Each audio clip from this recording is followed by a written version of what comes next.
ಮೂರೆರಡು 5, 5, 10, 15, 20, 25, 26, 27, 32,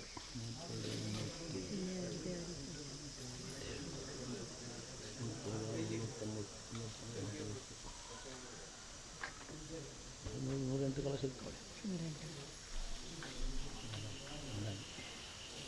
108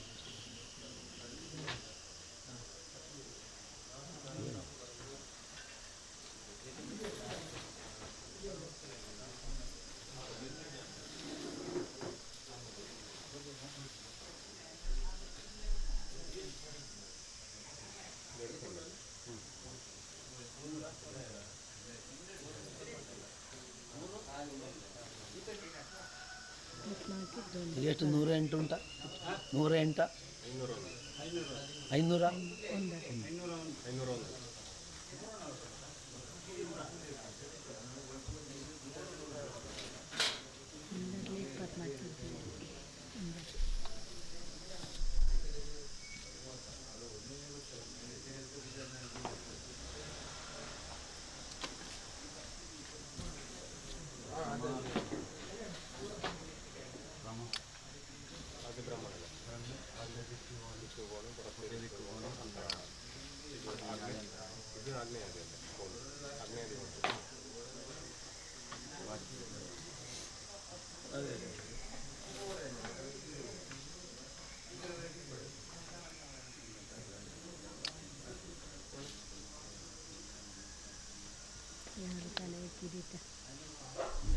ಸತ್ತಿಗೆ ಅದು ಆಮೇಲೆ 20 ಹೊತ್ತಿಗೆ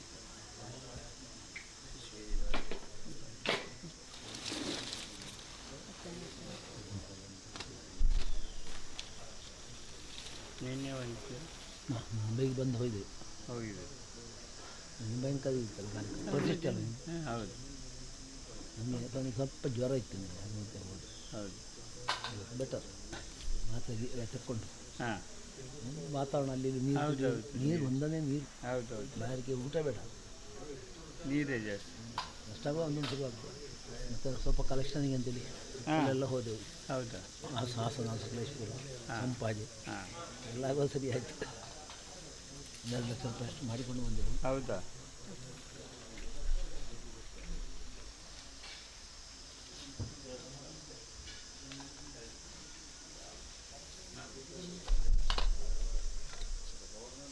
ಬೇರೆ ಬೇರೆ ವ್ಯಾಪಾರ ಬ್ರಹ್ಮನ ಬೇಡ.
ಪರ್ಜನ್ಯಾದಿ ಎಂದರಾണ്.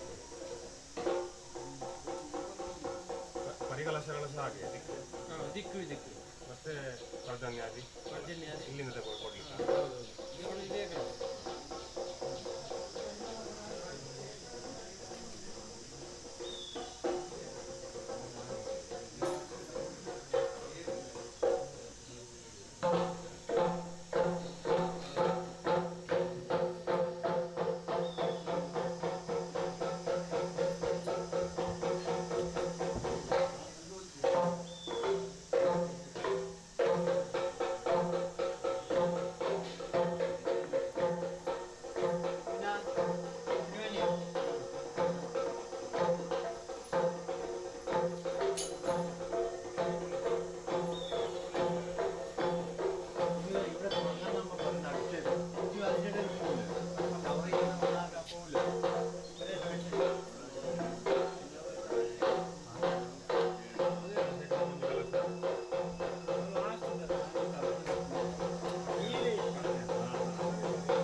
നമസ്ತೆ.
അടുത്ത കാലത്താണ്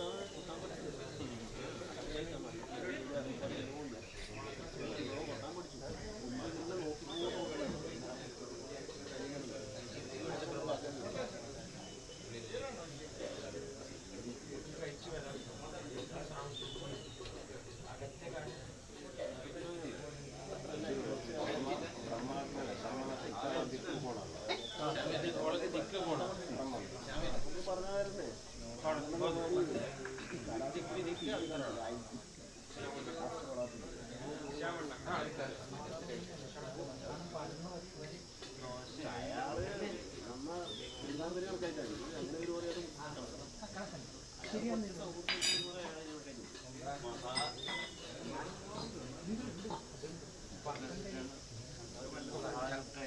മഹാ എന്ന് പറഞ്ഞാൽ കിളവുന്നുണ്ടേ എന്തായിരുന്നു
ಹಲೋ ಅಂದು ಅವು ಕ್ಯಾಮರಾ ಒಂದು ಝೂಮ್ ಐನಾತಿಗೆ ಯಾವೊಂದು ಆಟೋಮೆಟಿಕ್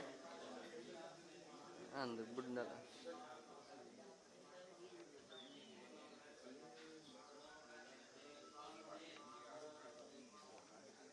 ಹಾಂ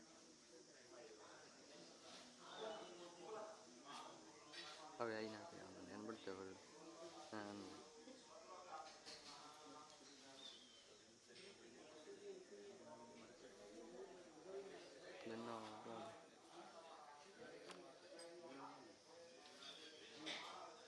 అతెందు ఉందండి ఏముంటుంది అన్నా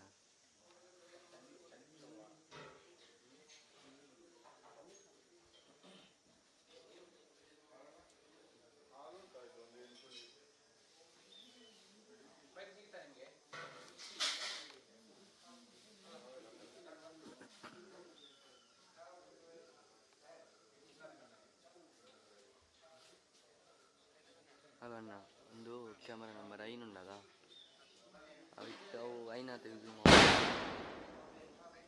జూమ్ అవునండి అంతే బుడ్డాల వైర్లెస్ జూమ్ అనుకున్నా కాలేజీ టీకాదండి అందు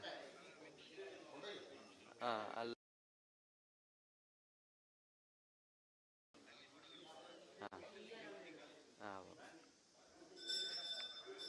ಶುರು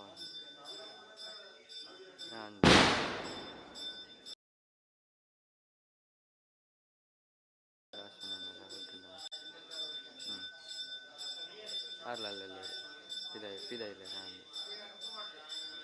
ಅಂದೆ ಇಜ್ಜಿ ಅವು ಒಂಜಿ ಕನೆಕ್ಟ್ ಆವೊಂದು ಚಿಂದೆ ಅಂದೆ ಒಂದು ವೈರ್ಲೆಸ್ ಅಂದೆ ಒಂಜಿ ಮಾತ್ರ ಕನೆಕ್ಟ್ ಆಗುತ್ತೆ ಅಂದೆ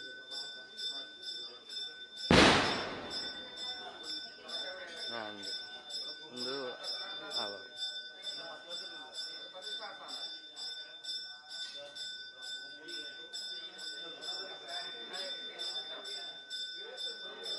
ಅಣ್ಣ ಹಲೋ ಹಲೋ ಹಾಂ ಹಲೋ ಅಂಚನೆ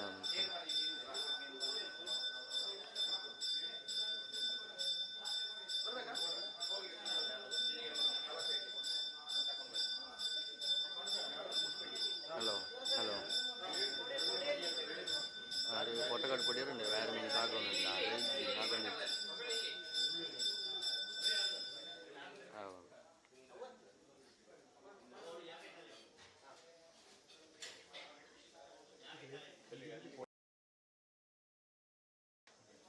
ಕೆಲಸ ಕೊಂಡೋದಾಗ ಅದನ್ನು ಕೊಟ್ಟಾಗಸ್ತಾರೆ ಹೆಚ್ಚು ಬಳ್ಳಿ ಒಂದು 2 ಸೆಟ್ ಮಾಡ್ತಾ ಇಲ್ಲ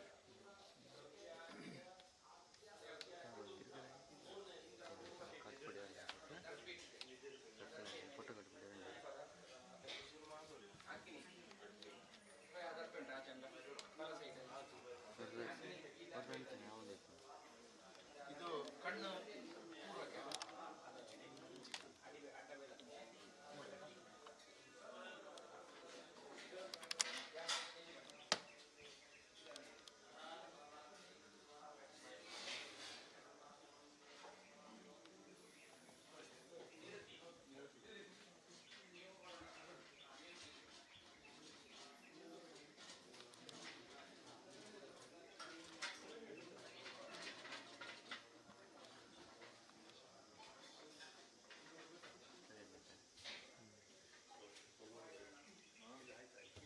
तो photo frame in charge stage cross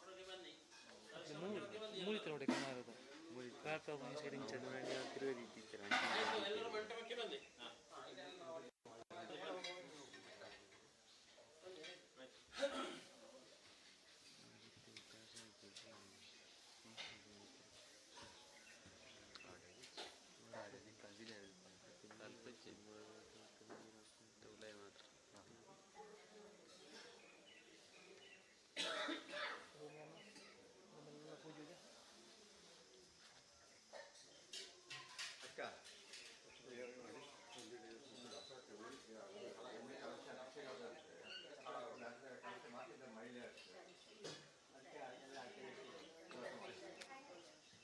ಒಂದೇ ಕರೆಕ್ಟ್ ಈ ಸೈಡ್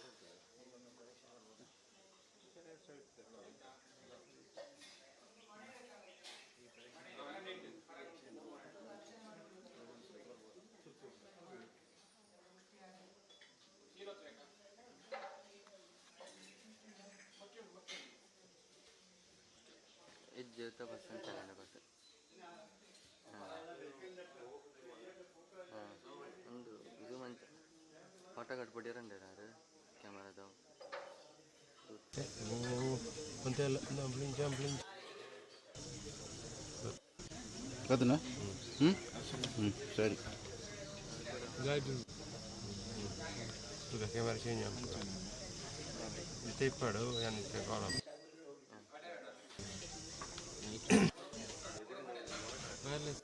wireless ಬರಮುನಾ wireless board निकलेगा ಎಂಗಲ್ ದೇದಂದ ಸರ್ ಅದೇ ಅವು ಆರೆ ಪ್ರಜ್ವಲನ ऑटोमेटिक अपने के ಇದು ಒಂದೇ ಕ್ಯಾಮೆರಾನೇ ಇಂದು ಬೋರ್ಡ್ ಉಲೇ ಇಂದು ಬೋರ್ಡ್ అవున board ST board chi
Thank you.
I will not delay.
प्रोद्यत्करां भोहा देयोत्पत्तिविनाशसंस्थितिकरो विघ्नो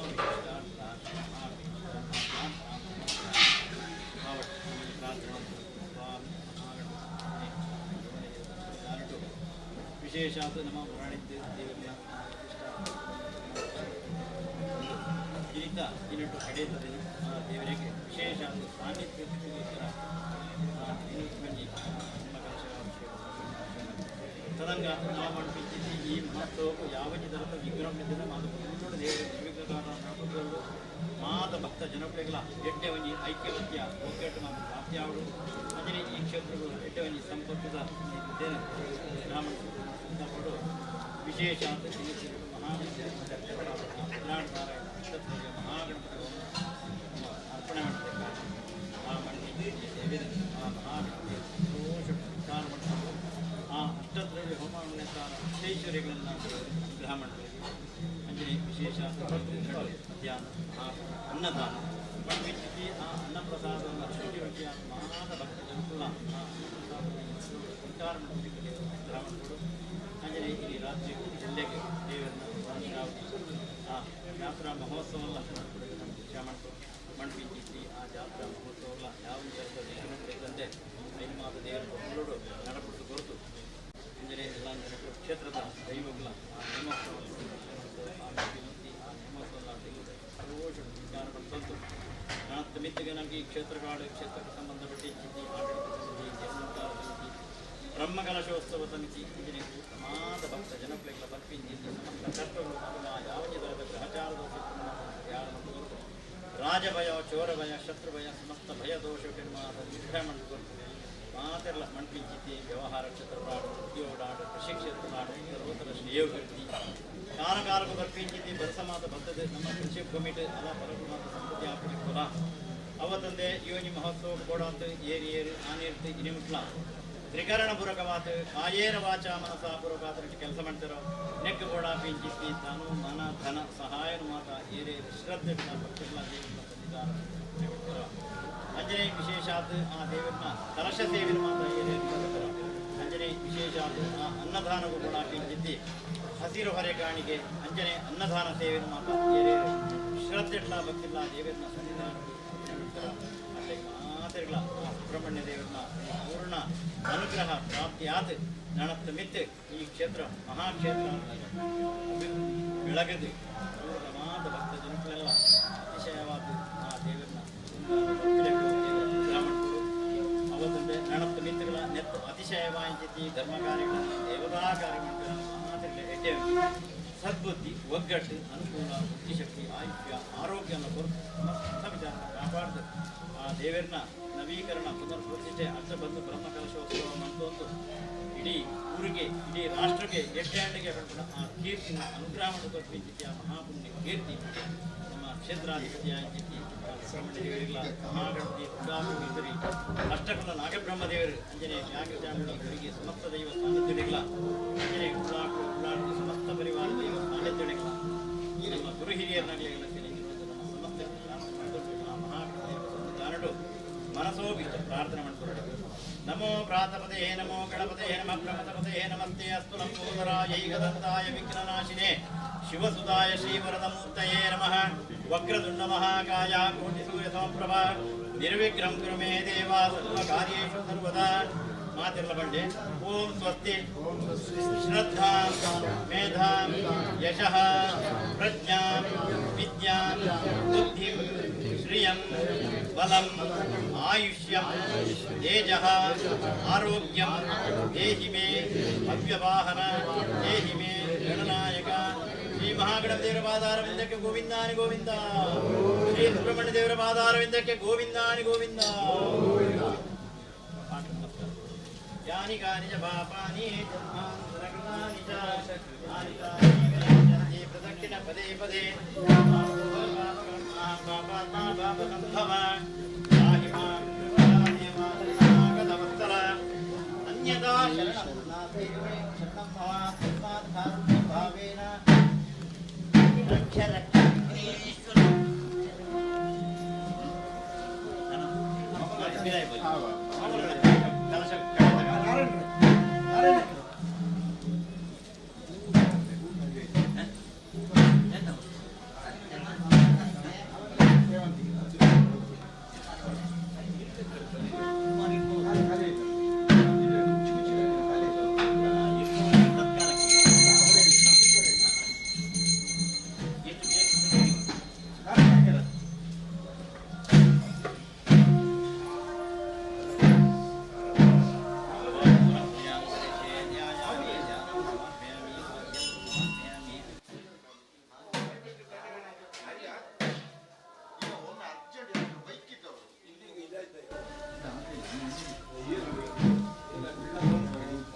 मनसा वाचा कर्मणा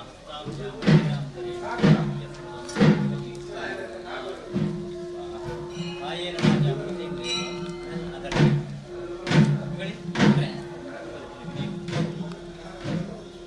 कायेन वाचा करोमि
ಅಲ್ಲೇ ಉಂಟು ಕಡ ಎಂಡ್ ಹಾಂ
ಆ ತೋಳುಗಳು ನನ್ನನ್ನೊಮ್ಮೆ ಅಪ್ಪಬಾರದೆ ಎಂಬಂತ ಭಾವವೊಂದು ನನ್ನಲ್ಲಿ ಮೂಡುತ್ತಾ ಇದೆಯಲ್ಲ. ನೋಡಿದೊಡನೆ ಮೋಹ ಪರವಶನಾಗಿದ್ದೇನೆ. ಶರೀರದಲ್ಲಿ ಏನೋ ರೋಮಾಂಚನ, ಹೃದಯದಲ್ಲೇನೋ ಕಲರವ. ಯಾಕೆ ಹೀಗಾಗುತ್ತಿದೆ? ನಾನೆಂದು ನೋಡದಂತಹ ಸೌಂದರ್ಯ ರಾಶಿಯಲ್ಲ. ಯಕ್ಷಲೋಕದಲ್ಲಿ ಸೌಂದರ್ಯವತಿಯರಿಗೇನು ಬರವೇ? ರಂಬೆ ಊರ್ವಶಿ ಮೇಲಕ್ಕೆ ತಿಲೋತ್ತಮನೆಯರನ್ನು ನೋಡಿದವನು ನಾನು. ಅವರಾರಲ್ಲೂ ಇಲ್ಲದಂತ ಸೌಂದರ್ಯ ಇವಳಲ್ಲಿದೆ. ಅಮರ ಕನ್ನಿಕೆಯನ್ನು ಸೋಲಿಪ ಸುಂದರ ಲಾವಣ್ಯವತಿ ಈಕೆ. ಏನು ಮಾಡುವುದು? ನೋಡಿದೊಡನೆ ಮನಸೋತಿದ್ದೇನೆ. ಹೇಗಾದರೂ ಸರಿ, ಎಂತಾದರೂ ಸರಿ, ಇವಳನ್ನು ನನ್ನವಳನ್ನಾಗಿ ಮಾಡಿಕೊಳ್ಳಬೇಕೆಂಬಂತ ವಾಂಚೆ ನನ್ನಲ್ಲಿ ಮೂಡಿದೆಯಲ್ಲ. ಇಲ್ಲಿಯೇ ನಿಂತು ನಾನು ಚಿಂತಿಸುವುದರ ಬದಲು ಅವಳ ಬಳಿ ಸಾರಿ ಅವಳನ್ನು ಮಾತನಾಡಿಸುತ್ತೇನಂತೆ. ಓ ಕೋಮಲೆ,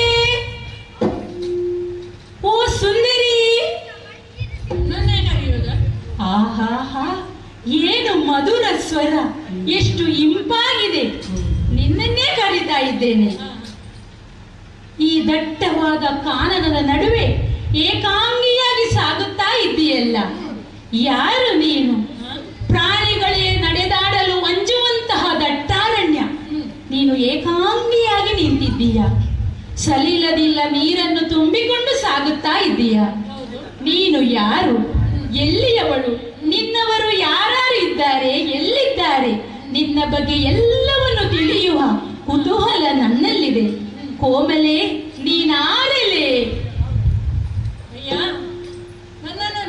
ಕ್ಷಣದಿಂದ ವಿಧ ವಿಧವಾಗಿ ವರ್ಣಿಸತೊಡಗಿದ್ದೆ. ಅದಕ್ಕೆ ಅರ್ಹಳು ನೀನು. ನಿನ್ನ ವ್ಯಕ್ತಿತ್ವವೇನು, ಹ್ಮ್. ನೀನು ಮಾಡುತ್ತಿರುವ ವ್ಯವಹಾರವಾದರೂ ಏನೆಂದು ಸೌಂದರ್ಯೋಪಾಸನೆ ಮಾಡುತ್ತಾ ಇದ್ದೇನೆ. ಸಂಸ್ಕಾರಗಳ ನಿನ್ನ ನೀಚ ನಾಲಿಗೆಯಿಂದಲೇ ತಿಳಿದುಕೊಂಡೆ. ಓರ್ವ ಪರಸ್ತ್ರೀಯನ್ನು ಕಂಡಾಗ ತಾಯಿಗೆ ಸಮಾನ ಎನ್ನುವ ಗೌರವ ಭಾವನೆಯನ್ನು ಕಾಣದೆ ನಿರ್ಲಜ್ಜೆಯಿಂದ ಮಾತನಾಡುತ್ತಿದ್ದೀಯಲ್ಲ. ಅಷ್ಟು ಮಾತ್ರವಲ್ಲ, ನಾನು ಯಾರು ಎಂದು ತಿಳಿದುಕೊಳ್ಳುವ ಕುತೂಹಲದಿಂದ ಬಹಳಷ್ಟು ಪ್ರಶ್ನೆಗಳನ್ನೇ ಕೇಳುತ್ತಿದ್ದೀಯಲ್ಲ. ಹೌದು, ಆಲಿಸಬೇಕು. ಪುರುಷ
ಋಷಿಗಳೊಂದಿಗೆ ಪಾದ ಸೇವೆಯನ್ನು ಮಾಡುತ್ತಾ ವಾಸವಾಗಿರುವವಳು ನಾನು. ಓಹೋ, ಲೋಕವನ್ನು ಉದ್ಧರಿಸುವಂತಹ ಭೃಗು ಮಹರ್ಷಿಗಳ ಮಗನಾದಂತಹ ಚವನ ಮಹರ್ಷಿಗಳಿಗೆ ನನಗೆ ಪತಿಯಾಗಿದ್ದಾನೆ. ಋಷಿ ಪತ್ನಿ? ಹೌದು. ಶ್ರೇಷ್ಠವಾದ ಸೂರ್ಯ ವಂಶದಲ್ಲಿ ಜನಿಸಿದ ಶರ್ಯಾತಿ ಮಹಾರಾಜನ ಮಗಳು. ಸುಕನ್ಯೆ ಎಂದು ನನ್ನ ಹೆಸರು. ರಾಜಕುವರಿ? ಹೌದು. ನನ್ನವರ ನಿತ್ಯಾನುಷ್ಠಾನಕ್ಕಾಗಿ ಈ ಸರೋವರದಿಂದ ಬಿಂದಿಗೆಯಲ್ಲಿ ನೀರನ್ನು ತೆಗೆದುಕೊಂಡು ಹೋಗುವವಳು ನಾನು. ನಾನೀಗ ಆಶ್ರಮದತ್ತ ಸಾಗಬೇಕಾಗಿದೆ.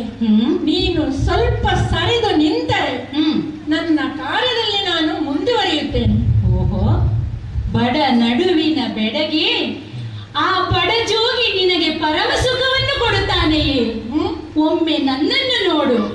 ಯುವಕನಿದ್ದೇನೆ, ನೀನು ನವ ಯೌವನವತಿ. ನನ್ನ ಈ ತೋಳುಗಳನ್ನು ನೋಡು. ನಿನ್ನನ್ನು ಅಪ್ಪಲೆಂದೇ ಹೇಳಿ ಮಾಡಿಸಿದಂತಿದೆ. ನಿನ್ನನ್ನು ಒಮ್ಮೆ ಅಪ್ಪಿಕೊಳ್ಳಬೇಕೆಂಬ ವಾಂಚೆಯಿಂದ ಮುಂದೆ ಮುಂದೆ ಬರುತ್ತಿದ್ದವನಿದ್ದೇನೆ. ಏನು ಮಾತನಾಡುತ್ತಿದ್ದು? ಜಪ ತಪವನ್ನು ಬಿಡು, ನನ್ನಲ್ಲಿ ಮನಸ್ಸಿಡು. ಮತ್ತೆ ಹೀಗಲ್ಲ, ನಿನಗೇನು ಗೊತ್ತಿದೆಯೋ ಜಪ ತಪಗಳ ಮಹತ್ವ? ನಿನ್ನ ಪತಿ ಅರ್ಧ ದಾರಿಯನ್ನು ಸಾದ ದಾರಿಯನ್ನು ಮುಗಿಸಿರುವವನು. ನಾನಾದರೂ ಯುವಕ, ಇನ್ನು ದಾರಿಯಲ್ಲಿ ಹೆಜ್ಜೆ ಇಡಲು ಪ್ರಾರಂಭಿಸಿರುವವನು. ಹೇಗೆ ಇರಲಿ, ಪತಿಯೇ ಪರದೈವ ಎಂದು ಅವರನ್ನೇ ಆರಾಧಿಸುವವಳು ನಾನು.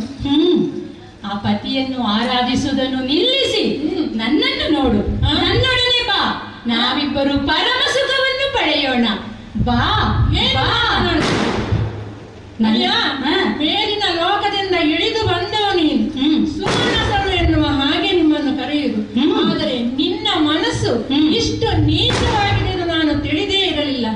ನಿಮ್ಮ ದೇವಲೋಕದಲ್ಲಿ ಸುಖ ವಿಹಿತವೇ ಇರಬಹುದು, ಆದರೆ ಈ ಭೂಲೋಕಕ್ಕೆ ಇಳಿದು ಬಂದು ಕುಲವಾಗಿರುವ ನನ್ನಲ್ಲಿ ನಾಚಿಕೆ ಮಾನ ಮರ್ಯಾದೆಯನ್ನು ಬಿಟ್ಟು ಕಾಮಂಧನಂತೆ ವರ್ತಿಸುತ್ತಿದೆಯಲ್ಲ. ನೀನು ಏನು ಹೇಳಿದರೂ ನಿನ್ನನ್ನು ಬಿಡುವವನಲ್ಲ. ಬಾ ಬಾ ಬಾ. ಮುನಿಯ ಮಾನಿನೆಯನ್ನು ಕೆಣಕದಿರು. ಈ ರೀತಿಯಾಗಿ ನನ್ನಲ್ಲಿ ಅಸಭ್ಯವಾಗಿ ವರ್ತಿಸುತ್ತಾ ಮರುಳಾಟವನ್ನಾಡದೆ ತೊಲಗಿರುವ ಪಾತಕಿ. ಇದು ಶೃಂಗಾರ ರಸದ ಅಭಿವ್ಯಕ್ತಿ. ಇನ್ನು ಮುಂದಿನ ಇನ್ನೊಂದು ಪ್ರಸಂಗದತ್ತ ಹೋಗೋಣ. ಶೃಂಗಾರದಂತೆ ಅತ್ಯಂತ ಲೋಕೋತ್ತರವಾದ ಇನ್ನೊಂದು ರಸ ಕರುಣರಸ. ಭವಭೂತಿಯಂತಹ ಕವಿಗಳು ಹೇಳ್ತಾರೆ, ಲೋಕದಲ್ಲಿ ದುಃಖವೇ ಸ್ಥಾಯಿಯಾದದ್ದು ಅಂತ. ಏಕೋರಸ ಕರುಣ ಏವ. ನಮ್ಮ ಬದುಕಿನಲ್ಲಿಯೂ ಕೂಡ ಸುಖ ಮತ್ತು ದುಃಖಗಳನ್ನು ಪಾಲು ಮಾಡಿದರೆ ದುಃಖದ ಪಾಲು ಹೆಚ್ಚಿರ್ತದೆ ಅಂತ ಹೇಳ್ತಾರೆ ತಿಳಿದವರು. ಕರುಣರಸ ಎಲ್ಲರಿಗೂ ಅತ್ಯಂತ ಪ್ರಿಯವಾಗಿರುವುದು ಅದಕ್ಕಾಗಿ. ಹಿಂದೆ ಯಕ್ಷಗಾನಗಳು ನಾಟಕಗಳು ನಡೆದಾಗ ಕರುಣರಸ ರಂಗದಲ್ಲಿ ಅಭಿವ್ಯಕ್ತವಾದರೆ ಜನರ ಪ್ರಶಂಸೆ ಮುಗಿಲು ಮುಟ್ಟುತ್ತಿದ್ದಂತೆ. ಒನ್ಸ್ ಮೋರ್ ಅಂತ ಇಂಗ್ಲಿಷು ಆಗ ಕಲ್ತಿದ್ರಷ್ಟೇ. ಹಾಗಾಗಿ ರಂಗದಲ್ಲಿ ಕರುಣರಸ ಬಂದರೆ ಒನ್ಸ್ ಮೋರ್ ಅಂತ ಹೇಳ್ತಿದ್ರು. ಮತ್ತೆ ಚಿಲ್ಲರೆ ನೋಟು ಇತ್ಯಾದಿಗಳನ್ನು ರಂಗಕ್ಕೆ ಎಸೆದು ಕಲಾವಿದರಿಗೆ ಪಾರಿತೋಷಕ ಕೊಡ್ತಿದ್ರಂತೆ. ಅಷ್ಟು ಕೂಡ ರಂಗದಲ್ಲಿ ಕರುಣರಸ ಎನ್ನುವುದು ಅತ್ಯಂತ ಪ್ರಧಾನವಾದದ್ದಾಗಿತ್ತು. ಅಂತಹ ಕರುಣರಸವೊಂದನ್ನು ಯಕ್ಷಗಾನದ ಸಂವಾದದ ಮೂಲಕವಾಗಿ ಈಗ ಇಬ್ಬರು ಕಲಾವಿದರು ತರ್ತಾ ಇದ್ದಾರೆ. ಇದು ದಕ್ಷಯಜ್ಞ ಪ್ರಸಂಗ. ಈ ಪ್ರಸಂಗದಲ್ಲಿ ದಾಕ್ಷಾಯಿಣಿ, ದಕ್ಷನ ಮಗಳು ದಾಕ್ಷಾಯಿಣಿ ಶಿವನ ಜೊತೆಗೆ ಇದ್ದವಳು ಒಂದು ಸಲ ಬೆಟ್ಟದ ತಪ್ಪಲು ಪ್ರದೇಶದಲ್ಲಿ ಅನೇಕ ಮಂದಿ ವಿಪ್ರರು ಹೋಗ್ತಾ ಇರುವುದನ್ನು ನೋಡಿ ಗಮನಿಸ್ತಾಳೆ. ಆ ಸಂದರ್ಭದಲ್ಲಿ ಅವಳು ಬೆಟ್ಟವನ್ನು ಇಳಿದು ಆ ಬ್ರಾಹ್ಮಣರೊಂದಿಗೆ ಪ್ರಶ್ನಿಸಿ ಅವರೆಲ್ಲ ದಕ್ಷನ ಯಾಗಕ್ಕೆ ಹೋಗ್ತಾ ಇದ್ದಾರೆ ಎನ್ನುವುದನ್ನು ತಿಳಿದು ದಕ್ಷನ ಯಾಗಕ್ಕೆ ತನಗೆ ಯಾಕೆ ಹೇಳಿಕೆ ಬರಲಿಲ್ವಪ್ಪ ಅಂತ ಆತಂಕಗೊಂಡು ತನ್ನ ಪತಿಯ ಬಳಿ ಸಾರಿ ಅವನಲ್ಲಿ ವಿಚಾರವನ್ನು ಹೇಳಿ ಹೊರಡಬೇಕು ಅಂತ ಯೋಚನೆ ಮಾಡ್ತಾರೆ. ಆಗ ಆ ಮಹಾಮಾತೆಯಾದ ಸತೀದೇವಿಯ ದಾಕ್ಷಾಯಿಣಿಯ ಮನಸ್ಸು ಹೇಗೆ ನೊಂದಿತು ಎನ್ನುವುದನ್ನು ಒಂದು ಕರುಣರಸದ ಮಾತುಗಳ ಮೂಲಕವಾಗಿ ಈಗ ಪ್ರಸ್ತುತಪಡಿಸ್ತಾರೆ. ಇದರಲ್ಲಿ ದಾಕ್ಷಾಯಿಣಿ ಮತ್ತು ಶಿವನ ಪಾತ್ರಗಳಿವೆ. ಈಗ ಕರುಣರಸ ಪ್ರಧಾನವಾದ ದಾಕ್ಷಾಯಿಣಿ ಮತ್ತು ಶಿವನ ಸಂವಾದದ ಭಾಗ.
ವಿಷಯವೇನೆಂದು ಕೇಳಿಕೊಂಡೆ. ಓಹೋ, ಆಗ ಅವರು ಹೇಳಿದ್ದೇನು ಗೊತ್ತೇ?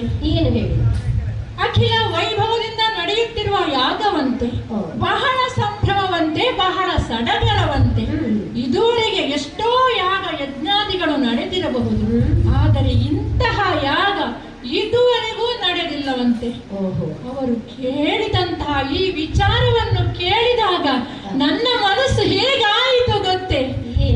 ಹಸಿದ ಆಕಳ ಕರುವೊಂದು ಹೇಗೆ ಓಡಿ ಹೋಗುತ್ತದೋ ಹಾಗೆಯೇ ನನ್ನ ಮನಸ್ಸೀಗ ಪ್ರಾಚೀನ ಬರುವಿಗೆ ಹೋಗಿ ಆಯಿತು.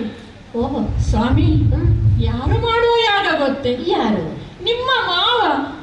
ನನ್ನ ಮಾವ? ಹೌದು. ಯಾರು ಮಾವ? ದಕ್ಷ ಪ್ರಜಾಪತಿಗಳು ಮಾಡುವಂತಹ ಯಾಗ. ನಿನ್ನಪ್ಪ? ಈಗಾಗಲೇ ದೇವಾದಿ ದೇವತೆಗಳು, ಕಿನ್ನರರು, ಕಿಂಪುರುಷರು, ಗಂಧರ್ವರು, ಬಂಧು ಬಾಂಧವರು ಎಲ್ಲರೂ ಸೇರಿ ಆಗಿದಂತೆ. ಹಾಗೆ ನಾವು ಸಹ ಹೋಗಬೇಕಲ್ವ ಸ್ವಾಮಿ? ಹೇಳಿ ಹೇಳಿ. ಸತಿದೇವಿ, ನಾ ಭೂತೋ ನಾ ಭವಿಷ್ಯತಿ ಎನ್ನುವಂತಹ ಒಂದು ಯಾಗವನ್ನು ದಕ್ಷ ಪ್ರಜಾಪತಿ ಕೈಗೊಂಡಿದ್ದಾನೆ. ಹೌದು. ಈ ಯಾಗಕ್ಕೆ ಎಲ್ಲರೂ ಹೋಗಿ ಆಗಿದೆ. ಹೌದು, ನಾವು ಹೋಗಬೇಕು. ಬ್ರಾಹ್ಮಣರನ್ನು ನೀನು ವಿಚಾರಿಸಿದೆ, ಹಾಗೆ ಅಕ್ಕ ತಂಗಿಯರು ಹೋಗಿ ಆಗಿದೆ. ಎಲ್ಲರೂ ಹೋಗಿ ಆಗಿದೆ. ಅವ್ರು ಹೋಗಿ ಆಗಿದೆ ಅಂತ ಹೇಳ್ತಾ ಇದ್ದೀನಿ. ಆದ್ರೆ ಅವ್ರು ಹೋದದ್ದು ಹೇಗೆ? ಆಮಂತ್ರಣ ಇದ್ದು ಹೋದದ್ದು ಅಲ್ಲ, ಕಿವಿಯಿಂದ ಕೇಳಿ ವಿಷಯವನ್ನು ಕೇಳಿ ಹೋದವರು? ಎಲ್ಲರೂ ಆಮಂತ್ರಣ ಇದ್ದೇ ಹೋದವರು. ಆಮಂತ್ರಣ ಇದ್ದು ಹೋದರೆ ಉಚಿತ ಅಲ್ವೇ ಗೌರಿ? ನಮ್ಮಲ್ಲಿಗೆ ಆಮಂತ್ರಣ ಬಂದದ್ದು ನಿನ್ನ ಅರಿವಿಗೆ ಬಂದದ್ದುಂಟ? ಹಾಗಾದ್ರೆ ಆಮಂತ್ರಣ ಇಲ್ಲದೆ ಹೋಗುವುದು ಅನುಚಿತ ಎಂದು ನೀವು ಹೇಳುತ್ತಾರಲ್ಲ ಅಲ್ವೇ ಸ್ವಾಮಿ? ಆಮಂತ್ರಣ ಇಲ್ಲದೆ ಹೋಗುವುದು ಅಗೌರವವೇ ಸರಿ. ಆದರೆ ನಿಮ್ಮಲ್ಲಿ ಎಲ್ಲ ಬಲ್ಲವರು ನೀವು, ನಿಮ್ಮಲ್ಲಿ ಒಂದು ಶಾಸ್ತ್ರವನ್ನು ಹೇಳಬೇಕಾ? ಶಾಸ್ತ್ರದ ಪಾಠ ಆಗಲಿ. ಕೆಲವೊಂದು ಗ್ರಹಗಳಿಗೆ, ಕೆಲವೊಂದು ಕ್ಷೇತ್ರಗಳಿಗೆ ಹೋಗುವುದಕ್ಕೆ ಆಮಂತ್ರಣ ಏನು ಬೇಕು ಅಂತ ಇಲ್ಲ ಎಂದು ಹಿರಿಯರು ಹೇಳುವುದನ್ನು ನಾನು ಕೇಳಿದ್ದೇನೆ. ಗುರುವಿನ ಗ್ರಹಕ್ಕೆ, ಪತಿ ಗ್ರಹಕ್ಕೆ, ಮಾತೃ ಗ್ರಹಕ್ಕೆ, ಅರಸನ ಗ್ರಹಕ್ಕೆ ಹೋಗುವುದಕ್ಕೆ ಆಮಂತ್ರಣ ಬೇಕು ಅಂತ ಇಲ್ಲ. ಹಾಗೆ ಇನ್ನು ಕೆಲವು ಕ್ಷೇತ್ರಗಳಿಗೆ, ಯಾವ ಯಜ್ಞಾತಿಗಳಿಗೆ ಹೋಗುವುದಕ್ಕೆಲ್ಲ ಆಮಂತ್ರಣ ಬೇಕು ಅಂತ ಇಲ್ಲ. ನನ್ನ ಸತಿದೇವಿ ವಿಚಾರವಂತಳೆಯೇ ಸರಿ, ಬಹಳ ವಿಷಯವನ್ನು ತಿಳಿದುಕೊಂಡಿದ್ದೀನಿ ನೀನು. ಆದ್ರೆ ನೀನು ಹೇಳಿದ ಆ ಪರಿಧಿಗಳು ಉಂಟಲ್ಲ, ಆ ಪರಿಧಿ ನನಗೆ ಸೀಮಿತ ಆಗುವುದಿಲ್ಲ ಅಂತ ಹೇಳುದು ನಾನು. ಯಾಕೆ? ಗುರುಗ್ರಹ ಅಂತ ಹೇಳಿದೆ. ಹೌದು. ನಾನೇನು ಅವನ ಶಿಷ್ಯ ಅಲ್ಲ. ಅದು ಸರಿ, ನೀವೇ ಜಗದ್ಗುರು. ಹೌದು. ಹಾಗೆ ಅವನು ನನಗೆ ರಾಜನೋ? ಖಂಡಿತವಾಗಿಯೂ ಅಲ್ಲ. ನೀವೇ ಜಗದೊಡೆಯ. ಹೌದು. ಇನ್ನು ಆ ದಕ್ಷ ಪ್ರಜಾಪತಿ ಮಾಡುವಂತಹ ಯಾಗ, ಅದು ನನಗೆ ತವರು ಮನೆ ಅಲ್ಲ. ನಿನಗೆ ತವರು ಮನೆ, ನನಗೆ ತವರು ಮನೆ ಅಲ್ಲ. ಇನ್ನೊಂದು ವಿಷಯ ಹೇಳ್ತೇನೆ. ಏನು? ನಾನು ಅಳಿಯ ದೇವರು ಅಂತ ಹೇಳುದು. ಅಳಿಯ ದೇವರಿಗೆ ಮೊದಲು ಆಮಂತ್ರಣ ಕೊಡಬೇಕು. ಅದರಲ್ಲೂ ಪ್ರಥಮವಾಗಿ ನಾನು ಈ ಜಗತ್ತಿಗೆ ಒಡೆಯನಾದಂತಹ ಮಹಾದೇವನಿದ್ದೇನೆ. ನನಗೆ ಮೊದಲ ಆಮಂತ್ರಣ ಕೊಟ್ಟು ಮತ್ತೆ ಉಳಿದವರಿಗೆ ಕೊಡಬೇಕಿತ್ತು. ನಮಗೆ ಆಮಂತ್ರಣ ಬರಲಿಲ್ಲ. ಹಾಗಾಗಿ ಹೋಗುವುದು ಉಚಿತ ಅಲ್ಲ ಅಂತ ಹೇಳ್ತಾ ಇದ್ದೇನೆ ಗೌರಿ. ಸ್ವಾಮಿ, ನಾವು ಅಕ್ಕ ತಂಗಿಯರು ವಿವಾಹವಾಗಿ ಎಷ್ಟೋ ಸಮಯವಾಯಿತು. ಅವರನ್ನೆಲ್ಲ ನೋಡದೆ ಬಹಳ ಕಾಲವಾಯಿತು. ಹಾಗಾಗಿ ಈ ತಂದೆ ಮಾಡಿಸುವಂತಹ ಈ ಯಾಗಕ್ಕೆ ಅವರೆಲ್ಲರೂ ಬಂದು ಸೇರುತ್ತಾರೆ. ಗೌರಿ, ಸಂಸಾರದ ಸೆಳೆತ ನಿನಗೆ. ಹೌದು. ಹಾಗಾದ್ರೆ ಅಂಥ ಯಾಗವನ್ನು ನಾವು ಇಲ್ಲೇ ಮಾಡುವ. ನಮ್ಮ ಕೈಲಾಸದಲ್ಲಿ ಅಂತ ಯಾಗ ಆಗಲಿ, ಅವರನ್ನೆಲ್ಲರನ್ನು ಇಲ್ಲಿಗೆ ಕರೆಸಿಕೊಳ್ಳುವ. ಅದು ಹೇಗೆ ಸರಿಯಾಗುತ್ತದೆ ಸ್ವಾಮಿ? ಪತಿ ಮನೆಯಲ್ಲಿ ಎಷ್ಟೇ ಸಕಲ ಅಷ್ಟೈಶ್ವರ್ಯಗಳೇ ಇದ್ದರೂ ಸಹ ಹೆಣ್ಣಾದವಳು ಬಯಸುವುದು ತವರು ಮನೆಯನ್ನೇ ಅಲ್ವೇ? ಅಲ್ಲಿ ನಡೆಯುತ್ತಿರುವಂತಹ ಯಾಗ ಯಜ್ಞಗಳಿಗೆ ಹೋಗಬೇಕು ಅಂತ ನನ್ನ ಮನಸ್ಸು ಆ ಕಡೆಗೆ ಸೆಳೆಯುತ್ತಾ ಇದೆ ಸ್ವಾಮಿ. ಹೋಗುವ ನಾವು. ನಿನ್ನ ತಂದೆಯನ್ನು ಪರವಾಗಿ ನೀನು ಮಾತನಾಡ್ತಾ ಇದ್ದೆ, ನಾನು ದೇವನಿದ್ದೇನೆ, ಸ್ವಲ್ಪ ಯೋಚನೆ ಮಾಡು ಸ್ವಾಮಿ. ಇದೇನು? ನಾನು ವಿವಾಹವಾಗಿ ಬಂದಂದಿನ ಇಲ್ಲಿಯವರೆಗೂ ನಾನಾಡಿದ ಯಾವುದೇ ಮಾತುಗಳಿಗೂ ನೀವು ಅಲಕ್ಷಿಸಿದವರೇ ಅಲ್ಲ. ಆದರೆ ಇಂದು ಯಾಗದ ಬಗ್ಗೆ ಹೇಳುವಾಗಲೂ ನಿರ್ಲಕ್ಷ್ಯ ಭಾವನೆಯನ್ನು ಕಾಣುತ್ತಿದ್ದೀರಿ. ತವರು ಮನೆಯ ಬಗ್ಗೆ ಹೇಳುವಾಗಲೂ ಒಂದು ರೀತಿಯ ನಿರುತ್ಸಾಹ ನಿಮ್ಮಲ್ಲಿ ಕಾಣುತ್ತಿದ್ದೇನೆ. ಹಾಗಾದ್ರೆ ಇದಕ್ಕೆ ಏನೋ ಒಂದು ಬಲವಾದ ಕಾರಣ ಇರಲೇಬೇಕು ಅಂತ ನನಗೆ ಅನ್ನಿಸ್ತಾ ಇದೆ. ಏನದು ಸ್ವಾಮಿ? ಹೌದು ಗೌರಿ, ಬಲವಾದ ಕಾರಣ ಇದೆ. ಏನು? ಕೇಳು. ನಿನ್ನ ಮನಸ್ಸನ್ನು ನೀನು ಗಟ್ಟಿ ಮಾಡಿಕೊಳ್ಬೇಕು. ಆ ಒಂದು ದಿನ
ಗೌರಿ ಸ್ವಾಮಿ, ಆ ಒಂದು ದಿನ ಸಿಂಹ ಕ್ಷೇತ್ರದಲ್ಲಿ ಮರೀಚಿ ಬ್ರಹ್ಮರ ನೇತೃತ್ವದಲ್ಲಿ ಜ್ಞಾನ ಸತ್ರವೊಂದು ನಡೆಯಿತು.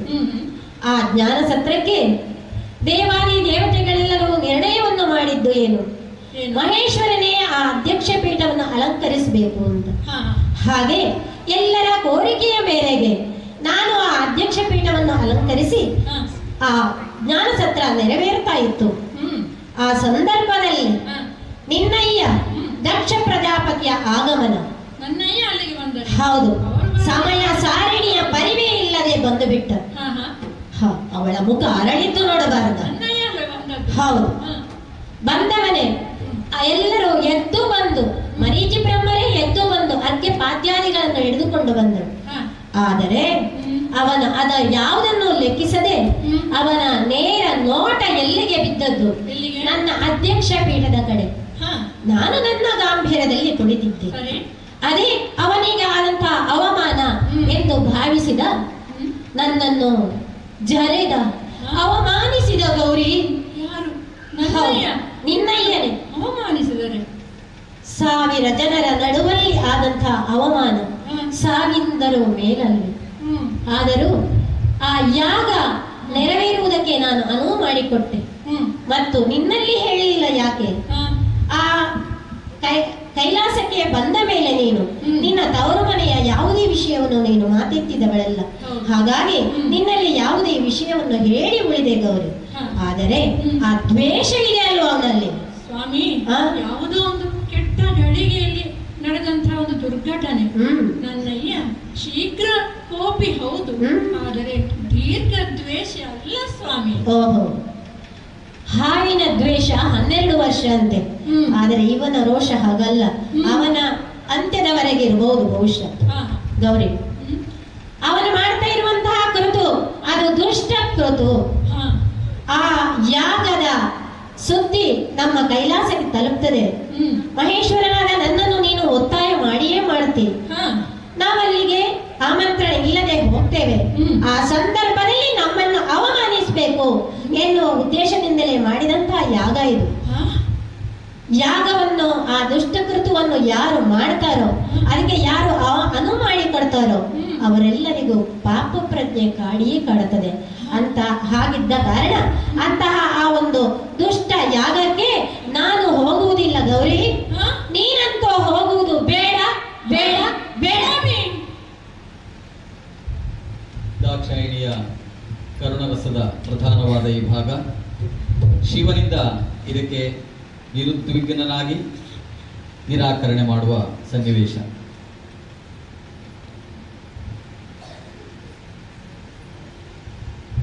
ಮುಂದಿನ ಭಾಗ ಈ ದಾಕ್ಷಾಯಿಣಿ ಇಷ್ಟೊಂದು ದುಃಖಕ್ಕೆ ಕಾರಣವಾಗುವ ಪ್ರಚೋದನೆಯನ್ನು ಪಡೆದದ್ದು ಎಲ್ಲಿಂದ ಅಂದರೆ ಮೂಲತಃ ವಿಪ್ರರಿಂದ.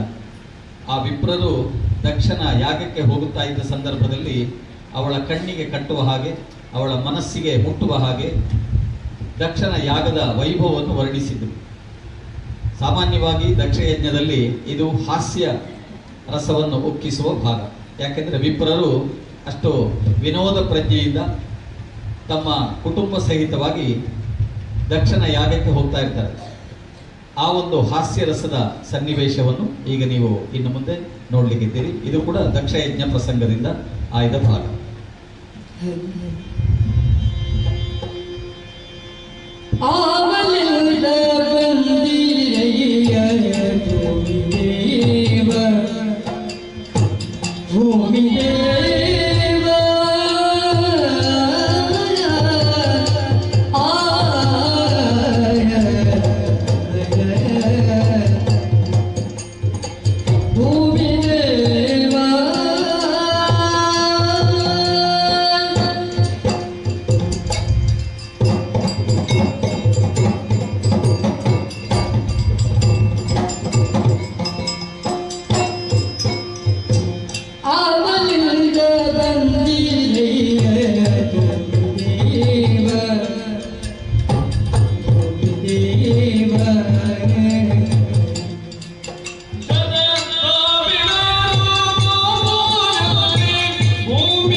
ದೀರ್ಘ ಸುಮಂಗಲೀ ಭವ.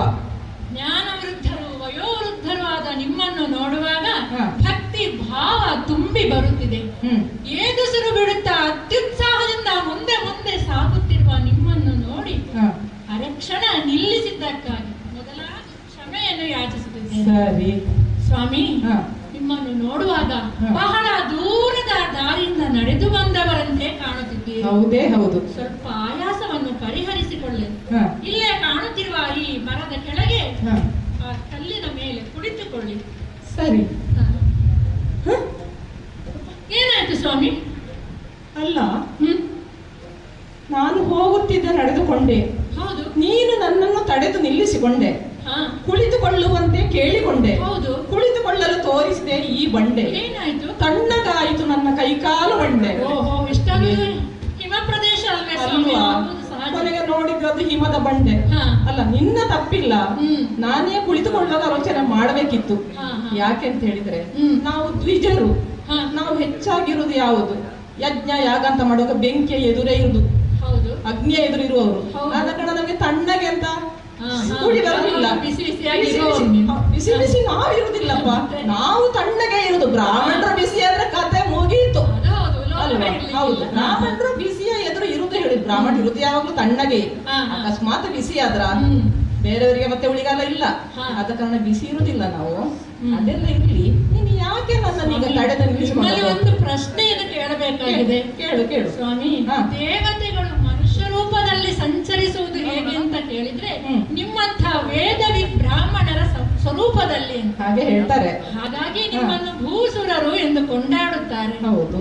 ನಿಮ್ಮನ್ನೆಲ್ಲವನ್ನು ನೋಡುವಾಗ ಯಾವುದೋ ಒಂದು ಶುಭ ಕಾರ್ಯಕ್ಕಾಗಿ ಹೊರಟವರಂತೆ ಕಾಣುತ್ತಿದ್ದೀರಿ. ನಿಜವೇ? ಯಾಕೆಂದರೆ ಈ ವೃದ್ಧಾಪ್ಯದಲ್ಲಿಯೂ ಕೂಡ ಹೆಂಡತಿ ಮಕ್ಕಳನ್ನು ಸಂಸಾರ ಸಮೇತರಾಗಿ ಕರೆದುಕೊಂಡು ಹೋಗುತ್ತಿದ್ದೀರಿ.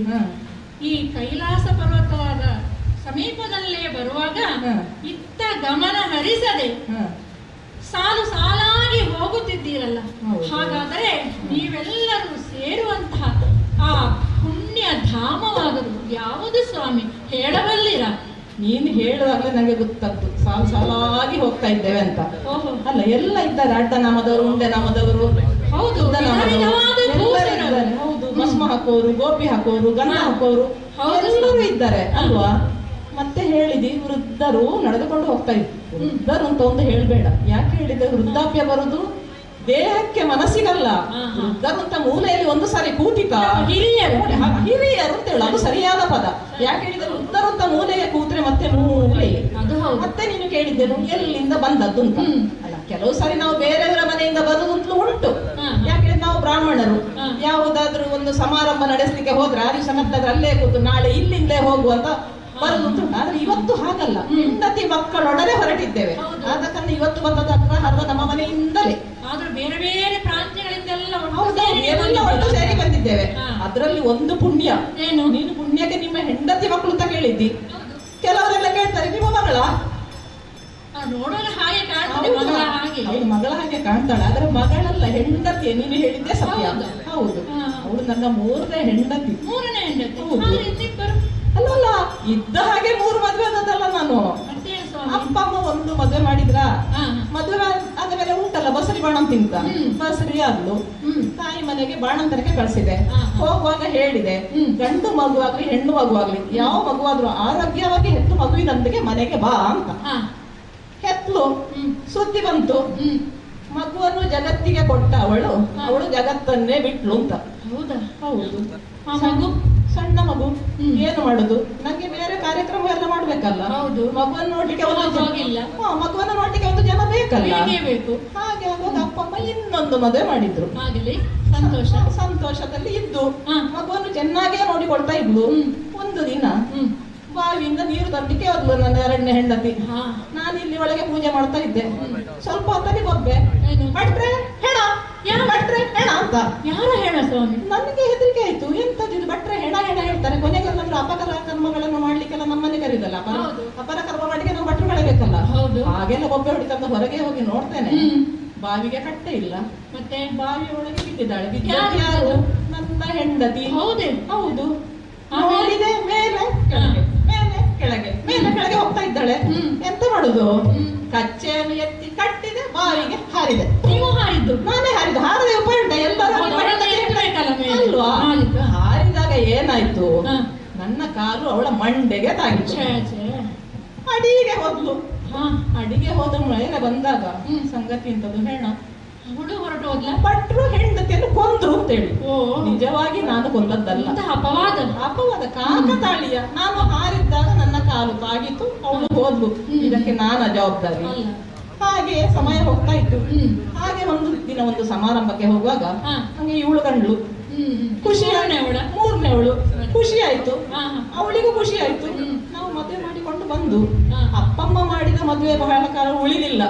ನಾವೇ ಮಾಡಿಕೊಂಡ ಮದುವೆ, ಇಷ್ಟಪಟ್ಟದ್ದು. ಈಗ ಸಂತೋಷದಿಂದ ಸದ್ಯಕ್ಕೆ ಇದ್ದೇವೆ.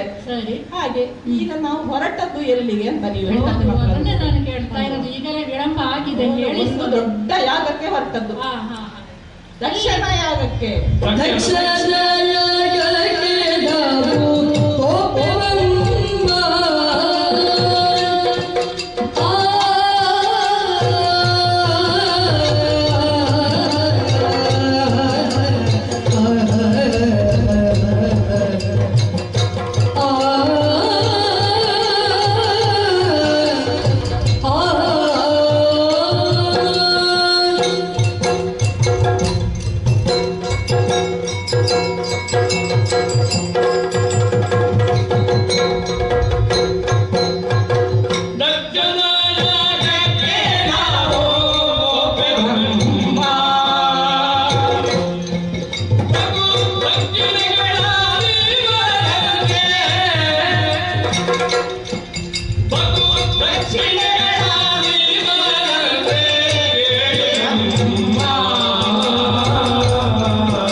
ಅಂತ ಕುತೂಹಲ ನಿನ್ಗೆ. ಹೌದು ಸ್ವಾಮಿ. ಸುಮ್ಮನೆ ಊಟ ದಕ್ಷಿಣೆ ಕೊಡ್ತಾರೆ ಅಂತ ಆಮಂತ್ರಣ ಇಲ್ಲದೆ ಹೋಗೋರು ನಾವಲ್ಲ. ಬ್ರಾಹ್ಮಣರು ಹೋಗುದಿಲ್ಲ. ದೊಡ್ಡ ಆಮಂತ್ರಣ ಬಂದಿದೆ. ದೊಡ್ಡ ಆಮಂತ್ರಣ, ಚಿಕ್ಕ ಆಮಂತ್ರಣ ಬೇರೆ ಉಂಟು. ಹಾಗಲ್ಲ, ಸಕುಟುಂಬ ಸಪರಿವಾರ ಸಮೇತರಾಗಿ ಆಗಮಿಸಿ ಯಥೋಪಚಾರಗಳನ್ನು ಸ್ವೀಕರಿಸಿ ನಮ್ಮನ್ನು ಆಶೀರ್ವದಿಸಬೇಕಾಗಿ ಕಳಕಳಿಯ ವಿನಂತಿ ಅಂತ. ಹಾಗೆ ಎಲ್ಲ ಒಟ್ಟಿಗೆ ಹೊರಟದ್ದು. ಮತ್ತೊಂದು ವಿಷಯ ಗೊತ್ತುಂಟಾ? ಅಲ್ಲಿ ಯಾಗಶಾಲೆಯ ಮುಂದೆ ದೊಡ್ಡ ಗುಡ್ಡ. ಯಾಗಶಾಲೆಯ ಮುಂದೆ ದೊಡ್ಡ ಗುಡ್ಡ. ನದಿ ತೀರದಲ್ಲಿ ಅಲ್ವಾ ಯಾಗ ಯಜ್ಞಗಳಾಗ್ತದೆ? ಮಾಡುದು ನದಿ ತೀರದಲ್ಲಿಯೇ. ಗುಡ್ಡ ಅಂತ ಹೇಳಿದ್ರೆ ಗುಡ್ಡ ಅಲ್ಲ, ಮತ್ತೆ ದಾನ ಕೊಡ್ಲಿಕ್ಕೆ ದ್ರವ್ಯ ರಾಶಿಗಳನ್ನೆಲ್ಲ ಹಾಕ್ತಾರಲ್ಲ, ದನ ಕನಕ ಚಿನ್ನ ಅಂತದೆಲ್ಲ ಹಾಕ್ತಾರಲ್ಲ, ಅದರಲ್ಲೇ ದೊಡ್ಡ ಗುಡ್ಡ. ಸರಿ ಸರಿ. ಅದಕ್ಕೆ ಯಾಗ್ಲೇ ತರ್ಪಣ ಬಿಟ್ಟಾಗಿದೆ. ಅಂದ್ರೆ ಪ್ರತಿಯೊಬ್ಬರಿಗಾರಿಗೆ ಬಿಟ್ಟು ಕೊಡುವಂತದ್ದಲ್ಲ. ಹೋದವರು ಅವರಿಗೆ ಏನೇನು ಬೇಕೋ ಅದನ್ನು ಬಾಚಿಕೊಂಡು ಬರ್ಬೋದು. ಯಾವುದೇ ಬೇಕೋ ಅದನ್ನು ಬಾಚಿಕೊಂಡು ಬರ್ಬೋದು. ಅದರಲ್ಲಿ ಆಮಂತ್ರಣ ಇದ್ದು ಬಂದವರು, ಆಮಂತ್ರಣ ಇಲ್ಲದೆ ಬಂದವರು.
ಎಂಥವರೇ ಆಗಲಿ ನಿನ್ನ ಮಾತಿನ ಮೋಡಿಗೆ ಒಳಗಾಗಲೇಬೇಕು.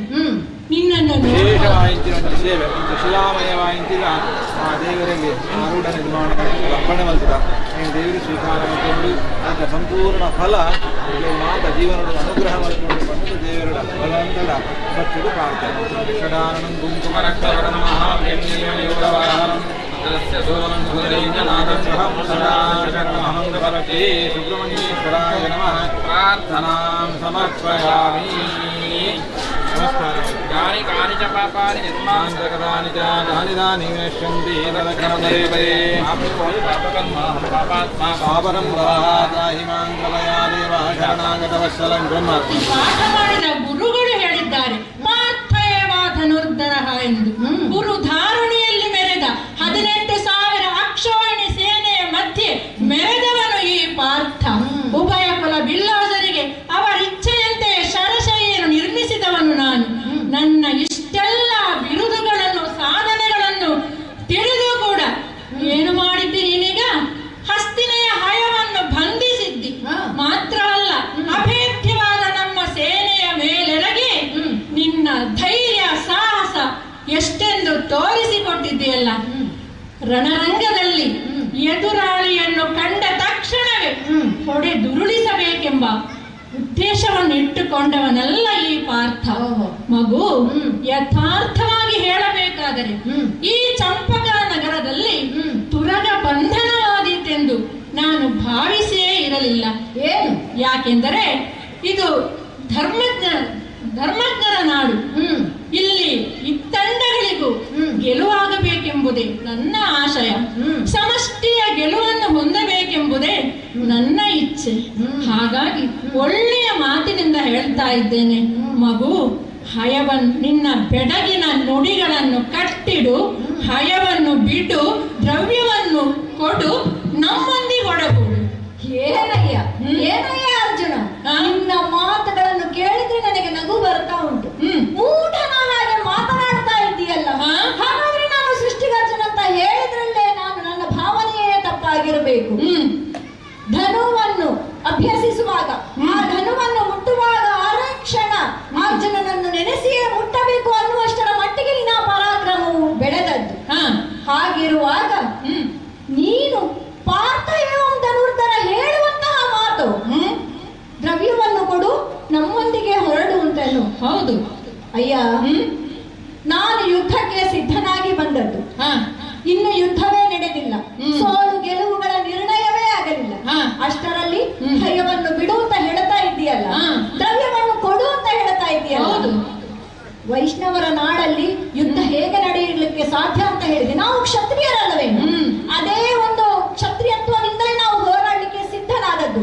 ಹಾಗಾಗಿ ಧರ್ಮ ನಾವು ಕೊಡುವುದಕ್ಕೆ ಕ್ಷತ್ರಿಯರೇ ಹೌದು, ಆದ್ರೆ ನೀನು ಕೇಳುವುದಕ್ಕೆ ದ್ವಿಜನು. ದ್ವಿಜನ ಹಾಗೆ ಬೇಡ್ತಾ ಇದೆಯಲ್ಲ ನೀನು. ನೀನನ್ನು ಮೂಢ ಅಂತ ಹೇಳದೆ ಇನ್ನೇನು ಹೇಳಬೇಕು? ಧನ್ವ, ಏನು ಯಾಚಿಸಿದ ಮಾತ್ರಕ್ಕೆ, ಹಯವನ್ನು ಬಿಡು ಎಂದ ಮಾತ್ರಕ್ಕೆ ನನ್ನನ್ನು ಬೇಡುವ ದ್ವಿಜನೇ.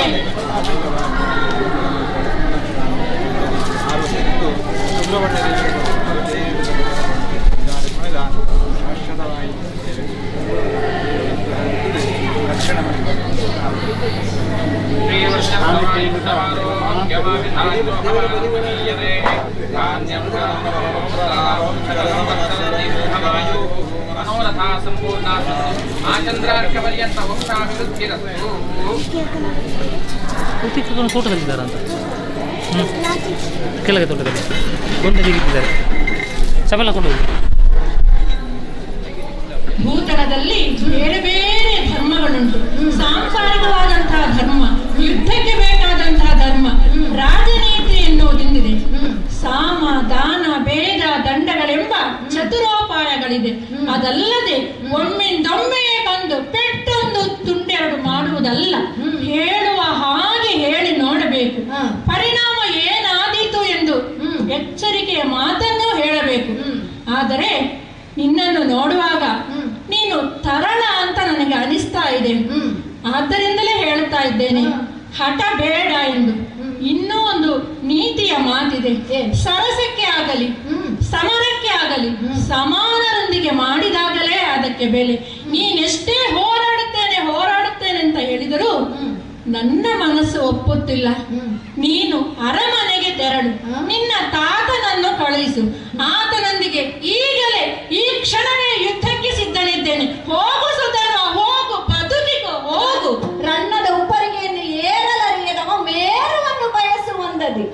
ಮೊದಲು ನನ್ನೊಡನೆ ಹೋರಾಡು. ನನ್ನನ್ನು ಸೋಲಿಸದ ಹೊರತು ನನ್ನ ಇಲ್ಲಿಗೆ ಬರಲಾರ. ಆದ್ದರಿಂದಲೇ ಯುದ್ಧವೇ ಸಿದ್ಧ. ಏನು, ನನ್ನೊಂದಿಗೆ ಯುದ್ಧಕ್ಕೆ ಸಿದ್ಧನಾಗಿದ್ದೀಯಾ? ನೋಡೋಣ.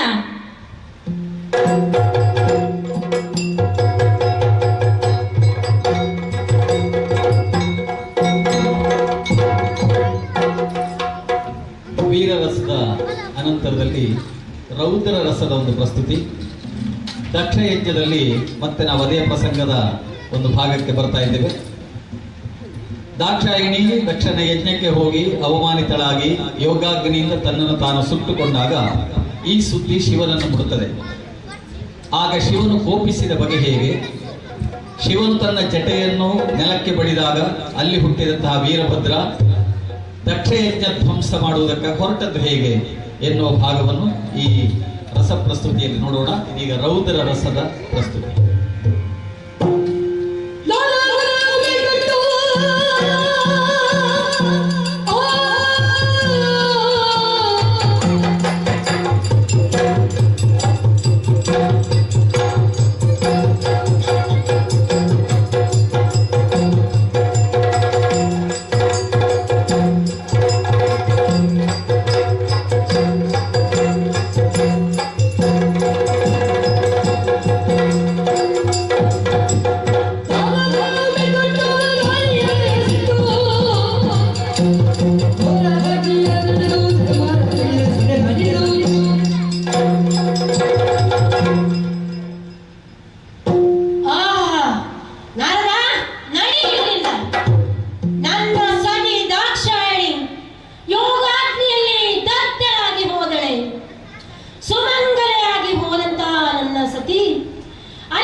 ಇದು ರೌದ್ರ ರಸದ ಪ್ರಸ್ತುತಿ. ಇದರಲ್ಲಿ ಒಂದು ಒಳ್ಳೆಯ ಅಂಶವನ್ನು ನಾವು ಇಲ್ಲಿ ಗಮನಿಸಬಹುದು. ನಮ್ಮ ಚೆಂಡೆ ಪದ್ಯಾಣ ಶಂಕರಣ್ಣ ಈ ರಸ ಪ್ರಸ್ತುತಿಯಲ್ಲಿ ಚೆಂಡೆ ಮದ್ದಳೆಗಳನ್ನು ಹೇಗೆ ಬಳಸಿಕೊಳ್ಳಬೇಕು ಎನ್ನುವ ವಿಧಾನಕ್ಕೆ ಕಲಾವಿದರ ಒಳ್ಳೆ ಜಾಣ್ಮೆ ಕೊಡಬೇಕು. ಅದು ಎಲ್ಲೆಲ್ಲಿ ಚೆಂಡೆ ವಾದನೆ ಹೇಗಿರಬೇಕು ಎನ್ನುವುದನ್ನು ಗಮನಿಸಿ ಆಟದ ಒಂದು ಅನುಭವ ನಮ್ಮ ಕಣ್ಣ ಮುಂದಿನ ಒಂದು ನೋಟವಾಗಿ ಅವರು ಕೊಟ್ಟಿದ್ದಾರೆ. ಶಿವನಿಗೆ ಕೋಪ ಬಂದಾಗ ಚೆಂಡೆ ಪೆಟ್ಟು ಹೇಗೆ ಇರಬೇಕು, ಆಮೇಲೆ ವೀರಭದ್ರ ಹೊರಟು ಬರುವಾಗ ಅವನು ಹೊರಡುವುದೇ ಹೇಗೆ, ಆಮೇಲೆ ಅವನ ಕುಣಿತಗಳು ಯಾವ ಒಂದು ಸಂಯಮದಲ್ಲಿರಬೇಕು. ಒಟ್ಟದು ಪುಂಡುವೇಷ ಕುಣಿದಾಗಿ ಕುಣಿದಲ್ಲ, ಅದೊಂದು ಬಣ್ಣದ ಅರೆ ಬಣ್ಣದ ವೇಷ. ವೀರಭದ್ರ ಅಂತ ಹೇಳಿದ್ರೆ ಆ ಅರೆ ಬಣ್ಣದ ವೇಷ ಹೇಗೆ ಕುಣಿತದೆ ಅದನ್ನೆಲ್ಲ ಬಹಳ ಚೆನ್ನಾಗಿ ಚೆಂಡೆ ವಾದನದ ಮೂಲಕವಾಗಿ ತೋರಿಸಿದ್ದಾರೆ ನೋಡಿ. ಅದು ಹಿಮ್ಮೇಳದೊಂದು ದೊಡ್ಡ ಆಸ್ತಿ ಅಂತ ನಾನು ಆರಂಭದಲ್ಲಿ ಹೇಳಿದ್ದೆ. ಅದಕ್ಕೆ ಅವರು ಆ ಸಂದರ್ಭ ನೋಡಿ ಗಮನಿಸಿ ಹೇಳ್ತಾರೆ. ಕಿರಿಯರಿಗೆ ಮಾರ್ಗದರ್ಶನವನ್ನು ಕೂಡ ಅವರ ಜೊತೆಗೆ ಕೊಡ್ತಾ ಇರ್ತಾರೆ. ಈಗ ರೌದ್ರ ರಸದ ಪ್ರಸ್ತುತಿ ತುಂಬಾ ಸಂಯಮ ಬೇಕು ಕಲಾವಿದರಿಗೆ, ಆಗ ಮಾತ್ರ ಇದು ರಂಗದಲ್ಲಿ ಬಹಳ ರಂಜಿಸ್ತದೆ. ಇನ್ನು ಮುಂದಕ್ಕೆ ಇಷ್ಟೆಲ್ಲ ರಸಗಳ ನಂತರದಲ್ಲಿ ಒಂದು ಭಕ್ತಿ ರಸದ ಒಂದು ಸಂದರ್ಭ. ಭಕ್ತಿ ಎನ್ನುವುದು ಮೊದಲಿಗೆ ರಸಗಳ ಪಟ್ಟಿಯಲ್ಲಿ ಇರಲಿಲ್ಲ. ಭರತನ ನಾಟ್ಯಶಾಸ್ತ್ರದ ಪ್ರಕಾರ 8 ರಸಗಳು, ಆದ್ರೆ ಆಮೇಲೆ ಶಾಂತರಸವನ್ನು ಸೇರಿಸಿ 9 ರಸ ಆಯಿತು. ಈಗ ನಾವು ಭಕ್ತಿಯನ್ನು ಸೇರಿಸಿದರೆ 10 ಆಗ್ತದೆ. ಆದರೆ ವಿದ್ವಾಂಸರು ಸಂಶೋಧಕರು ಶೃಂಗಾರ ರಸದ ಅಧೀನ ಭಕ್ತಿ ರಸ ಅಂತ ಹೇಳ್ತಾರೆ. ಭಕ್ತ ಮತ್ತು ಭಗವಂತ ಅವರ ನಡುವಿನ ಸಂಬಂಧ ಎನ್ನುವುದು ಒಂದು ರೀತಿಯಲ್ಲಿ ಅದು ಶೃಂಗಾರ ರಸದಂತೆಯೇ ಇದೆ ಅಂತ. ಅದಕ್ಕಾಗಿ ನಾವು ಆಯ್ಕೆ ಮಾಡಿಕೊಂಡ ಪ್ರಸಂಗ ಶ್ರೀಕೃಷ್ಣ ಸಂಧಾನ, ದೇವಿದಾಸ ಕವಿಯ ಒಂದು ಅತ್ಯುತ್ತಮವಾದ ಒಂದು ಪ್ರಸಂಗ. ಇದರಲ್ಲಿ ಕೃಷ್ಣ ಸಂಧಾನಕ್ಕೋಸ್ಕರವಾಗಿ ಹಸ್ತಿನಾವತಿಗೆ ಬರ್ತಾ ಇದ್ದಾನೆ. ಹಸ್ತಿನಾವತಿಯಲ್ಲಿ ಕೃಷ್ಣನ ಸತ್ಕಾರಕ್ಕೆ ಅಲ್ಲಿ ಹಿರಿಯ ಮುತ್ಸದ್ದಿಗಳೆಲ್ಲ ಸಾಕಷ್ಟು ಷಡುರಸದ ಭೋಜನವನ್ನು, ಭಕ್ಷ್ಯ ಭೋಜ್ಯಾದಿಗಳನ್ನು ಸಿದ್ಧಪಡಿಸಿದ್ದಾರೆ. ಆದರೆ ಅವರೆಲ್ಲರ ಮನೆಯಲ್ಲಿ ಕೇವಲ ವಾಯುಪಚಾರವನ್ನು ಮಾತ್ರ ಸ್ವೀಕರಿಸಿಕೊಂಡು ಕೃಷ್ಣ ವಿದುರನ ಮನೆಗಾಗಿ ಬರ್ತಾನೆ. ವಿದುರನ ಮನೆಗಾಗಿ ಬಂದಾಗ ವಿದುರನ ಭಾವ ಏನು ಎನ್ನುವುದನ್ನು ಈಗ 2 ಪದ್ಯಗಳಲ್ಲಿ 2 ಅರ್ಥಗಳಲ್ಲಿ ನಾವು ಕೇಳೋಣ.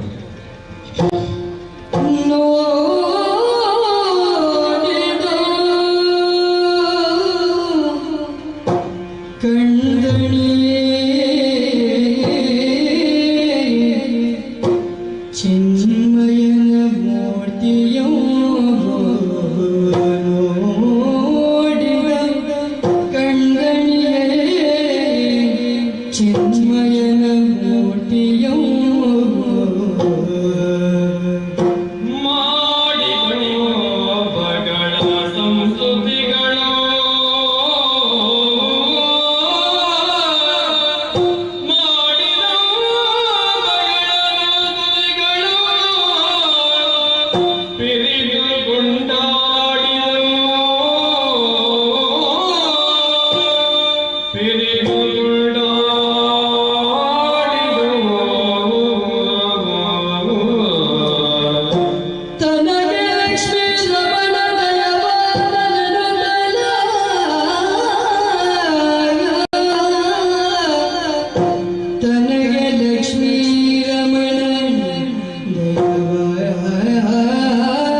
ಮಾತುಗಳು ಗ್ರಂಥದೊಳಗಿನ ಗಂಟಾಗಿ ಹೋಗಿದೆ. ಒಟ್ಟಾಗಿ ಒಂದಾಗಿ ಬಾಳಬೇಕಾಗಿದ್ದಂತಹ ಕೌರವರು ಪಾಂಡವರು ಇಂದು ಕತ್ತಿ ಹಿಡಿದು ನಾನೋ ನೀನೋ ಎಂಬಂತೆ ಬದುಕುತ್ತಿದ್ದಾರೆ.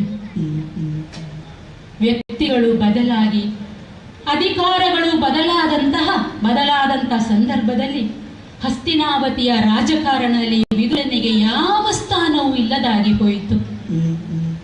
ವಿದುರ ನೀತಿಗೆ ಹೆಸರಾಗಿದ್ದಂತಹ ನಾನು ಇಂದು ರಾಜಕಾರಣದಿಂದ ದೂರವಾಗಿ ಉಳಿದಿದ್ದೇನೆ. ಹಿಂದಿನದೆಲ್ಲವನ್ನು ನೆನಪಿಸಿಕೊಂಡು ಕುಳಿತಿರುವಂತಹ ಈ ಸಂದರ್ಭದಲ್ಲಿ ಮನೆಯಂಗಳದಲ್ಲಿ ರಥವೊಂದು ಬಂದು ನಿಂತಿದೆ.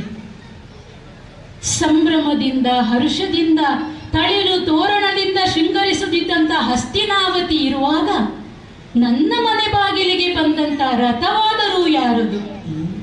ಕುತೂಹಲದಿಂದ ಕಣ್ಣೋಟ ಅತ್ತ ಹರಿಸಿದಾಗ ರಥದಿಂದ ಇಳಿಯುತ್ತಿರುವವರು ಯಾರು ಯಾರು ಇಳಿದಿದ್ದಾರೆ?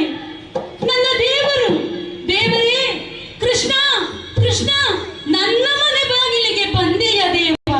ದೇವ ಬಂದ, ದೇವರ ದೇವ, ಈ ಪಾಮರನ ಮನೆಗೆ ದಯಮಾಡಿಸಿದೆಯ ದೇವ. ಕೃಷ್ಣ ಕೃಷ್ಣ, ನಿನ್ನನ್ನು ನೋಡಲೆಂದು ವರ್ಷಾನುಗಟ್ಟಲೆ ಪೂಜೆ ತಪ ವೃದ್ಧ ನೇಮ ನಿಷ್ಠೆಗಳನ್ನು ಮಾಡಿರುವವರು ಇರುವಾಗ ನನ್ನ ಮನೆ ಬಾಗಿಲಿಗೆ ನಾನು ಕೇಳದೆ ಬಂದು ನಿಂತೆಯ ದೇವ. ಕೃಷ್ಣಾಯ ಗೋವಿಂದಾಯ ಹರಯೇ ಪರಮಾತ್ಮನೇ ಪ್ರಣತ ಕ್ಲೇಶ ನಾಶಾಯ ಗೋವಿಂದಾಯ ನಮೋ ನಮಃ ನಮೋ ನಮಃ.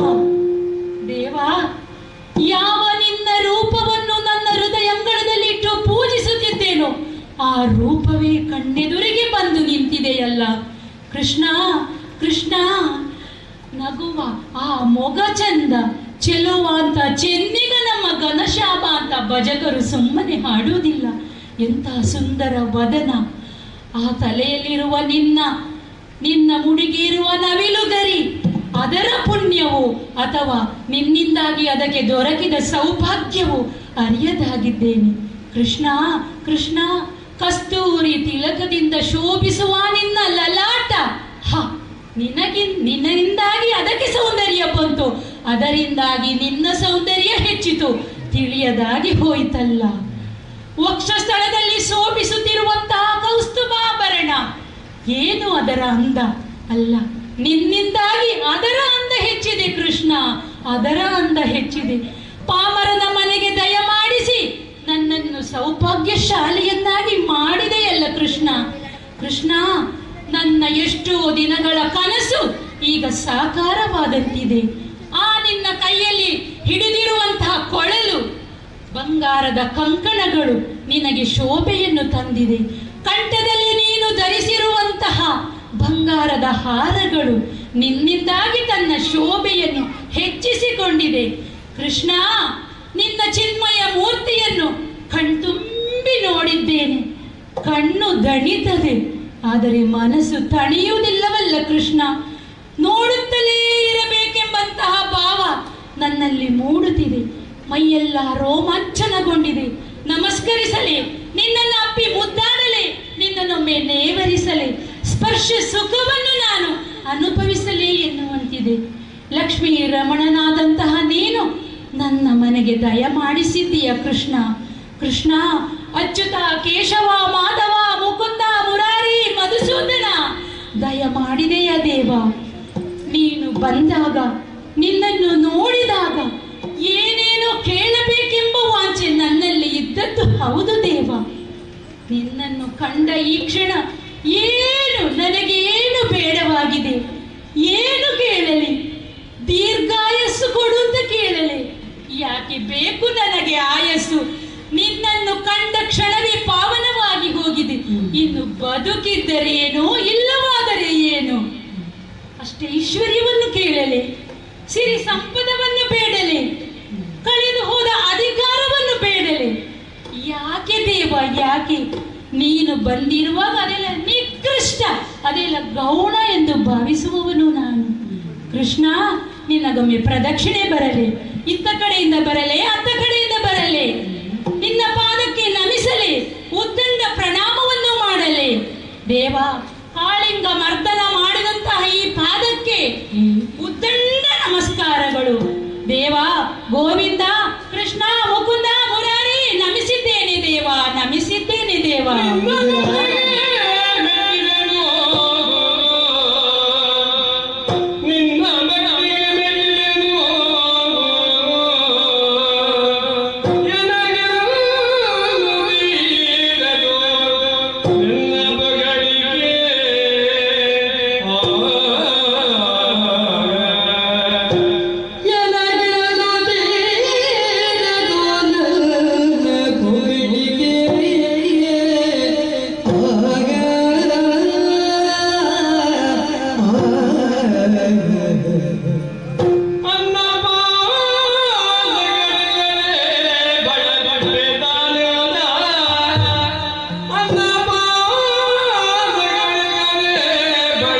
ವಿದುರ ದೇವಾ, ನಿನ್ನನ್ನು ಅರ್ಥ ಮಾಡಿಕೊಂಡದ್ದೇ ಬೇರೆ, ನೀನು ಇರುವ ಕ್ರಮವೇ ಬೇರಾಗಿ ಹೋಯಿತಲ್ಲ ದೇವಾ.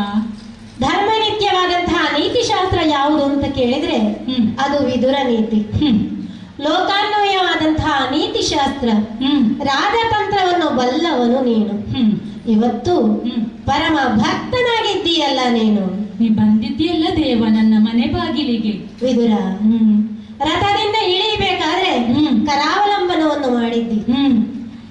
ಲೋಕಕ್ಕೆ ಕರಾವಲಂಬನ ಮಾಡುವ ದೇವನಿಗೆ ನಿನ್ನಿಂದ ಇಂಥ ಆದಿತ್ಯ ನನ್ನ ಸೌಭಾಗ್ಯನಯ್ಯ. ನಿನ್ನ ಈ ಭಕ್ತಿಗೆ ನನ್ನ ಮೈ ಮೇಲೆ ಅಂಟಿಕೊಂಡಂತಹ ಧೂಳಿನ ಕಣವನ್ನ ನಿನ್ನ ಉತ್ತರೀಯದಿಂದ ಕೊಡವುತ್ತಾ ಇದ್ದಿ. ಅದೇ ಧೂಳಿನ ಕಣದಲ್ಲಿ ಹೊರಳಾಡ್ತಾ ಇದ್ದೀಯಲ್ಲ, ಆ ಕಡೆಯಿಂದ ನಮಸ್ಕಾರ, ಈ ಕಡೆಯಿಂದ ನಮಸ್ಕಾರ, ಹಲವು ಶ್ಲೋಕ ಸ್ತೋತ್ರಗಳಿಂದ ನನ್ನನ್ನು ಸ್ತುತಿಸ್ತಾ ಇದ್ದೀಯಲ್ಲ. ಬದುಕು ಸಾರ್ಥಕ್ಯವನ್ನು ಕಂಡ ಕ್ಷಣ ಬಹಳ ಸಂತೋಷವಾಯಿತು, ಬಹಳ ಸಂತೋಷವಾಯಿತು.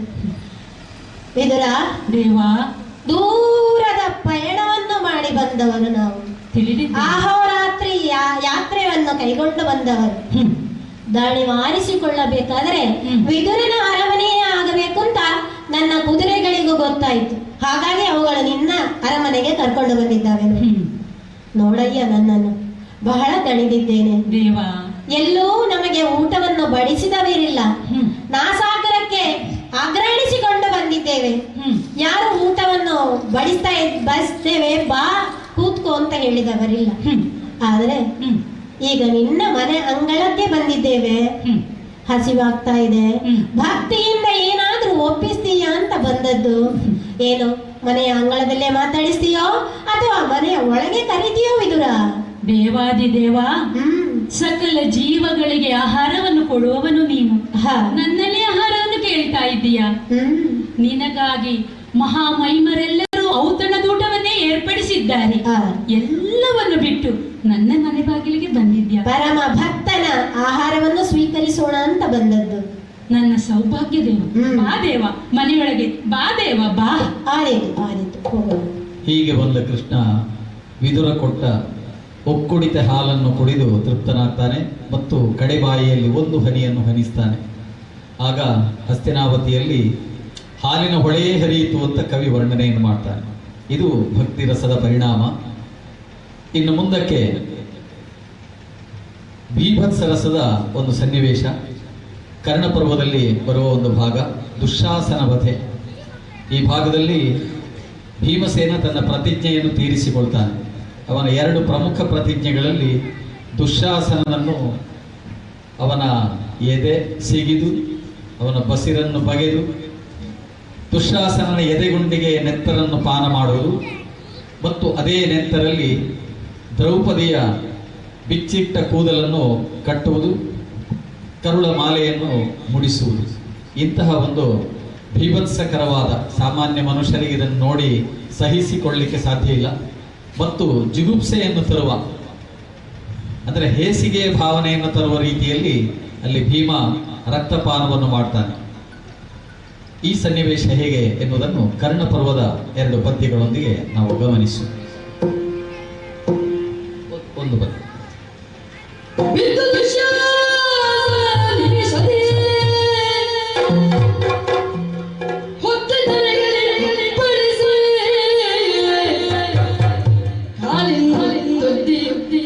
ಎದೆಯಲ್ಲಿ ಕುಳಿತು ಕರಲಿಂದ ಜೋಡಿಸಲ್ವಾ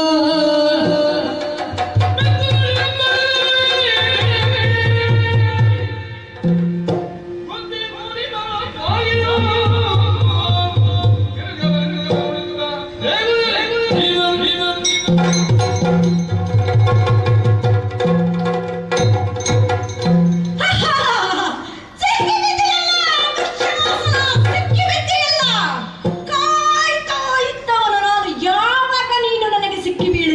ನನ್ನ ಪ್ರತಿಜ್ಞೆಯನ್ನು ಯಾವಾಗ ಪೂರೈಸುತ್ತೇನೆ ಅನ್ನುವುದಾಗಿ ಇಂದು ನೀನು ಸಿಕ್ಕಿಬಿದ್ದೆ ನನ್ನ ಕೈಗೆ, ಸಿಕ್ಕಿಬಿದ್ದೆ. ನನ್ನ ಗದೆಯ ಒಂದೇ ಪೆಟ್ಟಿನಿಂದ ನೀನು ಉರುಳಿ ಬಿದ್ದೆ. ಬಹಳ ಒಳ್ಳೆಯದಾಯಿತು. ನನ್ನ ಪ್ರತೀಕಾರವನ್ನು ತೀರಿಸುವುದಕ್ಕಾಗಿ ಒಳ್ಳೆಯ ಅವಕಾಶ ನನಗೆ. ಏನೋ ನಿನ್ನ ಅಣ್ಣ ದುಷ್ಟ ದುರ್ಯೋಧನನ ಜೊತೆ ಸೇರಿ ನನಗೆ ವಿಷವನ್ನು ಉಳಿಸ್ತೀಯೇನೋ ನೀನು? ನಾನು ಸಾಯಬೇಕು ಅಂತ ಹೇಳಿ ನನ್ನ ಕೈಕಾಲುಗಳನ್ನು ಕಟ್ಟಿ ನೀರಲ್ಲಿ ಮುಳುಗಿಸ್ತೀಯೇನೋ ನೀನು? ನಿನ್ನನ್ನು ಸುಮ್ಮನೆ ಬಿಡುತ್ತೇನೆ ನಾನು? ಸುಮ್ಮನೆ ಬಿಟ್ಟೇನೆ ನಾನು? ಇಲ್ಲ, ನಮ್ಮನ್ನೆಲ್ಲ ನೀವೆಲ್ಲ ಸೇರಿ ಜೀವಂತ ಸಮಾಧಿ ಮಾಡುವುದಕ್ಕೆ ನೋಡಿದ್ರಿ, ಕಾಡಿಗಟ್ಟಿದ್ರಿ, ಮಾಡಬಾರದ ಅನ್ಯಾಯಗಳನ್ನೆಲ್ಲ ಮಾಡಿದಿರಿ. ಅಷ್ಟು ಮಾತ್ರವಲ್ಲ, ನನ್ನ ಯಾಜ್ಞ ಸೇನೆಯನ್ನು ಅವಳ ಸಿರಿ ಮುಡಿಯಲ್ಲಿ ದೂತ ಸಭೆಗೆಳೆದುಕೊಂಡು ಬಂದೆಯಲ್ಲ, ನಿನ್ನನ್ನು ಬಿಡುತ್ತೇನಂತ ತಿಳಿದುಕೊಂಡಿದ್ಯಾ? ಇಲ್ಲ ಇಲ್ಲ, ಇದೇ ಕೈಗಳಿಂದ ಅಲ್ವೇನೋ ನೀನು ದರದರನ್ನು ಎಳೆದುಕೊಂಡು ಬಂದದ್ದು. ಇದೇ ಕೈಗಳಿಂದ ಅಲ್ವೇನೋ ನೀನು ಅವಳ ಸೀರೆಯನ್ನು ಸೆಳೆದು ಮಾನವಂಗ ಮಾಡಲಿಕ್ಕೆ ಪ್ರಯತ್ನ ಪಟ್ಟದ್ದು. ಈ ಕೈಗೂ ಬೇಕು ನಿನಗೆ, ಕೈಗಳನ್ನು ಮುರಿದಿದ್ದೇನೆ, ನಾನು ಮುರಿದಿದ್ದೇನೆ. ನೋಡು ನಿನ್ನ ಕೈ ನನ್ನ ಕೈಯಲ್ಲಿ ಹೇಗಿದೆ ನೋಡು. ಅದೇ ಕಣ್ಣಿನಿಂದ ನೋಡಿ ನೀನು ನಗಾಡಿದವಲ್ಲವನ್ನು, ನಿನಗೆ ಬೇಕ ಈ ಕಣ್ಣು, ಆ ಕಣ್ಣನ್ನೇ ಕಿತ್ತು ತೆಗೆದಿದ್ದೇನೆ, ನಾನು ಕಿತ್ತು ತೆಗೆದಿದ್ದೇನೆ. ಇದೇ ಬಾಯಿಂದ ನೀನು ಅಪಹಾಸ್ಯ ಮಾಡಿದವನು, ನೀನು ಅಪಹಾಸ್ಯ ಮಾಡಿದೆಯಲ್ಲ, ಆ ದವಡೆಯನ್ನು ಗುದ್ದಿ ಗುದ್ದಿ ಗುದ್ದಿ ಆ ಹಲ್ಲನ್ನು ಕಿತ್ತಿದ್ದೇನೆ ನೋಡು. ಕೈಯಲ್ಲಿ ಹಲ್ಲು. ನನ್ನ ಯಾಜ್ಞ ಸೇನೆಯ ಹೆರಳನ್ನು ಬಾಚುವುದಕ್ಕಾಗಿ ಬೇಕಾಗಿದೆ ಇದು. ಇಷ್ಟು ಮಾತ್ರ ಅಲ್ಲ, ಇಷ್ಟು ಮಾತ್ರ ಅಲ್ಲ, ಮಾಡಿದಂತಹ ಪ್ರತಿಜ್ಞೆ ಇನ್ನೂ ಇದೆ. ನನ್ನ ಎದೆಯ ಮೇಲೆ ಕುಳಿತು ಇದೇ ಕೈಗಳಿಂದ ನಿನ್ನ ಎದೆಯನ್ನು ಬಗೆದು ಬಿಟ್ಟಿದ್ದೇನೆ. ನಿನ್ನ ಎದೆಯನ್ನು ಬಗೆಯುವಾಗ ಚಿಮ್ಮಿದಂತಹ ರಕ್ತ ನನ್ನ ಮುಖಕ್ಕೆ, ಪನ್ನೀರನ್ನು ಎರಚಿದಂತಹ ಅನುಭವ. ಆಹ ಆಹ, ಇದೇ ಎರಡು ಕೈಗಳಿಂದ ಬೊಗಸೆ ತುಂಬಿಕೊಂಡು ಎದೆಯಲ್ಲಿ ಒಸರುವಂತ ರಕ್ತವನ್ನೇ ನಾನು ಪಾನ ಮಾಡಿದ್ದೇನೆ. ಗಡ ಗಡ ಗಡನೆ ಕುಡಿದಿದ್ದೇನೆ ನಾಡು. ಏನು ರುಚಿ! ಸವಿ ಜೇನಂತೆ ರುಚಿಯಾದದ್ದು ನಿನ್ನ ರಕ್ತ. ಎಷ್ಟು ರುಚಿಯಾಗಿದೆ! ಆಹಾ! ಏ ಕರ್ಣ, ಬಾರ ಬಾ, ನೋಡು ನಿನ್ನ ಒಡೆಯ ದುರ್ಯೋಧನನ ಅನುಜ ಇಲ್ಲಿ ರಣಾಂಗಣದಲ್ಲಿ ಬಿದ್ದು ಒದ್ದಾಡ್ತಾ ಇದ್ದಾನೆ. ಶಕುನಿ, ಬಾರೋ ಇಲ್ಲಿ. ಅಶ್ವತ್ಥಾಮ, ಬಾ ಇಲ್ಲಿ. ರಕ್ತ ದೌತಣ ಕೂಟದಲ್ಲಿ ನೀವೆಲ್ಲ ಪಾಲ್ಗೊಳ್ಳಿರೋ, ಬನ್ನಿರೋ, ನೀವೆಲ್ಲ ಸೇರಿ ಅವನ ರಕ್ತದ ರುಚಿಯನ್ನು ನೋಡಿರೋ. ಎಷ್ಟು ಸೊಗಸಾಗಿದೆ! ಬನ್ನಿ, ಓಡಿ ಹೋಗಬೇಡಿ, ಬನ್ನಿ ಬನ್ನಿ ಇಲ್ಲಿ. ಎಲ್ಲಿಗೆ ಹೋಗ್ತಾ ಇದ್ದೀರಾ ನೀವೆಲ್ಲ? ಓಡಿ ಹೋದ್ರು ಪುರುಷಾಧಮರು. ಓಲಿ ನಿಂತಿದ್ದನಲ್ಲ ದುರ್ಯೋಧನ. ಬಾ ದುರ್ಯೋಧನ, ಬಾರೋ ಬಾ, ನಿನ್ನ ತಮ್ಮನ ರಕ್ತದ ರುಚಿಯನ್ನು ನೋಡು ಬಾರೋ. ಎಷ್ಟು ಸವಿಯಾಗಿದೆ! ರಕ್ತದ ರುಚಿ ಬೇಡ ಅಂತಾದ್ರೆ ಬೇಡ ಬಿಡು, ಇನ್ನೂ ಕಾಲ ಮಿಂಚಿಲ್ಲ. ಉಸಿರಾಡ್ತಾ ಇದ್ದಾನೆ, ಜೀವ ಭಯದಿಂದ ಒತ್ತಾಡ್ತಾ ಇದ್ದಾನೆ. ಬಿಡಿಸಿಕೊಂಡು ಹೋಗು, ಬಾ ಬಿಡಿಸಿಕೊಂಡು ಹೋಗು. ಇಲ್ಲ, ಅದೂ ಆಗುವುದಿಲ್ಲ. ಹೇಳಿ ಓಡಿ ಹೋದ ಅವನು ಕೂಡ. ಅರ್ಜುನ, ಅವರೆಲ್ಲ ಓಡಿ ಹೋದ್ರು. ನೀನು ಬಾ, ನೋಡು ಇಲ್ಲಿ ನನ್ನ ಪ್ರತಿಜ್ಞೆಯನ್ನು ಪೂರೈಸಿದ್ದೇನೆ ನೋಡು. ಇಲ್ಲ, ಎಲ್ಲ ಪ್ರತಿಜ್ಞೆ ಪೂರೈಸಲಿಲ್ಲ, ಇನ್ನೂ ಬಾಕಿ ಇದೆ. ನೋಡು, ಅವನ ಓಡಲನ್ನು ಬಗೆದು ಕರುಳನ್ನು ಹೊರ ತೆಗೆದಿದ್ದೇನೆ ನೋಡು. ಎಂತಹ ಕರುಳಿನ ಮಾಲೆ! ನನ್ನ ದ್ರೌಪದಿಯ ಸಿರಿಮುಡಿಯನ್ನು ಅಲಂಕರಿಸುವುದಕ್ಕಾಗಿ ಇದ್ದಂತಹ ಕರುಳಿನ ಮಾಲೆ ಎಷ್ಟು ಸೊಗಸಾಗಿದೆ, ಎಷ್ಟು ಸೊಗಸಾಗಿದೆ ಕೃಷ್ಣ, ನೋಡುವ ನೋಡುವ ಇಲ್ಲಿ. ಇಲ್ಲ, ಯಾರು ಬರುವುದಿಲ್ಲ, ಯಾರು ಬರುವುದಿಲ್ಲ.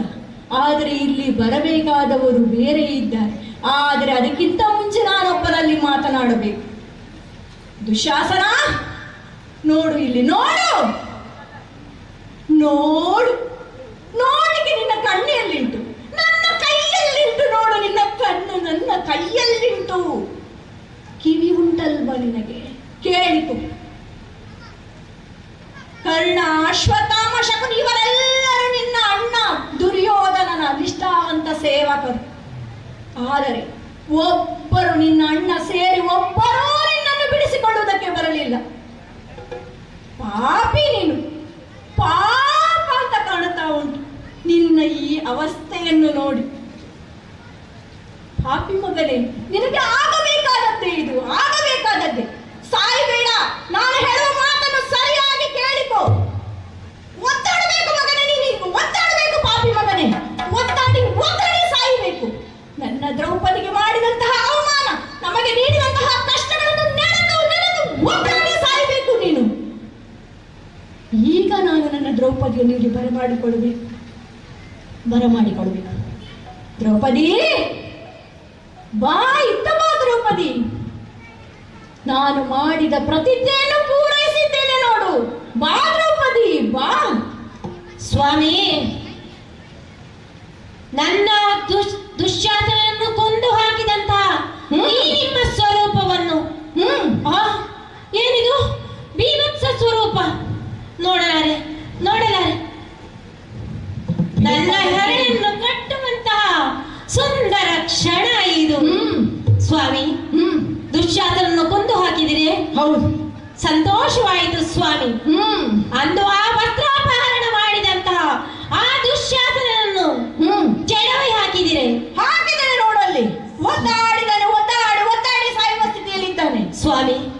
ಸಂತೋಷವಾಯಿತು. ನನ್ನ ಹೆರಳನ್ನು ಕಟ್ಟುವಿರೇ ಸ್ವಾಮಿ. ಬಾ ದ್ರೌಪದಿ, ನನ್ನ ತೊಡೆಯ ಮೇಲೆ ಕುಳಿತುಕೋ. ಆತನ ಎದೆಯಿಂದ ಹೊಮ್ಮಿದಂತಹ ಈ ರಕ್ತದಿಂದ ನಿನ್ನ ಹೆರಳನ್ನು ತೈಲೋಪಚಾರ ಮಾಡಿಸುತ್ತಾರೆ. ಸಂತೋಷವಾಯಿತು ಸ್ವಾಮಿ. ಅವನ ಹಲ್ಲಿನಿಂದ ನಿನ್ನ ಹೆರಳನ್ನು ಬಾಚಿದ್ದೇನೆ ದ್ರೌಪದಿ, ಬಾಚಿದ್ದೇನೆ. ಮಾತ್ರ ಅಲ್ಲ, ಅವನ ಒಡಲಿನಿಂದ ಬಗೆದಂತಹ ಕರುಳು. ಮುಡಿಯುತ್ತೀರಿ? ಮುಡಿಸಿ ಸ್ವಾಮಿ, ಮುಡಿಸಿ. ಮೊದಲು ನಿನ್ನ ಹೆರಳನ್ನು ಕಟ್ಟಿ ಆಮೇಲೆ ಅದಕ್ಕೆ ಈ ಕರುಳಿನ ಮಾಲೆಯನ್ನು ಹೂವಾಗಿ ಮುಡಿಸುತ್ತೇನೆ. ಈಗ ಸಂತೋಷವಾಯಿತೆ ದ್ರೌಪದಿ, ಆನಂದ ಭರಿತರಾಗಿದ್ದೇನೆ ಸ್ವಾಮಿ.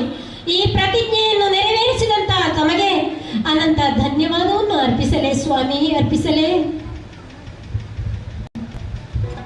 ಇದು ಭೀಭತ್ಸ ರಸವಾದರೆ ಇನ್ನು ಮುಂದಕ್ಕೆ ಭಯಾನಕ ರಸ.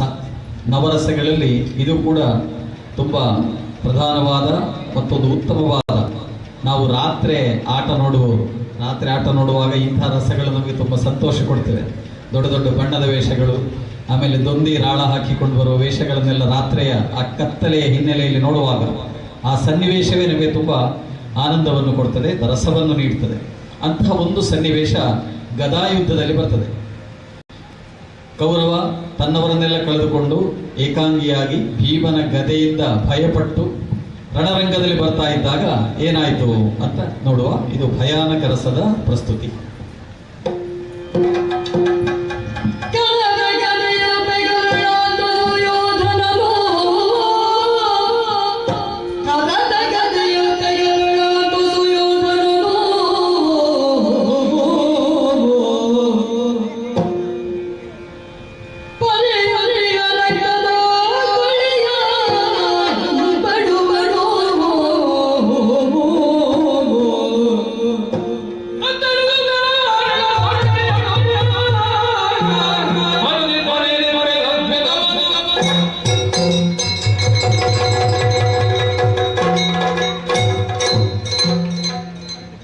ನಾವೊಂದು ಬಗೆದರೆ ದೈವ ಬೇರೊಂದು ಬಗೆಯುವುದಂತೆ.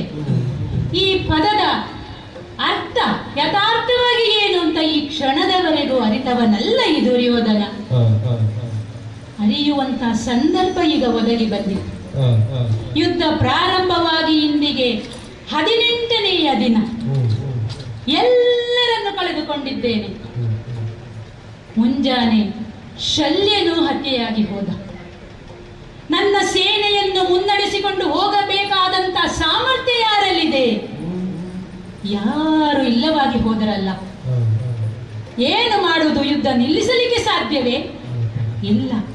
ಅಳಿದುಳಿದಂತ ಸೇನೆಯನ್ನು ಒಗ್ಗೂಡಿಸಿಕೊಂಡು ನಾನೇ ಸೇನಾಧಿಪತಿಯಾಗಿ ಮುಂದೆ ನಿಂತು ಯುದ್ಧ ರಂಗದತ್ತ ಸಾಗಿದೆ. ಎಲ್ಲಿದ್ದನೋ ಏನೋ ಭೀಮಸೇನ ಕ್ಷಣಾರ್ಧದಲ್ಲಿ ನನ್ನ ಎದುರಿಗೆ ಪ್ರತ್ಯಕ್ಷನಾಗಿ ಹೋದನಲ್ಲ. ಎದುರಾಳಿಯಾಗಿ ಅವನು ನಾನು ನಿಲ್ಲಬೇಕು ಎಂದು ಬಯಸಿದ್ದು ಈ ಕ್ಷಣದವರೆಗೆ. ಆದರೆ ಈ ಕ್ಷಣ ಅವನ ಹೊಡೆತವನ್ನು ತಾಳಲಾರದೆ ಹೋದೆ. ಇಂದು ನನ್ನ ಅಂತ್ಯವೇ ಎಂದು ಭಾವಿಸಿದ ಕ್ಷಣದಲ್ಲಿ ಹೇಗಾದರೂ ಬದುಕುಳಿಯಬೇಕು ಎಂದು ಯೋಚನೆಯೊಂದಿಗೆ ಯುದ್ಧ ರಂಗದಿಂದ ಮುಂದೆ ಮುಂದೆ ಹೆಜ್ಜೆ ಇಡುತ್ತಾ ಬಂದವನು ನಾನು. ಏಕಾಂಗಿಯಾಗಿ ನಡೆದು ಬರುತ್ತಿದ್ದಂತ ಇಲ್ಲಿಯೂ ಸಹ ಅವನ ಮೂದಲಿಕೆಯ ಮಾತುಗಳು ಕೇಳಿ ಬರ್ತಾ ಇದೆ. ತಾಯ ಗರ್ಭದಲ್ಲಿ ಅಡಗಿದರೂ ಸಹ ನಿನ್ನನ್ನು ಹೊರಗೆಳೆದು ನಿನ್ನನ್ನು ಹತ್ಯೆಗೈತೇನೆ ಅಂತ ಹೇಳ್ತಾ ಇದ್ದಾನೆ. ಒಂದೇ ಎರಡೇ ನಾನು ಮಾಡಿದ ಪ್ರಯತ್ನಗಳು ನನ್ನ ಬದುಕೆಂಬ ಸುಂದರವಾದ ತೋಟದಲ್ಲಿ ಬೆಳೆದು ನಿಂತ ಕಳೆಗಳು ಅವರು. ಪಾಂಡವರಲ್ಲ ಅವರು. ಯಥಾರ್ಥವಾಗಿ ಹೇಳಬೇಕೆಂದಿದ್ದರೆ ಕೌಂತೆಯರು. ಕಿತ್ತಷ್ಟು ಬೆಳೆದರೆ ಹೊರತು ಕುಗ್ಗಲಿಲ್ಲ. ಎಲ್ಲವನ್ನು ಕಳೆದುಕೊಂಡು ಏಕಾಂಗಿಯಾಗಿ ನಿಂತಿದ್ದೇನೆ. ನಾನು ಎಣಿಸಿದ್ದು ಲೆಕ್ಕಾಚಾರ ಮಾಡಿದ್ದು ತಲೆ ಕೆಳಗಾಗಿ ಹೋಯಿತು. ಒಂದೇ ಎರಡೇ ನಾನು ಮಾಡಿದಂತ ಕುತಂತ್ರಗಳು ಯಾವುದು ಫಲ ಕೊಡಲಿಲ್ಲ. ಎಲ್ಲವೂ ವಿಫಲವಾಗಿ ಹೋಯಿತು.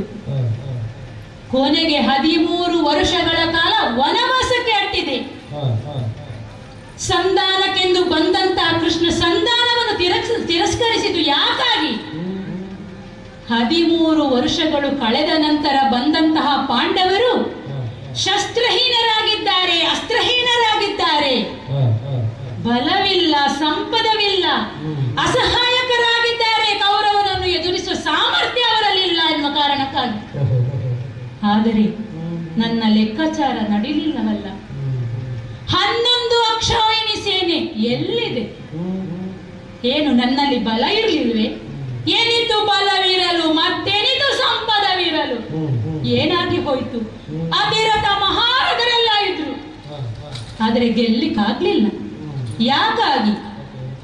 ಒಂದು ಕಾರ್ಯ ಮಾಡಬೇಕು ಅಂತಾದಾಗ ಅಂತರಂಗ ಬಹಿರಂಗ ಎರಡು ಏಕತ್ರವಾಗಿ ಹೋರಾಡಬೇಕು.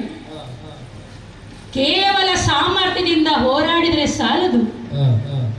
ಭೀಷ್ಮರಾಗಲಿ, ಕೃಪರಾಗಲಿ, ದ್ರೋಣರಾಗಲಿ ತಮ್ಮ ಸಂಪೂರ್ಣ ಬಲ ಪ್ರಯೋಗ ಮಾಡಿದ್ರು. ಆದರೆ ಅಂತರಂಗದಲ್ಲಿ ಅವರು ಬಯಸಿದ್ದು ಪಾಂಡವರ ಒಳಿತನ್ನು ಮಾತ್ರ. ಹಾಗಾಗಿ ಜಯ ನನ್ನದಾಗಲಿಲ್ಲ. ಕರ್ಣ ಆಪ್ತ ಮಿತ್ರ, ಅವನನ್ನು ಸಾಕಿದ್ದೇ ನಾಳೆ ನನ್ನ ಪ್ರಯೋಜನಕ್ಕೆ ಬಂದಾನು ಎನ್ನುವ ಕಾರಣಕ್ಕಾಗಿ. ಆದರೆ ಸಮಯದಲ್ಲಿ ಒದಗಿ ಬರಬೇಕಾದಂತಹ ಮಂತ್ರೋಚ್ಚಾರಗಳು ಅವನ ಸ್ಮೃತಿ ಪಟಲದಲ್ಲಿ ಬರಲೇ ಇಲ್ಲ. ಇದಕ್ಕೆ ನಾನು ಹೊಣೆಯಾಗುತ್ತೇನೆಯೇ? ಇಲ್ಲ. ಇವರನ್ನೆಲ್ಲ ನಂಬಿ ಯುದ್ಧಕ್ಕೆ ನಿಂತದ್ದು ನನ್ನ ತಪ್ಪಾಗಿ ಹೋಯಿತು. ಅಜೇಯರು ಎಂದು ಹೇಳಿಸಿಕೊಳ್ಳುತ್ತಿದ್ದಂತಹ ಭೀಷ್ಮಾಜ್ಜಯ್ಯ ಶಿಖಂಡಿ ಬಂದು ನಿಂತಾಗ ಶಸ್ತ್ರತ್ಯಾಗ ಮಾಡಿದ್ದು ಯಾಕೆ? ಅದಕ್ಕೆ ನಾನು ಹೊಣೆಗಾರನೇ? ತನ್ನ ಮಗ ಚಿರಂಜೀವಿ ಎಂದು ಅರಿತರೂ ಸಹ ಅಶ್ವತ್ಥಾಮ ಹತ ಎಂಬ ಮಾತನ್ನು ಕೇಳಿ ಪ್ರಾಣತ್ಯಾಗ ಮಾಡಿದರಲ್ಲ ದ್ರೋಣರು. ಆಗ ನನ್ನ ತಪ್ಪೇ ಅದು. ಯುದ್ಧಕ್ಕೆ ಸಿದ್ಧ ಎಂದಾಗ ಧರ್ಮದ ಹಾದಿಯಲ್ಲಿ ನಡೆಯುವಂತ ಇವರೆಲ್ಲ ನನ್ನ ಪಕ್ಷ ಬಿಟ್ಟು ಹೋಗಬೇಕಿತ್ತು, ಪಾಂಡವರ ಪಕ್ಷದಲ್ಲಿ ನಿಲ್ಲಬೇಕಿತ್ತು. ನಿಂತರೆ ಇಲ್ಲ, ಮಾತಿಗೂ ನನಗೆ ಹೇಳಲಿಲ್ಲ. ಜೊತೆಯಾಗಿ ನಿಂತಾಗ ನನ್ನ ಆತ್ಮವಿಶ್ವಾಸ ವೃದ್ಧಿಸಿತು. ಯುದ್ಧವೇ ಸಿದ್ಧ ಅಂತ ಘೋಷಿಸಿ ನಾನು ಹಸ್ತಿನಾವತಿಯ ಸಿಂಹಾಸನ ನನ್ನದೇ ಎಂದು ವಿಜೃಂಭಿಸಿದೆ. ಆದರೆ ಈಗ ಏನಾಗಿ ಹೋಯಿತು? ಈ ಕ್ಷಣದಲ್ಲಿ ನನ್ನಲ್ಲಿ ಉಳಿದಿರುವುದು ಯಾವುದು ಗೊತ್ತಾ? ಕರದಲ್ಲಿರುವಂತಹ ಈ ಗದೆ ಮತ್ತು ಊರ್ಜಿತವಾಗಿ ಉಳಿದಿರುವಂತಹ ಪಾಂಡವರ ಬಗೆಗಿನ ದ್ವೇಷ. ಗದೆ ಇತ್ತು ಅಂತಾದ್ರೆ ಪಾಂಡವರಿದ್ದಾರೆ, ದ್ವೇಷ ಇದೆ ಅಂತ ಅರ್ಥ. ಕೌರವನ ಹೆಗಲಲ್ಲಿ ಗದೆ ಇಲ್ಲ ಅಂತಾದ್ರೆ ಪಾಂಡವರು ಅಳಿದ್ರು ಅಂತ ಅರ್ಥ, ಇಲ್ಲ ಸುಯೋಧನ ಅಳಿದು ಹೋದ ಅಂತ ಅರ್ಥ. ಗದೆ ಇನ್ನು ಇದೆ ಅಂತಾದ್ರೆ ಇನ್ನು ಪಾಂಡವರನ್ನು ಕೊಲ್ಲದೆ ಬಿಡುವವನಲ್ಲ ಈ ದುರ್ಯೋಧನ ಅಂತ ಅರ್ಥ. ಏಕಾಂಗಿಯಾಗಿ ಸಾಗುತ್ತಿರುವಂತಹ ಈ ಸಂದರ್ಭದಲ್ಲಿ ರಣಾಂಗಣದಲ್ಲಿ ಪರ್ವತೋಪಾದಿಯಲ್ಲಿ ಬಿದ್ದಿರುವಂತಹ ಹೆಣಗಳು, ಹೊರಲುತ್ತಿರುವ ಭೂತ ಪ್ರೇತಗಳು, ತರುವ ಗುರುಕುಲನಾಥನನ್ನು ಕಾಣೋಣ ಸಹಜಯ. ಎಲ್ಲಿ ನೋಡಿದರು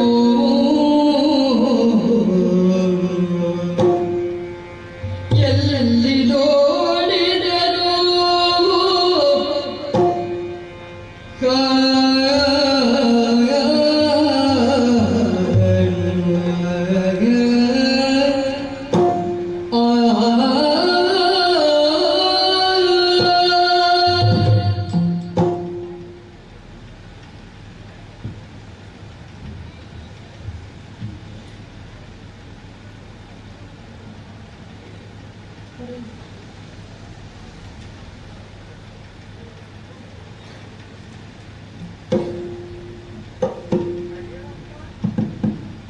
ಎಲ್ಲಿ ನೋಡಿದರು ಪರ್ವತೋಪಾದಿಯಲ್ಲಿ ಬಿದ್ದಿರುವಂತಹ ಹೆಣದ ರಾಶಿಗಳು. ಶಿವ ಶಿವ, ನೋಡಲಾರೆ ನೋಡಲಾರೆ. ರಕ್ತ ದೋಗುಳಿಯ ನಡುವೆ ಹೆಜ್ಜೆಯನ್ನಿಡುತ್ತಾ ಮುಂದೆ ಸಾಗುತ್ತಾ ಇದ್ದೇನೆ. ನಡೆಯುವಲ್ಲಿ ರತ್ನ ಗಂಬಳಿಯನ್ನು ಹಸುತ್ತಾ ಇದ್ದೆ. ಈಗ ಇಲ್ಲಿ ರಕ್ತ ದೋಗುಳಿಯ ನಡುವೆ ಸಾಗುತ್ತಾ ಇದ್ದೇನೆ. ಹೆಮ್ಮಡವಾಗಿದೆ ರಕ್ತ ಸುರಿದು ಸುರಿದು. ನನ್ನ ಕಾಲುಗಳಿಗೆ ತಡವಿದ ಈ ರುಂಡ ಯಾವುದು? ಈ ರುಂಡ ನನ್ನ ತಮ್ಮ ದುಶ್ಯಾಸನನದೇ, ಆಪ್ತಮಿತ್ರ ಕರ್ಣನದೇ. ಶಿವ ಶಿವ, ಏನನ್ನು ಕಾಣುತ್ತಾ ಇದ್ದೇನೆ? ನನ್ನ ಕಾಲಿಗೆ ಸಿಕ್ಕಿದ ಈ ಕೈಯ ತುಂಡು ಯಾರದು? ನನ್ನ ಮಗನದೇ, ಇಲ್ಲ ವೀರನಂತೆ ಧೀರನಂತೆ ಹೋರಾಡಿದ ಅಭಿಮನ್ಯುವಿನದೇ. ಯಾರದಿದು? ಈ ತೊಡರಿದ ಕರುಳ ಬಳ್ಳಿ ಯಾರದು? ಭೀಮಸೇನ ಬಗೆದ ನನ್ನ ತಮ್ಮ ದುಶ್ಯಾಸನನ ಕರುಳ ಬಳ್ಳಿಯೇ.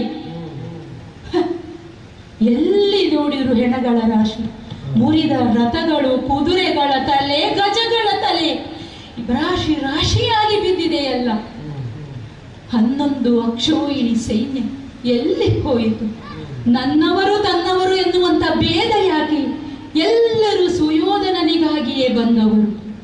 ರಕ್ತದ ಹೆಮ್ಮಡುವಿನಲ್ಲಿ ಕಾಲನ್ನು ಊರುತ್ತಾ ಮುಂದೆ ಸಾಗುತ್ತಾ ಇದ್ದೇನೆ. ಕೇಳಲಾರೆ ಒರಲುತಿಹ ಭೂತ ಪ್ರೇತ ಪಿಶಾಚಿ ಶಾಕಿನಿ ಡಾಕಿನಿಗಳ ಕುಣಿತ ಏನು? ಹತ್ತುಗಳು, ನರಿಗಳು, ನಾಯಿಗಳು ಹೆಣವನ್ನು ಕುಕ್ಕಿ ಕುಕ್ಕಿ ತಿನ್ನುತ್ತಿರುವ ಈ ದೃಶ್ಯ ಏನು? ಹೇಗೆ ನೋಡ್ಲಿ ಶಿವ, ಹೇಗೆ ನೋಡಲಿ? ನನ್ನವರೆಲ್ಲರನ್ನು ಕುಕ್ಕಿ ಕುಕ್ಕಿ ತಿನ್ನುತ್ತಾ ಇದೆಯಲ್ಲ. ಈ ನೀರವ ನಿಶ್ಶಬ್ದ ವಾತಾವರಣದಲ್ಲಿ ಜೀವ ಇರುವಂತವನು ನಾನೊಬ್ಬನೇ. ಆದರೆ ಈ ಹತ್ತುಗಳಿಗೆ ಅದು ಕಂಡು ಬರುತ್ತಿಲ್ಲವಲ್ಲ. ನನ್ನನ್ನು ಹೆಣವೆಂದೇ ಭಾವಿಸಿ ಕುಕ್ಕಿ ಕುಕ್ಕಿ ತಿನ್ನಲು ಬರ್ತಾ ಇದೆಯಲ್ಲ. ಏನು ಮಾಡಲಿ? ಹಿಂಬಾಲಕರಿಲ್ಲ, ಮುಂಬಾಲಕರಿಲ್ಲ, ವೇದ ಘೋಷಗಳಿಲ್ಲ, ಛತ್ರ ಚಾಮರಗಳಿಲ್ಲ. ಈ ರಣರಂಗದಲ್ಲಿ, ದಾರುಣಿಯಲ್ಲಿ ಇದನ್ನೆಲ್ಲವನ್ನು ನೋಡುತ್ತಾ ಸಾಗುತ್ತಾ ಇರಬೇಕಾದರೆ ಆತ್ಮವಿಶ್ವಾಸ ಹೊಂದಿದಂತ ಕ್ಷಣ ಇದು. ಆದರೆ ಮತ್ತೊಂದು ಬಗೆಯಲ್ಲಿ ನೋಡಿದರೆ ನನ್ನ ವಿಶ್ವಾಸವೇ ವೃದ್ಧಿಯಾಗುವಂತಿದೆ. ಸುಯೋಧನ, ಕುಗ್ಗಬೇಡ, ಇದಕ್ಕೆಲ್ಲ ಉತ್ತರವನ್ನು ಕೊಡುವ ಅವಕಾಶ ನಿನಗೂ ಇದೆ ಅಂತ ಹೇಳುತ್ತಾ ಇದೆ. ಎಲ್ಲವನ್ನು ಸರಿಸಿ ಕಣ್ಣು ಮುಚ್ಚಿ ಹೆಜ್ಜೆಯನ್ನು ಮುಂದಿಡುತ್ತಾ ರಕ್ತ ದೋಕುಳಿಯ ಮದುವೆ ಹಾದಿ ಮಾಡುತ್ತಾ ಮುಂದೆ ಸಾಗುತ್ತೇನೆ. ಇನ್ನು ಮುಂದೆ ಅದ್ಭುತ ರಸದ ಪ್ರಸ್ತುತಿ. ಇದು ಕುಮಾರ ವಿಜಯ ಪ್ರಸಂಗದಲ್ಲಿ, ಮುದ್ದಣ ಕವಿ ವಿರಚಿತ ಕುಮಾರ ವಿಜಯ ಪ್ರಸಂಗದಲ್ಲಿ ಶೂರಪದ್ಮ ಎಂಬಂತಹ ಒಬ್ಬ ದುಷ್ಟ ರಾಕ್ಷಸ ಸುಬ್ರಹ್ಮಣ್ಯ ದೇವರಿಂದಲೇ ಹತನಾಗುವ ಒಂದು ಸಂದರ್ಭ. ಆದರೆ ಯುದ್ಧ ಕಾಲದಲ್ಲಿ ಸುಬ್ರಹ್ಮಣ್ಯನ ಮಹಿಮೆ ಏನು ಎನ್ನುವುದನ್ನು ಅವನು ಅರ್ಥ ಮಾಡಿಕೊಳ್ಳುವ ಜ್ಞಾನೋದಯದ ಒಂದು ಸಂದರ್ಭ. ಎದುರಿಗೆ ಯುದ್ಧ ಮಾಡುವುದಕ್ಕಾಗಿ ಸುಬ್ರಹ್ಮಣ್ಯನೇ ಬಂದು ನಿಂತಿದ್ದಾನೆ. ಶೂರಪದ್ಮ ಸಾಕಷ್ಟು ಯುದ್ಧ ಮಾಡಿ ಸೋಲುವ ಹಂತಕ್ಕೆ ಬಂದಿದ್ದಾನೆ. ಆಗ ಅವನಿಗೆ ಉಂಟಾದ ಆ ಸುಬ್ರಹ್ಮಣ್ಯ ದರ್ಶನ ಅದು ಹೇಗೆ ಎನ್ನುವುದನ್ನು ಅದ್ಭುತ ರಸದ ಪ್ರಸ್ತುತಿಯಾಗಿ ಈಗ ಆಯ್ಕೆ ಮಾಡಿಕೊಂಡಿದ್ದೇವೆ. ಕಂಡಲು ವಿಶ್ವರೂಪವ ಪದ್ಮನು ಕಂಡನು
ನವೀಕರಣ ಪುನಃಪ್ರತಿಷ್ಠಾ ಅಷ್ಟಬಂಧ ಬ್ರಹ್ಮಕಲಶೋತ್ಸವಸ್ಯ ಸಂಪೂರ್ಣಪರಾವಾಪ್ತ್ಯರ್ಥ ಅನ್ನದಾನಾದಿಕಂ ಚ ಕರ್ತುಂ ಬ್ರಾಹ್ಮಣ ಆರಾಧನಾಖ್ಯಂ ಕರ್ಮ ಕರಿಷ್ಯೇ.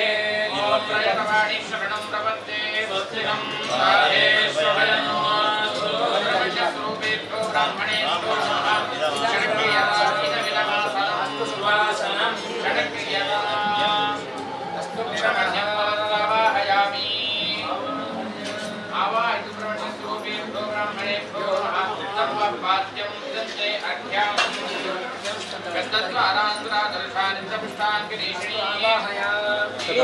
ಬಂಡ್ಲು ಕೊಟ್ಟಿದ್ದೆ ರಕ್ಷಿತ್ ಹೇಳಿದ್ದೆ ನಿಮ್ಮ ಮೊಬೈಲಲ್ಲಿ 100 ರೂಪಾಯಿದೊಂದು ಬಂಡ್ಲು ತಂದು ನಾನು ಮತ್ತೆ ಕೊಡ್ತೇನೆ. ಉಳಿದದ್ದು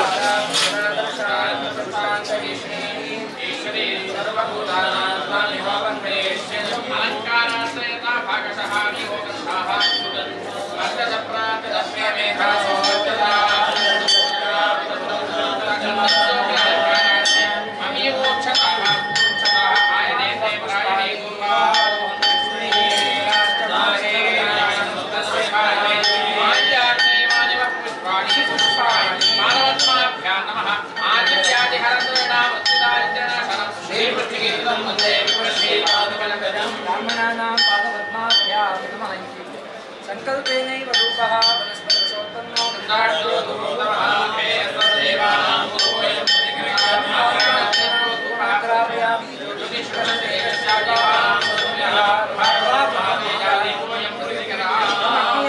ದೀಪಂ ದರ್ಶಯಾಮಿ ನಮೋ ಅನಂತಾಯ ಸಹಸ್ರಮೂರ್ತಯೇ ಸಹಸ್ರಪಾದಾಯ ಸಹಸ್ರನಾಮನೇ ಪುರುಷಾಯ ಶಾಸ್ತ್ರೇ ಸಹಸ್ರಮೂರ್ತಿಧಾರಿಣೇ ನಮಃ. ನಮೋ ಬ್ರಹ್ಮಣ್ಯದೇವಾಯ ಗೋವಿಂದಾಯ ನಮೋ ನಮಃ. ಅಷ್ಟಗಂಧಾ ಸಕಲಾರಾಧನೆ ಸ್ವರ್ಜಿತಾಂ.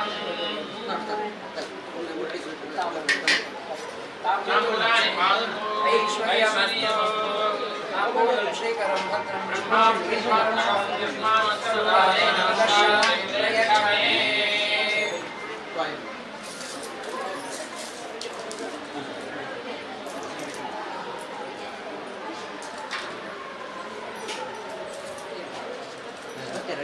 ಸಂಧಿ ಬಂದದ ನೋಟು ಬಂದ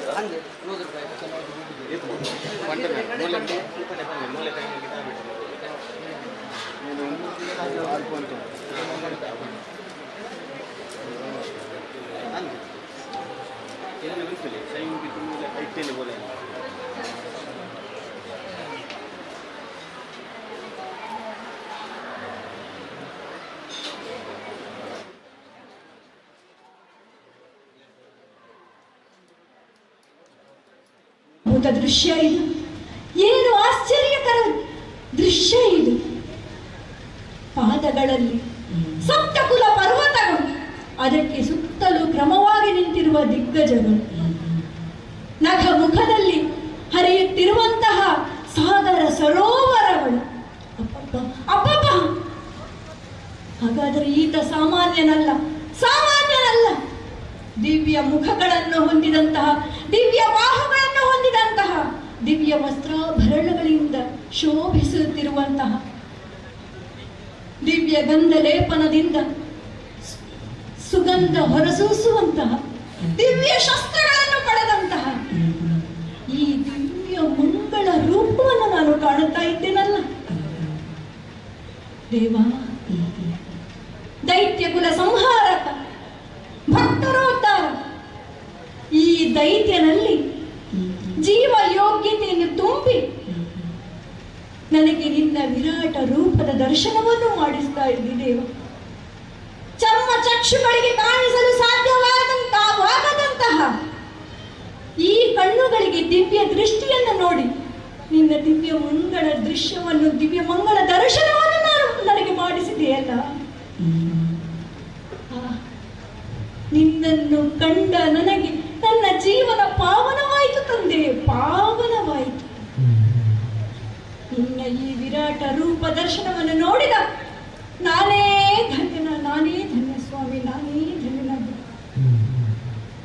ಸುಬ್ರಹ್ಮಣ್ಯ, ನಿನ್ನ ಈ ದರ್ಶನ ಭಾಗ್ಯದಿಂದ ನನ್ನ ಪಾಪವೆಲ್ಲ ಕಳೆದು ಹೋಯಿತು ತಂದೆ, ಪಾಪವೆಲ್ಲ ಕಳೆದು ಹೋಯಿತು. ನನ್ನ ತಪ್ಪನ್ನು ಮನ್ನಿಸು ತಂದೆ, ಮನ್ನಿಸು. ರಸಗಳಲ್ಲಿ ಕೊನೆಯದಾದ ರಸ ಶಾಂತ ರಸ, ನವರಸ ಪ್ರಸ್ತುತಿಯ ಕೊನೆಯ ಭಾಗಕ್ಕೆ ಬರ್ತಾ ಇದ್ದೇವೆ. ರಾಜಸೂಯಾಧ್ವರ ಅಂತ ಒಂದು ಪ್ರಸಂಗ ಬಹಳ ಮುಖ್ಯವಾದದ್ದು ಮಹಾಭಾರತದಲ್ಲಿ. ಈ ಯಾಗದ ಕೊನೆಯ ಭಾಗದಲ್ಲಿ ಅಗ್ರಪೂಜೆ ನಡೀತದೆ. ರಾಜರುಗಳೆಲ್ಲರಿಂದ ಪೂಜಿತನಾಗುವ ಕೃಷ್ಣನಿಗೆ ಅಗ್ರಪೂಜೆ ಸಲ್ಲುವಾಗ ಶಿಶುಪಾಲಾದಿಗಳು ಅದನ್ನು ವಿರೋಧಿಸಿ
महन्तः सम्यक्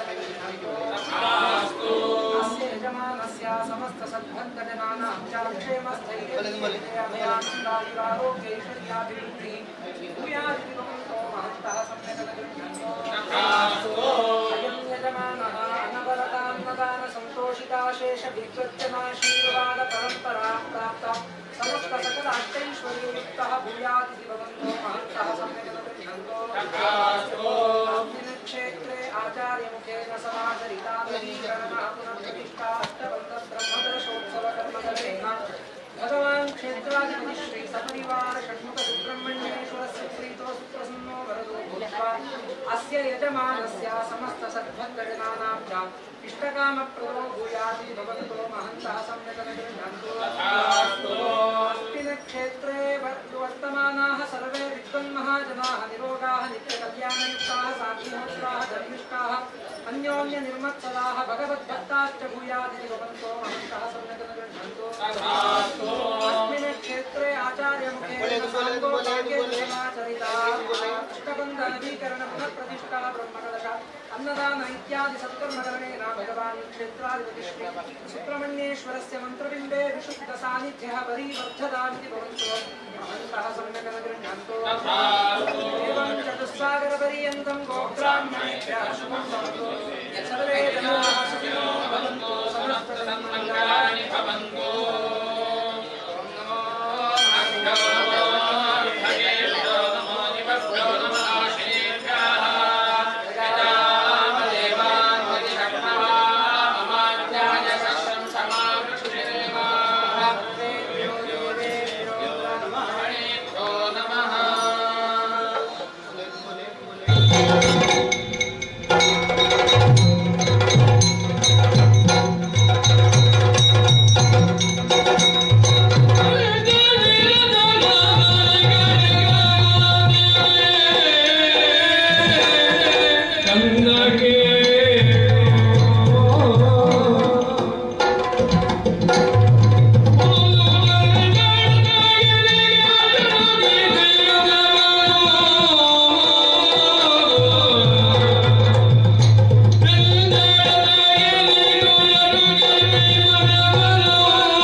ತಂದೆಯ ಸದ್ಗತಿಗಾಗಿ ಆತನ ವಿಶಿಷ್ಟ ಸ್ಥಾನಮಾನಕ್ಕಾಗಿ ನೀವು ಕೈಗೊಂಡಂತಹ ಯಾಗಗಳು ಹೌದು ಬಹಳ ಸಕಲೋಪಚಾರಗಳಿಂದ ಇದನ್ನು ಮಾಡಿಕೊಂಡು ಬಂದವರಿದ್ದೀರಿ. ಹೌದು. ಯಾರನ್ನು ಅಗ್ರ ಪೂಜೆಗೆ ಕುಳ್ಳಿರಿಸಬೇಕು ಅನ್ನುವಂತಹ ವಿಚಾರದಲ್ಲೂ ಕೂಡ ನಿನಗೆ ನಾನು ಸಲಹೆಯನ್ನು ಕೊಟ್ಟವನೇ ಇದ್ದೇನೆ. ನಿಜವೇ? ಆ ರೀತಿಯಾಗಿ ಕೃಷ್ಣನನ್ನು ಕುಳ್ಳಿರಿಸಿ ಆಯಿತು, ಅವನಿಗೆ ಅಗ್ರ ಪೂಜೆಯನ್ನು ನೀಡಿದ್ದೂ ಆಯಿತು. ಹೌದು. ಅದನ್ನು ಕೇಳಿದಂತಹ ಶಿಶುಪಾಲ ದಂತವಕ್ರರು ಕೆರಳಿದ್ದೂ ಆಯಿತು. ಹೌದು. ಬಿಡು ಅವುಗಳ ಮಾತಿಗೆ. ಕೃಷ್ಣನ ಮಹಿಮೆ ಏನು, ಕೃಷ್ಣನ ಸಾಮರ್ಥ್ಯ ಏನು ಎಂಬುದನ್ನು ಅವರು ಅರಿಯದಾದವರು, ಅರಿತಿದ್ದರೂ ಅರಿಯದವರಂತೆ ಮೆರೆಯುವವರು. ಹೌದು. ಆದ ಕಾರಣ ಅವುಗಳ ಮಾತಿಗೆ ಬೆಲೆಯನ್ನು ಕೊಡುವುದು ಬೇಡ. ಕೃಷ್ಣ ಯಾರು? ಜಗದ್ಗುರುವಾಗಿದ್ದಾನೆ. ಅವರ ಈ ಕ್ಷತ್ರಿಯನಾದವನಿಗೆ ಈ ಒಂದು ಅಗ್ರ ಪೂಜೆಯನ್ನು ಕೊಡಬೇಕು, ಗುರುವಾದವನಿಗೆ ಅಗ್ರ ಪೂಜೆಯನ್ನು ಕೊಡಬೇಕು ಅನ್ನುವ ಹಾಗೆ ಅವರೇ ಅಂಬುಣ. ಹೌದು. ಕೃಷ್ಣ ಯಾವುದರಲ್ಲಿ ಕಡಿಮೆ ಇದ್ದಾನೆ? ಯಾವುದರಲ್ಲಿ ಇಲ್ಲಪ್ಪ, ಸರ್ವವಂದ್ಯ, ಸರ್ವಮಾನ್ಯ ಅವನು. ಹೌದು. ಸದ್ಗುಣ ಸಂಪನ್ನ, ನಿಜ, ಸರ್ವ ದೋಷ ರಹಿತನಾದವನು. ಹಾಗಿರುವಾಗ ಅಂತವನ್ನು ಕುಳ್ಳಿರಿಸುವುದರಲ್ಲಿ ಯಾವುದೇ ಸಂಶಯ ಇಲ್ಲ. ಭಗವಾನ್ ವೇದವ್ಯಾಸರು ಇದಕ್ಕೆ ಅಪ್ಪಣೆಯನ್ನು ಕೊಟ್ಟಿದ್ದಾರೆ. ಹೌದು. ಎಲ್ಲರೂ ಹಿರಿಯರೆಲ್ಲರೂ ಅಪ್ಪಣೆಯನ್ನು ಕೊಟ್ಟಿರುವಾಗ, ಎಲ್ಲರೂ ಮನ್ನಿಸಿರುವಾಗ ಶಿಶುಪಾಲ ದಂತವಕ್ರರು ಹಾಗೆ ಹೇಳುವುದರಲ್ಲಿ ಅವರ ಮಾತಿಗೆ ಮನ್ನಣೆಯನ್ನು ಕೊಡುವ ಅಗತ್ಯವೇ ಇಲ್ಲ. ಕೃಷ್ಣ ಯಾರು? ಪ್ರಳಯ ಕಾಲದಿಂದಲೇ ಹಿಡಿದು ಧರ್ಮ ಸಂಸ್ಥಾಪನೆಗಾಗಿ ಅವನು ಮಾಡಿದಂತಹ ಅವತಾರಗಳು, ಅಷ್ಟು ಅವತಾರಗಳ ನೆತ್ತಿ ಇಳಿಯ ಭಾರವನ್ನು ಇಳಿಸಿದವ, ಅನೇಕರಿಗೆ ಮೋಕ್ಷವನ್ನು ಕೊಟ್ಟವ. ನಿಜವೇ. ಅಂತಹ ಸ್ವಾಮಿಯನ್ನು, ಅಂತಹ ಭಕ್ತರೋದ್ಧಾರನನ್ನು ಅಗ್ರಪೂಜೆಗೆ ಕೊಳ್ಳಿರಿಸುವುದನ್ನು ಅವರು ಮಾನಿಸದೆ ಹೋದಲ್ಲಿ ಕೃಷ್ಣ ಅವನನ್ನು ಸುಮ್ಮನೆ ಬಿಡ್ತಾರೆ ಅಂತ ತಿಳಿದುಕೊಂಡಿದ್ಯಾ? ಈಗ ಸುಮ್ಮನೆ ಕೂತಿದ್ದಾನಲ್ಲ ಕೃಷ್ಣ. ಅವನು ಸುಮ್ಮನೆ ಕುಳಿತಿರುವುದರಲ್ಲಿ ಒಂದು ಕಾರಣ ಇದೆ. ಶಿಶುಪಾಲ ದಂತವಕ್ರರು ಯಾರು? ಯಾರು? ವಿಷ್ಣುವಿನ ದ್ವಾರಪಾಲಕರಾದಂತಹ ಜಯ ವಿಜಯರು. ಅವರಿಗೆ ಶಾಪವನ್ನಿತ್ತಂತಹ ಸಂದರ್ಭದಲ್ಲಿ ಅವರಿಗಾಗಿ ಅವರ ಆ ದೈತ್ಯ ಅವರು ಕೇಳಿದಂತಹ ಒಂದು ವರ, ದೇವ ನಾವೇನು ಮಾಡಬೇಕು, ಇಂತಹ ಒಂದು ಭೂಮಿಯಲ್ಲಿ ಜನಿಸುವಂತಹ ಶಾಪ ಅವರಿಗೆ, ಅಂತಹ ಸಂದರ್ಭದಲ್ಲಿ ಏನು ಮಾಡಬೇಕು ಎಂದು ಕೇಳಿದಂತಹ ಸಂದರ್ಭದಲ್ಲಿ ನಾರಾಯಣನು ಹೇಳಿದ ಮಾತೇನು? ಏನು? 7 ಜನ್ಮದಲ್ಲಿ ನನ್ನ ಆರಾಧಕರಾಗಿ ನನ್ನೆಡೆಗೆ ಬರುವಿರೋ, 3 ಜನ್ಮದಲ್ಲಿ ದೈತ್ಯರಾಗಿ ನನ್ನಿಂದಲೇ ಸಂಹಾರಗೊಂಡು ಇಲ್ಲಿಗೆ ಬರುವಿರೋ ಎಂಬುದಾಗಿ. ಅಂತಹ ಸಂದರ್ಭದಲ್ಲಿ ಅವರು ಕೇಳಿದ್ದು, ದೇವ ನಿನ್ನ ವಿರೋಧಿಗಳಾಗಿ ನಿನ್ನಿಂದಲೇ ಹತರಾಗಿ ನಿನ್ನೆಡೆಗೆ ನಾವು ಬಹುಬೇಗ ಬರುವವರು ಎಂದು ಹೇಳುವುದ ಕಾಲ ಜಯ ವಿಜಯರ ಜನ್ಮವೇ ಇದು. ಹೌದು. ಅಂತಹ ಅವರನ್ನು ದಮನ ಮಾಡುವುದಕ್ಕಾಗಿ ಶ್ರೀಕೃಷ್ಣನು ಈ ಅವತಾರದಲ್ಲಿ ಬಂದವನಿದ್ದಾನೆ. ರಾವಣ, ಕುಂಭಕರ್ಣ, ಹಿರಣ್ಯಾಕ್ಷ, ಹಿರಣ್ಯಕಶಿಪು ಇವರನ್ನೆಲ್ಲರನ್ನೂ ತರಿದು, ಅದು ಅವರ 2 ಅವತಾರವಾದಂತಹ ಇದು 3ನೇ ಅವತಾರ ಶಿಶುಪಾಲ ದಂತವಕ್ರ. ಹಾಗಾಗಿ ಆ ಶಿಶುಪಾಲನಿಗೆ ಅವನ ತಾಯಿಗೆ ಕೊಟ್ಟಂತಹ ವರ, ಸೋದರತ್ತಿಗೆ ಕೊಟ್ಟಂತಹ ವರ, 100ನೇ ಒಂದು ತಪ್ಪು ಆದಲ್ಲಿ ಆತನನ್ನು ಸಂಹರಿಸುವೆ ಎಂಬುದಾಗಿ. 101 ಆಗೋ ತನಕ ಕಾಯ್ತಾ ಇದ್ದಾನೆ ಕೃಷ್ಣ. ಅದಕ್ಕಾಗಿ ಕಾಯುವವನು.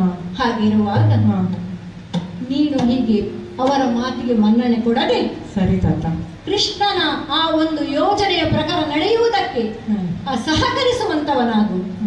ಆದ ಕಾರಣ ಆ ದೈತ್ಯರನ್ನು, ಆ ದುಷ್ಟರನ್ನು ಕೃಷ್ಣನೇ ನೋಡಿಕೊಳ್ಳುತ್ತಾನೆ. ಅದರಲ್ಲಿ ಯಾವ ಬಗೆಯ ಸಂಶಯವೂ ಇಲ್ಲ. ಸರಿ ತಾತ. ಇಲ್ಲಿವರೆಗೆ ಯಕ್ಷಶ್ರೀ ಕಲಾ ಬಳಗ ಪುತ್ತೂರು ಇವರಿಂದ ನವರಸದ ಪ್ರಸ್ತುತಿ. ಮಂಗಳದ ಪದ್ಯಕ್ಕಿಂತ ಮೊದಲು ಶ್ರೀ ಸುಬ್ರಹ್ಮಣ್ಯ ದೇವಸ್ಥಾನ ಕಾರ್ಪಾಡಿ ಇಲ್ಲಿನ ಬ್ರಹ್ಮಕಲಶ ಅಭಿಷೇಕ, ಪುನರ್ಪ್ರತಿಷ್ಠೆ ಇತ್ಯಾದಿ ಪುಣ್ಯ ಕರ್ಮಗಳ ಕಾರ್ಯಗಳ ಈ ಒಂದು ಶುಭಾವಸರದಲ್ಲಿ ಈ ಕಲಾ ಕುಸುಮವನ್ನು ಸಮರ್ಪಿಸುವುದಕ್ಕೆ ಅವಕಾಶ ಮಾಡಿಕೊಟ್ಟದ್ದಕ್ಕಾಗಿ ಬಳಗದ ವತಿಯಿಂದ ಹಾರ್ದಿಕವಾದ ಧನ್ಯವಾದಗಳು.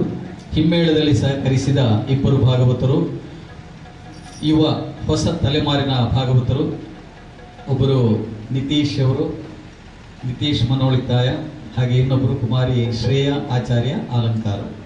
ಇವರಿಬ್ಬರಿಗೂ ಕೂಡ ಹಾರ್ದಿಕವಾದ ಧನ್ಯವಾದಗಳು. ಹಾಗೆ ಚೆಂಡೆ ಮಂದಳೆ ವಾದಕರಾಗಿ ಹಿರಿಯ ಕಲಾವಿದರು ಶ್ರೀ ಪದ್ಯಾಣ ಶಂಕರನಾರಾಯಣ ಭಟ್ರು ಚೆಂಡೆ ಮತ್ತು ಮದ್ದಳೆ ವಾದನ ಎರಡರಲ್ಲಿ ಕೂಡ ಇವತ್ತು ಸಹಕರಿಸಿ ಕಾರ್ಯಕ್ರಮವನ್ನು ಮುನ್ನಡೆಸಿದ್ದಾರೆ. ಅವರಿಗೆ ಧನ್ಯವಾದಗಳು. ಇನ್ನೋರ್ವರು ಶ್ರೀ ಮುರಳೀಧರ ಕಲ್ಲುರಾಯ ಕುಂಜೂರು ಪಂಜ, ಅವರು ಕೂಡ ಈ ಬಳಗದೊಂದಿಗೆ ಅನೇಕ ಕಾರ್ಯಕ್ರಮಗಳಲ್ಲಿ ಸಹಕಾರ ನೀಡುತ್ತಿರುವವರು, ಅವರಿಗೂ ಹಾರ್ದಿಕವಾದ ಧನ್ಯವಾದಗಳು.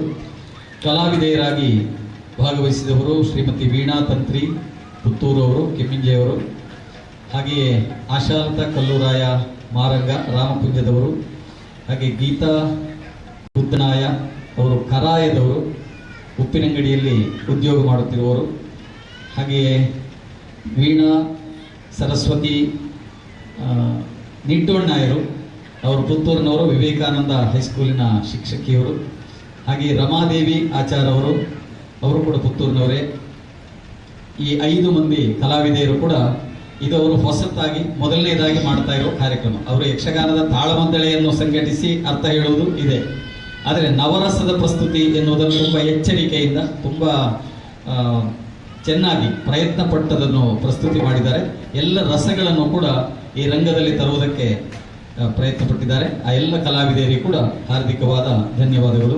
ಇಷ್ಟು ಹೊತ್ತು ಈ ಕಾರ್ಯಕ್ರಮವನ್ನು ಆಲಿಸಿದ ಎಲ್ಲ ಶ್ರೋತೃ ಬಾಂಧವರಿಗೆ, ಪ್ರೇಕ್ಷಕರಿಗೆ ಧನ್ಯವಾದಗಳು. ಹಾಗೆ ಈ ಅವಕಾಶವನ್ನು ಕೊಟ್ಟದ್ದಕ್ಕೆ ಮತ್ತೊಮ್ಮೆ ಬ್ರಹ್ಮಕಲಶೋತ್ಸವ ಸಮಿತಿಯ ಎಲ್ಲ ಪದಾಧಿಕಾರಿಗಳಿಗೆ, ಸಂಚಾಲಕರಿಗೆ ಎಲ್ಲರಿಗೂ ಕೂಡ ಧನ್ಯವಾದಗಳನ್ನು ಸಮರ್ಪಿಸಿ ಮಂಗಳದ ಪದವನ್ನು ಹಾಡಬೇಕಾಗಿ ಭಾಗವತರಲ್ಲಿ ಕೇಳಿಕೊಳ್ತೇನೆ.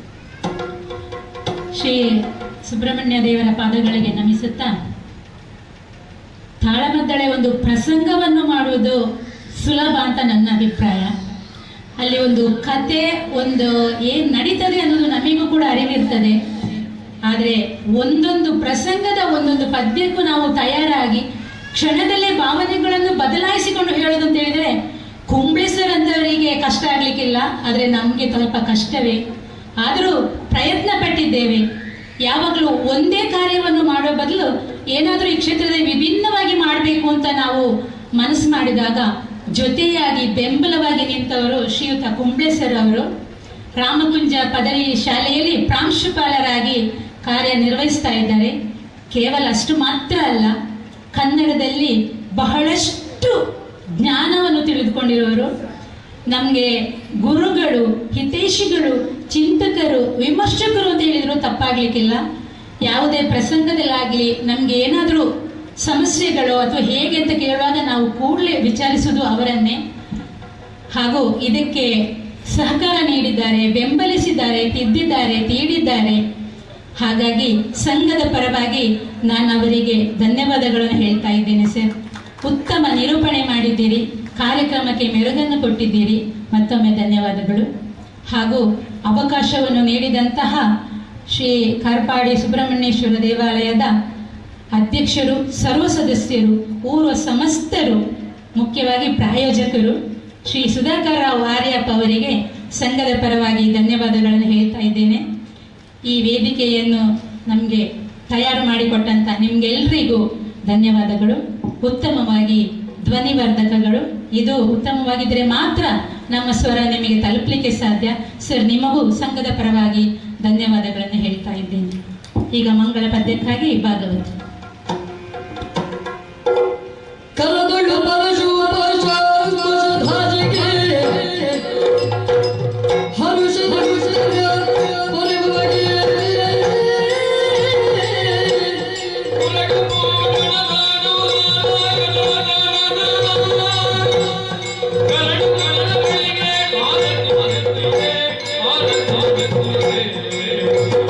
ಗಜಮುಖಾದ್ರವಗೆ ಗಣಪಗೆ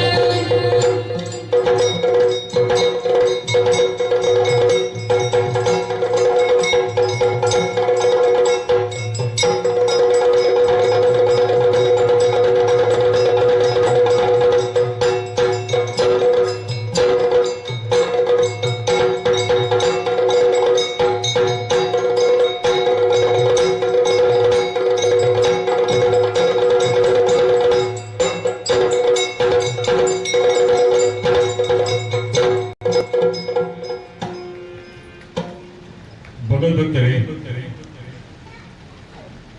ಯಕ್ಷಗಾನ ತಾಳಮದ್ದಳೆಯಲ್ಲಿ ನವರಸವನ್ನು ಅಳವಡಿಸಿಕೊಂಡು ವಿನೂತನ ಶೈಲಿಯಲ್ಲಿ ಯಕ್ಷಗಾನ ತಾಳಮದ್ದಳೆ ಕಾರ್ಯಕ್ರಮ ನೀಡಿದ ಯಕ್ಷಶ್ರೀ ಹವ್ಯಾಸಿ ಬಳಗ ಪುತ್ತೂರಿಯವರಿಗೆ ಬ್ರಹ್ಮಕಲಶ ಸಮಿತಿಯ ಪರವಾಗಿ ಹಾಗೂ ಎಲ್ಲ ಭಕ್ತಾಭಿಮಾನಿಗಳ ಪರವಾಗಿ ಧನ್ಯವಾದಗಳನ್ನು ಸಮರ್ಪಿಸಿದ್ದೇವೆ.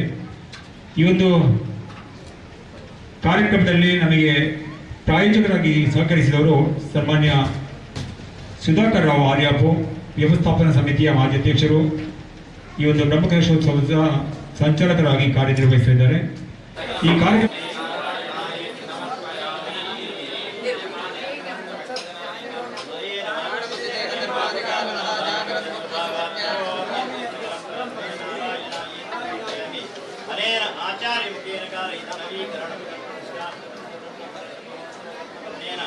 भगवान मांगल्य पुण्यात्मकशी सपरिवार सहित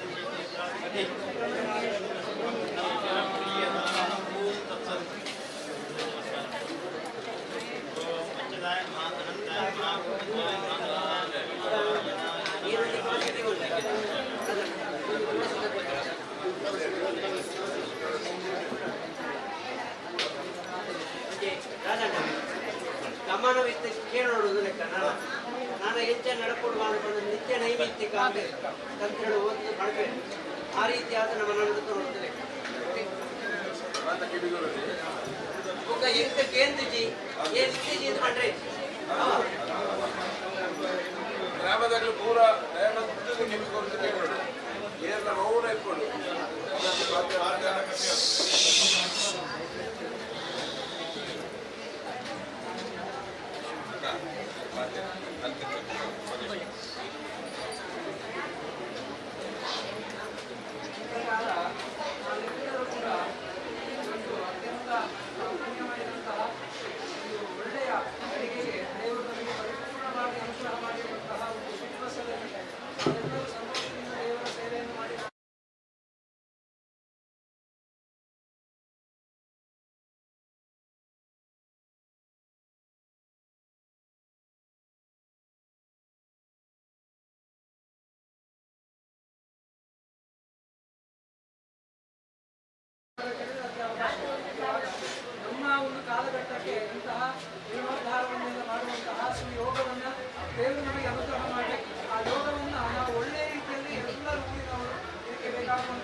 ಅತ್ಯಂತ ಅವರು ಪರಿಶ್ರಮದ ಫಲವಾಗಿ ಇವತ್ತು ಇಂತಹ ಒಂದು ಸುಂದರವಾದಂತಹ ಕ್ಷೇತ್ರ ನಿರ್ಮಾಣ ಆಗಿದೆ. ಆಗಿರುವಾಗ ಆ ದೇವರಿಗೆ ನವೀಕರಣ, ಪುನಃ ಪ್ರತಿಷ್ಠೆ, ಅಷ್ಟಬಂಧ, ಬ್ರಹ್ಮಕಲಶ ಅಂತ ಹೇಳುವಂತಹ ಸಾಂಗೋಪಾಂಗವಾದಂತಹ ಆ ಪ್ರಕ್ರಿಯೆಗಳನ್ನ, ತಾಂತ್ರಿಕ ವಿಧಿವಿಧಾನಗಳನ್ನ 21ನೇ ತಾರೀಕಿಗೆ ನಾವು ಆಚಾರ್ಯವರ ಅಂಕುರಾರ್ಪಣವನ್ನೆಲ್ಲ ಮಾಡಿಕೊಂಡು ಪ್ರಾರಂಭ ಮಾಡಿ ಇವತ್ತು ದೇವರಿಗೆ ಬ್ರಹ್ಮಕಲಶಾಭಿಷೇಕವನ್ನು ಕೂಡ ಮಾಡಿ ಮುಗಿಸಿರುವಂತಹ ಒಂದು ಪುಣ್ಯದ ಗಳಿಗೆ. ದೇವರು ಈ ಗಳಿಗೆಯಲ್ಲಿ ಒಂದೆರಡು ಮಾತನ್ನು ಹೇಳಬೇಕು ಅಂತ ಶಾಸ್ತ್ರ ಹೇಳ್ತಾರೆ. ಯಾಕೆ ಹೇಳಿದ್ರೆ, ದೈವಾಧೀನಂ ಜಗತ್ ಸರ್ವಂ ಮಂತ್ರಾಧೀನಂತು ದೈವತಂ ತನ್ಮಂತ್ರಂ ಬ್ರಾಹ್ಮಣಾಧೀನಂ ಬ್ರಾಹ್ಮಣೋ ಮಮ ದೇವತಾ ಅಂತ ಹೇಳಿ. ಇಡೀ ಜಗತ್ತು ಕೂಡ ದೇವರ ಅಧೀನದಲ್ಲಿರುವಂಥದ್ದು. ಇಡೀ ವಿಶ್ವವೇ ದೇವರ ಚೈತನ್ಯದ ಅಧೀನದಲ್ಲಿರುವಂಥದ್ದು. ಹಾಗಿರುವಾಗ ದೇವರು ಯಾರ ಅಧೀನ ಅಂತ ಕೇಳಿದ್ರೆ, ಮಂತ್ರಾಧೀನಂತು ದೈವತಂ, ದೇವರೆಲ್ಲ ದೇವತೆಗಳು ಕೂಡ ವೇದ ಮಂತ್ರಗಳಿಗೆ ಅಧೀನರಾಗಿರ್ತಾರೆ.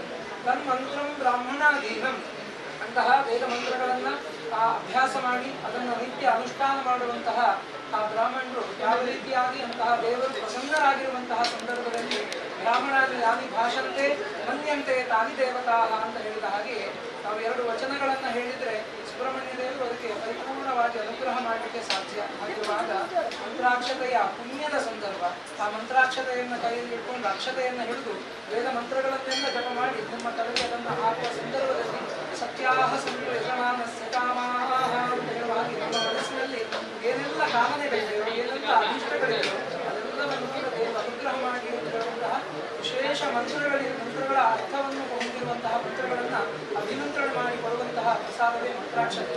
ಅದನ್ನು ನಾವು ಶಿರಸ್ಸಿನಲ್ಲಿ ಧಾರಣೆ ಮಾಡಿದರೆ ಒಳ್ಳೆಯ ಮಂಗಳ ಫಲ ನಮಗೆ ಪ್ರಾಪ್ತಿಯಾಗಲಿಕ್ಕೆ ಸಾಧ್ಯ.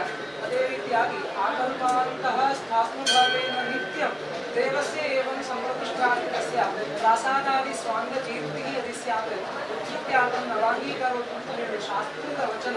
ಯಾವಾಗ ದೇವಸ್ಥಾನ ಹೇಳುವಂಥದ್ದು ಸುತ್ತೋಡಿ ಮಂಟಪ ಗರ್ಭಗುಡಿ ಇದರಲ್ಲಿ ಯಾವುದೇ ಒಂದು ಅಂಗದಲ್ಲಿ ವೈಕಲ್ಯತೆ, ನ್ಯೂನತೆ, ಜೀರ್ಣಾವಸ್ಥೆ ಇರುವಾಗ ಜೀರ್ಣೋದ್ಧಾರವನ್ನು ಶೀಘ್ರವಾಗಿ ಮಾಡಬೇಕಾದ್ದು ನಮ್ಮ ಎಲ್ಲರ ಕರ್ತವ್ಯ.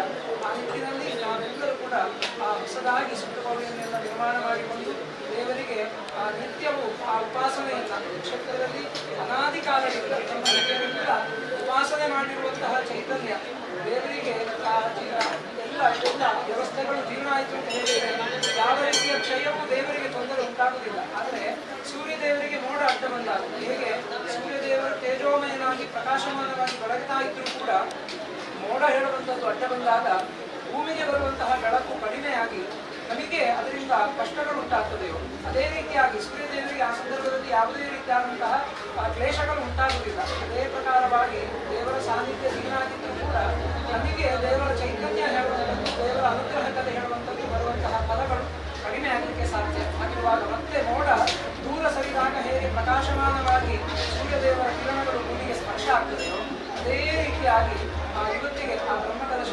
ಅಷ್ಟಬಂಧವನ್ನೆಲ್ಲ ದೇವರಿಗೆ ಸಮರ್ಪಣೆ ಮಾಡಿ ಪುನಃ ಪ್ರತಿಷ್ಠೆ, ನವೀಕರಣ ಹೇಳುವಂಥದ್ದು ದೊಡ್ಡ ಪ್ರಕ್ರಿಯೆ. ಅದನ್ನೆಲ್ಲವನ್ನು ನಾವು ಮೊನ್ನೆಯಿಂದ ಪ್ರಾಯಶ್ಚಿತ್ತ, ಶಾಂತಿ ಹೋಮಗಳನ್ನೆಲ್ಲ ಮಾಡಿದ್ರಿಂದಾಗಿ ಆ ಎಲ್ಲ ದೋಷಗಳು ದೂರಾಗಿ ಸುಬ್ರಹ್ಮಣ್ಯ ದೇವರ ಒಳ್ಳೆಯ ತೇಜೋಮಯವಾದಂತಹ ಅನುಗ್ರಹ ಕಲೆಗಳಿಗೆ ಎಲ್ಲರಿಗೂ ಕೂಡ ಪ್ರಾಪ್ತಿಯಾಗಲಿಕ್ಕೆ ಸಾಧ್ಯ. ಕ್ಷೇತ್ರ ಹೇಗೆ ಯಾವ ರೀತಿಯಾಗಿ ಶುದ್ಧಿಯಾಗ್ತದೆ, ಯಾವ ರೀತಿಯಾಗಿ ಇನ್ನು ಮುಂದಕ್ಕೆ ನಾವಿವತ್ತೊಂದು ದೀಪವನ್ನು ಪ್ರಜ್ವಾಲನೆ ಮಾಡಿದಂತಹ ಒಂದು ಪುಣ್ಯದ ಫಲ ನಮ್ಮಲ್ಲಿ ಇವತ್ತು ಪ್ರಾಪ್ತಿಯಾಗಿದೆ. ಆ ದೀಪವನ್ನು ಸಂರಕ್ಷಣೆ ಮಾಡಿದರೆ ಮಾತ್ರ ನಮಗೆ ನಿರಂತರವಾಗಿ ಅದರ ಬೆಳಕು ನಮಗೆ ಪ್ರಾಪ್ತಿಯಾಗಲಿಕ್ಕೆ ಸಾಧ್ಯ. ಆಗಿರುವಾಗ ಆ ಪ್ರತಿಷ್ಠಾಪನೆ ಮಾಡಿರುವಂತಹ ದೇವರ ಚೈತನ್ಯ ನಾವು ನಮ್ಮ ಹೃದಯದ ಮಧ್ಯದಿಂದ ನಮ್ಮ ಶ್ವಾಸದ ಮುಖಾಂತರ ಜೀವಾವಾಹನೆಯನ್ನು ಮಾಡುವಾಗ ಜೀವಾವಾಹನೆ ಮಂತ್ರಗಳನ್ನೆಲ್ಲ ಉಚ್ಚಾರ ಮಾಡಿಕೊಂಡು ಆ ದೇವರ ಮಂತ್ರಬಿಂಬದಲ್ಲಿ ಆ ಚೈತನ್ಯ ಸ್ಥಿರವಾಗಿ ನಿಲ್ಲಬೇಕು. ಆ ಕಲ್ಪಾಂತಹ ಸೂರ್ಯಚಂದ್ರರ ಕಾಲದವರೆಗೂ ಕೂಡ ಅಲ್ಲಿ ಅದು ಉಳಿಬೇಕು ಅಂತ ಹೇಳುವಂತಹ ಸಂಕಲ್ಪ ಮಾಡಿ ಆ ಜೀವವನ್ನು ಶ್ವಾಸದಲ್ಲಿ ಯಾವುದೇ ಒಂದು ಪ್ರಾಣ ನಮ್ಮ ಹೃದಯದಲ್ಲಿ ಚರಾಚರವಾಗಿ ಒಂದು ಪ್ರಾಣ ಅಸ್ತಿತ್ವ ಆಗಬೇಕು ಅಂತ ಹೇಳಿ ಆದರೆ ಅದಕ್ಕೆ ಜೀವಕಲೆ ಬರಬೇಕು ಅಂತ ಹೇಳಿ ಆದರೆ ವಾಯುವಿನ ಸಂಚಾರ ಬೇಕು. ಹಾಗಿರುವಾಗ ನಮ್ಮ ಹೃದಯದಲ್ಲಿರುವಂತಹ ವಾಯುವನ್ನು ನಾವು ಆವಾಹನೆ ಮಾಡಿಕೊಂಡು ಆ ಬಿಂಬಕ್ಕೆ ಅದನ್ನು ಸಂಯೋಜನೆ ಮಾಡಿರುವಾಗ ಆ ಸಾನ್ನಿಧ್ಯ ನಿತ್ಯ ದೀಪ್ಯಮಾನವಾಗಿ ಬೆಳಗಬೇಕು ಅಂತ ಹೇಳಿ ಆದರೆ ನಿತ್ಯ ಆರಾಧನೆಗಳು, ನಿತ್ಯ ಉಪಾಸನೆಗಳು ಅಂತ ಅವಶ್ಯವಾಗಿ ನಾವು ಮಾಡಬೇಕಾದಂತಹ ಕರ್ತವ್ಯ. ಅನ್ನಾತ್ ಭವಂತಿ ಭೂತಾನಿ ಪರ್ಜನ್ಯಾದ್ ಅನ್ನ ಸಂಭವ ಕರ್ಮ ಸಮುದ್ಭವ.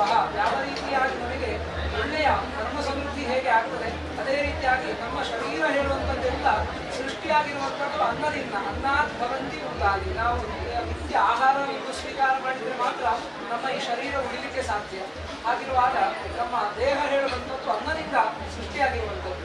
ಅನ್ನ ಹೇಗೆ ಸೃಷ್ಟಿಯಾಯಿತು ಕೇಳಿದ್ರೆ ಪರ್ಜನ್ಯಾದ ಅನ್ನ ಸಂಭವ, ಮಳೆ ಕಾಲ ಕಾಲಕ್ಕೆ ಮಳೆ ದೇವರು ಅನುಗ್ರಹ ಮಾಡಿದ್ರೆ ಮಾತ್ರ ಒಳ್ಳೆ ರೀತಿಯಲ್ಲಿ ಬೆಳೆ ಬೆಳೆದು ನಮಗೆ ಬೇಕಾಗುವಂತಹ ಆಹಾರ ಪ್ರಾಪ್ತಿಯಾಗಲಿಕ್ಕೆ ಸಾಧ್ಯ. ಹಾಗಿರುವಾಗ ಒಳ್ಳೆ ಮಳೆ ಬರಬೇಕಿದ್ರೆ ಏನು ಮಾಡಬೇಕು? ಯಜ್ಞವನ್ನ ಮಾಡಬೇಕು. ಯಜ್ಞ ಯಾಗಗಳನ್ನ ಮಾಡಿದ್ರೆ ನಮಗೆ ಒಳ್ಳೆಯ ಮಳೆಯನ್ನ, ಸುವೃಷ್ಟಿಯನ್ನ, ಸುದೀಕ್ಷೆಯನ್ನ ದೇವರು ಭೂಮಿಗೆ ಅನುಗ್ರಹ ಮಾಡ್ತಾರೆ ಅಂತ ಹೇಳಿ ಶಾಸ್ತ್ರಗಳು ಹೇಳ್ತಾರೆ. ದೇವಸ್ಥಾನದಲ್ಲಿ ದೇವರ ಆರಾಧನೆ ಅಂತ ಹೇಳುವಂಥದ್ದು ಒಂದು ದೊಡ್ಡ ಯಜ್ಞ ಇದ್ದ ಹಾಗೆ. ನಿತ್ಯವೂ ಕೂಡ ದೇವರಿಗೆ ನೈವೇದ್ಯವನ್ನು ನಾವು ಸಮರ್ಪಣೆ ಮಾಡುವಾಗ ಪ್ರಾಣಾದಿ ಆಹುತಿಗಳಿಂದ ಸ್ವಾಹಾಕಾರ ಸಹಿತವಾಗಿ ನಾವು ದೇವರಿಗೆ ಅದನ್ನು ಸಮರ್ಪಣೆ ಮಾಡ್ತೇವೆ. ಯಜ್ಞದಲ್ಲಿಯೂ ಕೂಡ ಯಜ್ಞ ಪ್ರಕ್ರಿಯೆ ಒಂದು ಹವಿಸ್ಸನ್ನ ಯಜ್ಞ ಪ್ರಕ್ರಿಯೆಯಲ್ಲಿ ನಾವು ಹೋಮ ಮಾಡುವಾಗ ಸ್ವಾಹಾಂತವಾಗಿ ನಾವು ಹೋಮವನ್ನು ಮಾಡುವಂಥದ್ದು. ಹಾಗಿರುವಾಗ ಇಲ್ಲಿ ಪ್ರತಿನಿತ್ಯ ನಡೆಯುವಂಥದ್ದು ದೇವರ ಸುಬ್ರಹ್ಮಣ್ಯ ದೇವರ ಯಜ್ಞ ಅಂತ ಹೇಳಿ ಇದಕ್ಕೆ ಕೊನೆ ಹೇಳುವಂಥದ್ದು ಇಲ್ಲ, ನಿರಂತರವಾಗಿ ಅದನ್ನು ನಡ್ತಾ ಇರಬೇಕು. ಹಾಗಿರುವಾಗ ಒಂದು ಒಳ್ಳೆಯ ರೀತಿಯಾಗಿ ನಾವು ಒಂದು ಗಿಡವನ್ನು ನಟ್ಟು ಬೆಳೆಸಿದಾಗ ಕಾಲ ಕಾಲಕ್ಕೆ ಅದಕ್ಕೆ ಬೇಕಾದಂತಹ ನೀರು, ಗೊಬ್ಬರ ಎಲ್ಲವನ್ನು ಕೊಟ್ಟರೆ ಮಾತ್ರ ಅದು ಒಳ್ಳೆಯ ರೀತಿಯಲ್ಲಿ ನಮಗೆ ಬೇಕಾಗುವಂತಹ ಬೆಳೆಯನ್ನ ಕೊಡಲಿಕ್ಕೆ ಸಾಧ್ಯ. ಎಲ್ಲರಿಗೂ ಕೂಡ ಅದರ ಒಳ್ಳೆಯ ಫಲಗಳು ನಮಗೆ ಪ್ರಾಪ್ತಿಯಾಗಲಿಕ್ಕೆ ಸಾಧ್ಯ. ಆ ಪ್ರಕಾರವಾಗಿ ಸುಬ್ರಹ್ಮಣ್ಯ ದೇವರ ಪರಿಪೂರ್ಣ ಅನುಗ್ರಹ ಇಲ್ಲಿ ನೆಲೆಯಾಗಬೇಕು. ಎಲ್ಲರಿಗೂ ಕೂಡ ಅದರ ಒಳ್ಳೆಯ ಒಂದು ಫಲ ಪ್ರಾಪ್ತಿಯಾಗಬೇಕು ಅಂತ ಆದರೆ ಇನ್ನು ಮುಂದೆ ನಮ್ಮ ಮುಂದೆ ಇರುವಂತಹ ಕರ್ತವ್ಯಗಳು ಅತ್ಯಂತ ಮಹತ್ತರವಾದವು. ಹೇಗೆ ನಾವು ಸಾನ್ನಿಧ್ಯವನ್ನು ರಕ್ಷಣೆ ಮಾಡಬೇಕು ಅಂತ ಕೇಳಿದ್ರೆ ಆಚಾರ್ಯ ತಪಸ, ಆಮ್ನಾಯ ಜಪೇನ, ನಿಯಮೇನ, ಉತ್ಸವೇನ, ಅನ್ನದಾನೇನ, ಕ್ಷೇತ್ರ ವೃದ್ಧಿಸ್ತು ಪಂಚದ 5 ವಿಧದ ಸಂಕ್ರಮಗಳನ್ನು ನಿತ್ಯ ಕ್ಷೇತ್ರದಲ್ಲಿ ನಡೀತಾ ಇರಬೇಕು ಅಂತ ಹೇಳಿ ಶಾಸ್ತ್ರಗಳು ಹೇಳ್ತದೆ. ಆಚಾರ್ಯ ತಪಸ, ಕ್ಷೇತ್ರದ ಆಚಾರ್ಯ ಪರಂಪರೆ ಯಾರಿದ್ದಾರೋ ಅವರು ದೇವರ ನಿತ್ಯ ಸಾನ್ನಿಧ್ಯ ವೃದ್ಧಿಗೆ ಬೇಕಾಗುವಂತಹ ಸಂಕ್ರಮಗಳನ್ನು ವರ್ಷಕ್ಕೆ ಒಮ್ಮೆ ಆದರೂ ಒಂದು ಮಾಡಬೇಕು. ಯಾಕೆ ಹೇಳಿದ್ರೆ ಇಲ್ಲಿ ಅವರ ಹೃದಯದಲ್ಲಿರುವಂತಹ ಆ ಚೈತನ್ಯ ಈ ಬಿಂಬದಲ್ಲಿರುವುದರಿಂದಾಗಿ ಆಚಾರ್ಯರಿಗೂ ಆ ಕ್ಷೇತ್ರಕ್ಕೂ ಕ್ಷೇತ್ರ ಸಾನ್ನಿಧ್ಯಕ್ಕೂ ಅವಿನಾಭಾವವಾದಂತಹ ಸಂಬಂಧ. ಹಾಗಿರುವಾಗ ಆ ಸಾನ್ನಿಧ್ಯವನ್ನ ಪುಷ್ಟೀಕರಿಸಲಿಕ್ಕೆ ಬೇಕಾಗುವಂತಹ ಪ್ರಕ್ರಿಯೆಗಳನ್ನು ವಾರ್ಷಿಕವಾಗಿ ಮಾಡಬೇಕು. ಆಮನಾಯ ಜಪೇನ, ಆಮನಾಯಗಳು ಹೇಳಿದ್ರೆ ವೇದಗಳು, ಆ ವೇದಗಳಿಂದಾಗಿಯೇ ಎಲ್ಲ ಭಗವಂತನ ಅನುಗ್ರಹ ನಮಗೆ ಪ್ರಾಪ್ತಿಯಾಗಲಿಕ್ಕೆ ಸಾಧ್ಯ. ಅನಂತಾವೈ ವೇದಾಹ, ವೇದಗಳು ಅಂತ ಹೇಳುವಂಥದ್ದು ಅನಂತ, ಅದನ್ನು ಯಾರು ಕೂಡ ರಚನೆ ಮಾಡಿರುವಂಥದ್ದಲ್ಲ. ಸ್ಮೃತಿ ಸ್ಮೃತಿಗಳು ಅಂತ ಹೇಳಿ ಅನಾದಿ ಕಾಲದಿಂದ ಆ ಋಷಿಮುನಿಗಳು ತಪಸ್ಸು ಮಾಡುವಾಗ ಅವರಿಗೆ ಗೋಚರವಾದಂತಹ ಅಲೌಕಿಕವಾದಂತಹ ವಾಕ್ಯಗಳೇ ವೇದ ಮಂತ್ರಗಳು. ಆಗಿರುವಾಗ ಅಂತಹ ಮಂತ್ರಗಳನ್ನ ಕ್ಷೇತ್ರದಲ್ಲಿ ಉಚ್ಚಾರ ಮಾಡ್ತಾ ಇದ್ರೆ ದೇವರ ಸಾನ್ನಿಧ್ಯ ಬೆಳೆಸಲಿಕ್ಕೆ ಸಾಧ್ಯ. ಅದಲ್ಲದೆ ದೇವರ ನಾಮ ಸಂಕೀರ್ತನೆಗಳು, ಭಜನೆ ಇತ್ಯಾದಿ ದೇವರ ನಾಮ ಸಂಕೀರ್ತನೆಗಳ ಕ್ಷೇತ್ರದಲ್ಲಿ ನಡೀತಾ ಇರಬೇಕು. ನಿಯಮೇನ, ನಿತ್ಯ ನೈಮಿತ್ತಿಕ ವಿಚಾರಗಳು ನಾವೆಲ್ಲರೂ ಕೂಡ ಇವತ್ತು ಅದನ್ನು ದೇವರ ಎದುರಿಗೆ ಸಮರ್ಪಣೆ ಮಾಡಲಿಕ್ಕಿದ್ದೇವೆ. ಇಷ್ಟೇ ಸಂದರ್ಭದಲ್ಲಿ ನಾವು ಯಾವ ರೀತಿಯಾಗಿ ಸಂಕಲ್ಪ ಮಾಡ್ತೇವೆಯೋ ಅದು ಒಳ್ಳೆಯ ರೀತಿಯಲ್ಲಿ ನಿರಂತರವಾಗಿ ನಡೀತಾ ಇರಬೇಕು. ಅದರಲ್ಲಿ ಯಾವುದೇ ರೀತಿಯಾದಂತಹ ಕೊರತೆ ಬರಬಾರದು. ಹಾಗಿದ್ರೆ ಸಾನ್ನಿಧ್ಯಕ್ಕೆ ಯಾವುದೇ ರೀತಿಯ ಕ್ಷಯ ಉಂಟಾಗುವುದಿಲ್ಲ. ಉತ್ಸವೇನ, ಅನ್ನದಾನೇನ, ವಾರ್ಷಿಕವಾಗಿ ದೇವರನ್ನು ಪ್ರತಿಷ್ಠಾಪನೆ ಮಾಡಿರುವಂತಹ ದಿವಸಕ್ಕೆ ಅಥವಾ ನಾವು ಸಂಕಲ್ಪ ಮಾಡುವಂತಹ ದಿವಸಕ್ಕೆ ವಾರ್ಷಿಕ ಉತ್ಸವವನ್ನ ಎಲ್ಲರೂ ಕೂಡ ಸೇರಿಕೊಂಡು ಆಚರಣೆ ಮಾಡಬೇಕು. ಇದು ಉತ್ಸವೇನ, ಅನ್ನದಾನೇನ, ಯಥಾಶಕ್ತಿಯಾಗಿ ದೇವಸ್ಥಾನದಲ್ಲಿ ಅನ್ನದಾನಾದಿಗಳು ಒಳ್ಳೆ ಒಳ್ಳೆ ಸಂದರ್ಭಗಳು ಎಲ್ಲ ನಡೀತಾ ಇದ್ರೆ ದೇವರ ಸಾನ್ನಿಧ್ಯ ಒಳ್ಳೆ ರೀತಿಯಲ್ಲಿ ಬೆಳಗಲಿಕ್ಕೆ ಸಾಧ್ಯ. ಅದರ ಜೊತೆಯಾಗಿ ಇನ್ನಷ್ಟು ಹಲವು ನಿಯಮಗಳಿದೆ. ಕ್ಷೇತ್ರ ಪ್ರವೇಶ ಮಾಡುವಾಗ ಎಲ್ಲರೂ ಶುಚಿರ್ಭೂತರಾಗಿ ಶುದ್ಧ ಮನಸ್ಸಿನಿಂದ ದೇವರ ಆರಾಧನೆಯನ್ನು ಮಾಡಬೇಕು. ಕ್ಷೇತ್ರದಲ್ಲಿರುವಂತಹ ನಿಯಮಗಳು ಎಲ್ಲ ಯಾವ ರೀತಿ ಇದೆಯೋ ಅದೆಲ್ಲವನ್ನು ಕೂಡ ಎಲ್ಲರೂ ಚಾಚು ತಪ್ಪದೆ ಪಾಲನೆಯನ್ನು ಮಾಡಬೇಕು. ಅದೇ ರೀತಿಯಾಗಿ ಎಲ್ಲರೂ ಕೂಡ ಅನ್ಯೋನ್ಯ ನಿರ್ಮತ್ಸರದಿಂದ ಒಂದೇ ಮನಸ್ಸಿನಿಂದ ದೇವರ ಸೇವೆ ಅಂತ ಹೇಳುವಂತಹ ಸಂಕಲ್ಪದಲ್ಲಿ ಯಾವುದೇ ರೀತಿಯಾದಂತಹ ವೈಷಮ್ಯಗಳು ನಮ್ಮ ಮನಸ್ಸಿನಲ್ಲಿ ಬಾರದೆ ಒಗ್ಗಟ್ಟಾಗಿ ದೇವರ ಕರ್ತವ್ಯಗಳನ್ನು ಮಾಡಿದರೆ ಮಾತ್ರ ಈ ಕ್ಷೇತ್ರ ನಿರಂತರವಾಗಿ ಅಭಿವೃದ್ಧಿ ಆಗಲಿಕ್ಕೆ ಸಾಧ್ಯ. ಭಗವಂತನ ಅನುಗ್ರಹ ನಮಗೆಲ್ಲರಿಗೂ ಕೂಡ ಪ್ರಾಪ್ತಿ ಆಗಲಿಕ್ಕೆ ಸಾಧ್ಯ. ಹಾಗಿರುವಾಗ ಅಂತಹ ಎಲ್ಲ ಸತ್ಕರ್ಮಗಳು ಈ ಕ್ಷೇತ್ರದಲ್ಲಿ ಮುಂದೆ ನಡೆಯಬೇಕು. ಎಲ್ಲರೂ ಅದ್ವೇಷ್ಟ ಸರ್ವಭೂತಾನ ಮೈತ್ರ ಕರುಣೆಯ ವಚ ಅಂತ ಹೇಳಿದ ಹಾಗೆ ಎಲ್ಲರಲ್ಲಿಯೂ ಕೂಡ ದ್ವೇಷ ಹೇಳುವಂಥದ್ದನ್ನು ನಾವು ಬಿಡಬೇಕು. ಎಲ್ಲರಲ್ಲಿಯೂ ಕೂಡ ನಾವು ಆ ದ್ವೇಷವನ್ನು ದೂರೀಕರಣ ಮಾಡಿ ಮೈತ್ರ ಮಿತ್ರತ್ವದಿಂದ ನಾವು ಸಂವಹನೆಯನ್ನು ಮಾಡಬೇಕು. ಕ್ಷೇತ್ರದಲ್ಲಿ ಶತ್ರುಗಳು ಬಂದರೂ ಕೂಡ ಅವರನ್ನು ಮಿತ್ರರಂತೆ ನಾವು ಪರಿಗಣನೆ ಮಾಡಿ ಎಲ್ಲರೂ ಕೂಡ ದೇವರ ಭಕ್ತರು ಅಂತ ಹೇಳುವಂತಹ ಸಂಕಲ್ಪದಲ್ಲಿ ಎಲ್ಲರನ್ನು ಒಂದೇ ಮನಸ್ಸಿನಿಂದ ನಾವು ಕಾಣಬೇಕು. ಅದೇ ರೀತಿಯಾಗಿ ನೈತ್ರ ಕರುಣೆಯೇ ವಚ, ಎಲ್ಲರಲ್ಲಿಯೂ, ಎಲ್ಲ ಜಂತುಗಳಲ್ಲಿಯೂ, ಎಲ್ಲ ಪ್ರಾಣಿ ಪಕ್ಷಿಗಳಲ್ಲಿಯೂ, ಎಲ್ಲ ಜೀವಿಗಳಲ್ಲಿಯೂ ಕೂಡ ದಯೆಯಿಂದ ಪ್ರೀತಿಯಿಂದ ನಾವು ಸಂವಹನೆಯನ್ನು ಮಾಡಿದರೆ ಅದು ದೇವರ ಅನುಗ್ರಹಕ್ಕೆ ನಾವು ಕಾರಣರಾಗಿ ಕ್ಷೇತ್ರವು ಕೂಡ ಶುದ್ಧವಾಗಿ ಇರಲಿಕ್ಕೆ ಸಾಧ್ಯ. ಕ್ಷೇತ್ರದ ಪರಿಸರ, ಕ್ಷೇತ್ರದಲ್ಲಿರುವಂತಹ ವಾತಾವರಣ ಇದೆಲ್ಲವೂ ಕೂಡ ಒಳ್ಳೆಯ ರೀತಿಯಲ್ಲಿ ನಿತ್ಯ ಇರಲಿಕ್ಕೆ ಸಾಧ್ಯ. ಆ ನಿತ್ಯವಾಗಿ ಶುಚಿರ್ಭೂತವಾಗಿ ಸಾನ್ನಿಧ್ಯ ಇದ್ರೆ ನಾವು ಕೇಳಿದನ್ನೆಲ್ಲ ಸುಬ್ರಹ್ಮಣ್ಯ ದೇವರು ಪರಿಪೂರ್ಣವಾಗಿ ಅನುಗ್ರಹ ಮಾಡುವಂತಹ ಕಲೆ ಖಂಡಿತವಾಗಿಯೂ ಈ ಕ್ಷೇತ್ರದಲ್ಲಿ ಆವಿರ್ಭಾವ ಆಗಲಿಕ್ಕೆ ಸಾಧ್ಯ ಇದೆ. ಯಾಕೆ ಹೇಳಿದರೆ ಪುರಾತನ ಕಾಲದಿಂದ ಆರಾಧನೆ ಮಾಡಿಕೊಂಡು ಬಂದಂತಹ ವಿಗ್ರಹ ಅದನ್ನು ಕೂಡ ನಾವು ವ್ಯತ್ಯಾಸ ಮಾಡಲಿಲ್ಲ. ಮುಂದೆಯಿಂದ ಬಂದಂತಹ ಸಾನ್ನಿಧ್ಯ ಅದನ್ನು ಮತ್ತೆ ಪುನಃ ತೇಜೋಮಯವಾಗಿ ಬೆಳಗಲಿಕ್ಕೆ ಹಿಂದಿನವರು ಯಾವ ರೀತಿಯಾಗಿ ದೀಪವನ್ನ ಬೆಳಗಿಸಿಕೊಟ್ಟಿದ್ದಾರೋ ಆ ದೀಪದಲ್ಲಿದ್ದಂತಹ ಕಲ್ಮಶಗಳನ್ನೆಲ್ಲ ನಾವು ತೆಗೆದು ಮತ್ತೆ ಪುನಃ ಅದಕ್ಕೆ ಎಣ್ಣೆಯನ್ನೆಲ್ಲ ಹಾಕಿ ಮತ್ತೆ ಪುನಃ ಜ್ವಾಲಮಾನವಾಗಿ ಅದು ಬೆಳಗುವ ಹಾಗೆ ನಾವು ಮಾಡಿದ್ದೇವೆ ಮೊನ್ನೆಯಿಂದ ಎಲ್ಲ ಪ್ರಕ್ರಿಯೆಗಳಿಂದ. ಹಾಗಿರುವಾಗ ಆ ಸಾನ್ನಿಧ್ಯದ ಪರಿಪೂರ್ಣ ಅನುಗ್ರಹ ನಮಗೆ ಪ್ರಾಪ್ತಿಯಾಗಲಿಕ್ಕೆ ಸಾಧ್ಯ ಇದೆ. ಅದರ ಜೊತೆಯಾಗಿ ಸುಬ್ರಹ್ಮಣ್ಯ ದೇವರು ವಿಶೇಷವಾಗಿ ಜ್ಞಾನಶಕ್ತಿಗೆ ಕಾರಣನಾದಂತಹ ದೇವರು. ಜ್ಞಾನಶಕ್ತಿ ಸುಬ್ರಹ್ಮಣ್ಯ ಅಂತ ಹೇಳಿ ಆ ಜ್ಞಾನ ವಿವರ್ಧನ, ಪ್ರಜ್ಞಾ ವಿವರ್ಧನ ಸ್ತೋತ್ರ ಅಂತ ಹೇಳುವಂಥದ್ದೇ ಇದೆ. ಸುಬ್ರಹ್ಮಣ್ಯ ದೇವರ ಆ ಸ್ತೋತ್ರಗಳನ್ನೆಲ್ಲ ಎಲ್ಲರೂ ಪಠನ ಮಾಡಿದರೆ ನಮಗೆ ಒಳ್ಳೆಯ ಪ್ರಜ್ಞೆಯನ್ನ ಸುಬ್ರಹ್ಮಣ್ಯ ದೇವರು ಅನುಗ್ರಹ ಮಾಡ್ತಾರೆ, ಒಳ್ಳೆಯ ಧೀಶಕ್ತಿಯನ್ನ ದೇವರು ಅನುಗ್ರಹ ಮಾಡ್ತಾರೆ. ಈ ಸುಬ್ರಹ್ಮಣ್ಯ ದೇವರ ಅನುಗ್ರಹದಿಂದ ಅಸಾಧ್ಯ ಅಂತ ಹೇಳುವಂಥದ್ದು ಯಾವ ಇಲ್ಲ ಅಂತ ಹೇಳುವುದಕ್ಕೆ ನಮ್ಮ ಈ ಜೀರ್ಣೋದ್ಧಾರ ಪ್ರಕ್ರಿಯೆಯೇ ಒಂದು ಉತ್ತಮವಾದಂತಹ ನಿದರ್ಶನ. ಎಷ್ಟು ಸಮಯದಿಂದ ನಾವು ಪ್ರಯತ್ನ ಮಾಡಿದ್ರು ಅದಕ್ಕೆ ಬೇಕಾಗುವಂತಹ ಪ್ರಾಯಶ್ಚಿತ್ತಾದಿಗಳನ್ನು ಮಾಡಿಕೊಂಡು ಎಲ್ಲರೂ ಕೂಡ ದಿಟ್ಟ ಹೆಜ್ಜೆಯನ್ನು ದಿಟ್ಟ ಮನೋಭಾವದಿಂದ ಮಾಡಿದ್ರ ಫಲವಾಗಿ ಸುಬ್ರಹ್ಮಣ್ಯ ದೇವರು ನಮಗೆ ಅನುಗ್ರಹ ಮಾಡಿದ್ದಾರೆ. ನಮ್ಮ ಆ ಪ್ರಯತ್ನ ಹೇಳುವಂಥದ್ದು ನಾವು ಸದಾ ಯತ್ರ ಪಾರ್ಥೋದನುರ್ಧರಃ ತತ್ತಶ್ರೀ ವಿಜಯೋಭೂತಿ ಧ್ರುವಾನೀತಿ ಮದಿರ್ಮಮ ಅಂತ ಹೇಳಿ ಶ್ರೀಕೃಷ್ಣ ಪರಮಾತ್ಮ ಹೇಳಿದ ಹಾಗೆ ಆ ಪ್ರಯತ್ನಶೀಲನಾದಂತಹ ಅರ್ಜುನ ಅದರ ಒಟ್ಟಿಗೆ ಕೃಷ್ಣದೇವರ ಅನುಗ್ರಹ ಒಂದು ಎರಡು ಎಲ್ಲಿ ಇರ್ತದೋ ಅಲ್ಲಿ ಜಯ ಹೇಳುವಂಥದ್ದು ಖಂಡಿತವಾಗಿ ಇರ್ತದೆ ಅಂತ ಹೇಳಿ ಅದೇ ಪ್ರಕಾರವಾಗಿ ನಾವೆಲ್ಲರೂ ಪ್ರಯತ್ನಶೀಲರಾಗಿ ಈ ಕ್ಷೇತ್ರದ ಸಾನ್ನಿಧ್ಯವನ್ನು ರಕ್ಷಣೆ ಮಾಡುವಂತಹ ಎಲ್ಲ ಕಾರ್ಯಗಳಿಗೆ ಪ್ರಯತ್ನವನ್ನ ಅದಕ್ಕೆ ಬೇಕಾಗುವಂತಹ ಎಲ್ಲ ಕರ್ತವ್ಯಗಳಿಂದ ಎಲ್ಲವನ್ನು ಕೂಡ ನಾವು ಅಗತ್ಯವಾಗಿ ಈ ಕ್ಷೇತ್ರದಲ್ಲಿ ಮಾಡಬೇಕು. ಅದಕ್ಕೆ ನಾವು ಪ್ರಯತ್ನ ಮಾಡಿದರೆ ಖಂಡಿತವಾಗಿಯೂ ದೇವರ ಅನುಗ್ರಹದಿಂದಾಗಿ ಅದರಲ್ಲಿ ನಮಗೆ ಜಯ ಪ್ರಾಪ್ತಿಯಾಗಲಿಕ್ಕೆ ಸಾಧ್ಯವೂ ಇದೆ. ಆ ಪ್ರಕಾರವಾಗಿ ಆ ಮೊನ್ನೆಯಿಂದ ಈ ಏತತ್ ಪರ್ಯಂತ ದೇವರ ಸನ್ನಿಧಿಯಲ್ಲಿ ಮಾಡಿರುವಂತಹ ಎಲ್ಲ ಸತ್ಕರ್ಮಗಳು, ಪ್ರಾಯಶ್ಚಿತ್ತ ಸತ್ಕರ್ಮಗಳು, ಶಾಂತಿ ಸತ್ಕರ್ಮಗಳು, ದೇವರ ಬಿಂಬಶುದ್ಧಿ ಇರಬಹುದು ಅಥವಾ ಒಂದು ಕ್ಷೇತ್ರವನ್ನು ನಿರ್ಮಾಣ ಮಾಡುವಾಗ ನಾವು ಪುರಾತನವಾಗಿರುವಂತಹ ಕ್ಷೇತ್ರವನ್ನ ಮತ್ತೆ ಪುನಃ ಜೀರ್ಣೋದ್ಧಾರ ಮಾಡಿದೆವು ಅಂತ ಹೇಳಿ ಆದರೆ ಅದಕ್ಕೆ ಹೊಸದಾಗಿ 100 ದೇವಸ್ಥಾನಗಳನ್ನು ನಿರ್ಮಾಣ ಮಾಡಿದಕ್ಕಿಂತ ಅಧಿಕವಾದಂತಹ ಪದ ಇದೆ ಅಂತ ಹೇಳಿ ಶಾಸ್ತ್ರಗಳು ಹೇಳ್ತದೆ. ವಯೋಹ ವಿಧಾತ ತುಲನಂ ಚಕಾರ ತತ್ ವಿಶಿಷ್ಟಮಾಸೀತ್ ಪರಿಪಾಲನಂ ಪುರ.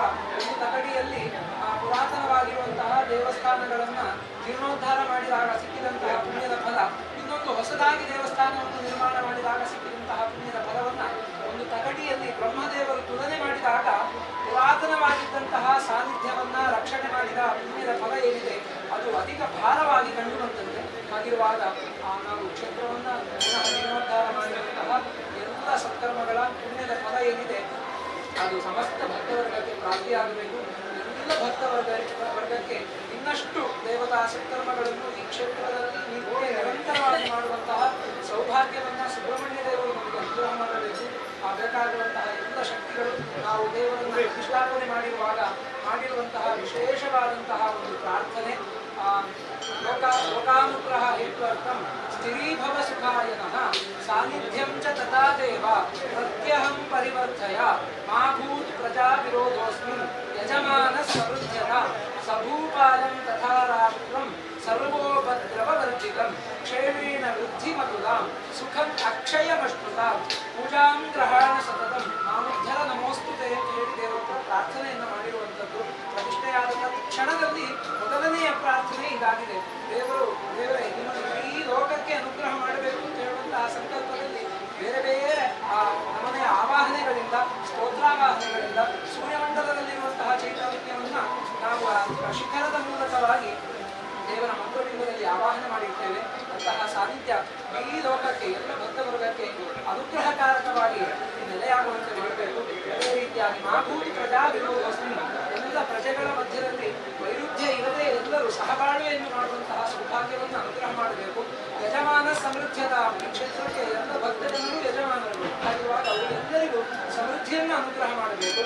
ಸಭೂಪಾಲಂ ತಥಾ ರಾಷ್ಟ್ರಂ ಸರ್ವೋಪದ್ರವವರ್ಜಿತಂ ರಾಷ್ಟ್ರಕ್ಕೆ ರಾಜ ಮತ್ತೆ ಹಿಂದಿನ ಕಾಲದಲ್ಲಿ ರಾಜರುಗಳು ಇಡೀ ದೇಶವನ್ನು ಆಳ್ವಿಕೆ ಮಾಡ್ತಿದ್ರು. ಹಾಗಿರುವಾಗ ಆ ರಾಷ್ಟ್ರಕ್ಕೆ ಆ ದೇಶದ ಅಧಿಪತಿ ಸಹಿತವಾಗಿ ರಾಜರ ಸಹಿತವಾಗಿರುವಂತಹ ಎಲ್ಲ ಪ್ರಜೆಗಳು ಸುಖದಿಂದ ಯಾವುದೇ ರೀತಿಯಾದಂತಹ ಕ್ಷೋಭೆ ಇಲ್ಲದೆ ಜೀವನ ಮಾಡುವಂತಹ ಸೌಭಾಗ್ಯವನ್ನು ಅನುಗ್ರಹ ಮಾಡಬೇಕು. ನಿತ್ಯವಾಗಿ ಅಕ್ಷಯವಾದಂತಹ ಸುಖವನ್ನು, ಕ್ಷಯ ಇಲ್ಲದೇ ಇರುವಂತಹ ಸೌಭಾಗ್ಯವನ್ನ ನಮಗೆಲ್ಲರಿಗೂ ಕೂಡ ನೀವು ಅನುಗ್ರಹ ಮಾಡುವಂತಾಗಬೇಕು.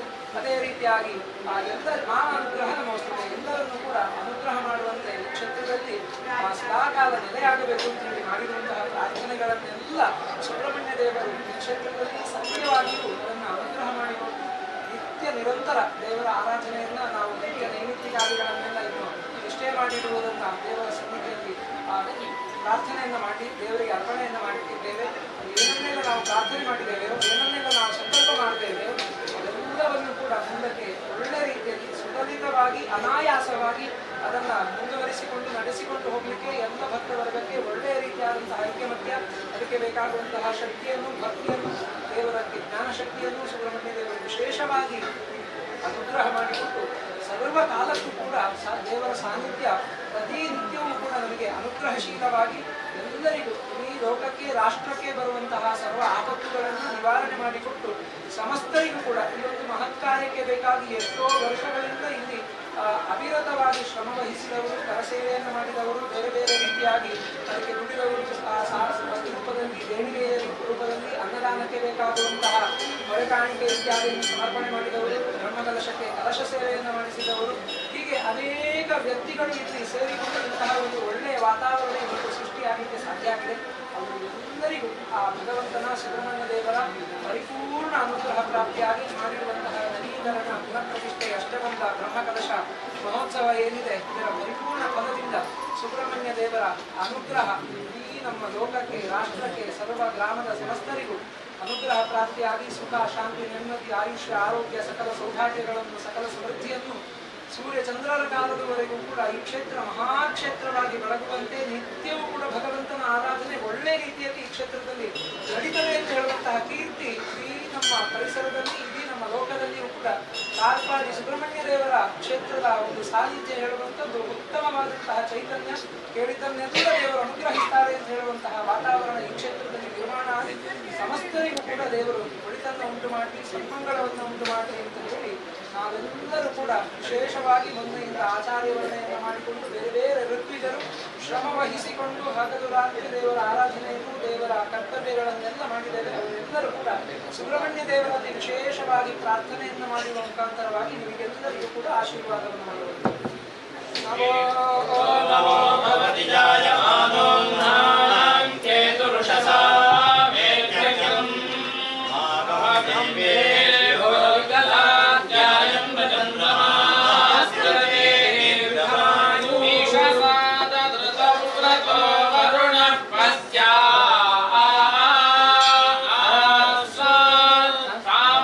ಸಾಮ್ರಾಜ್ಯಾಯ ಸುಕ್ರತೋ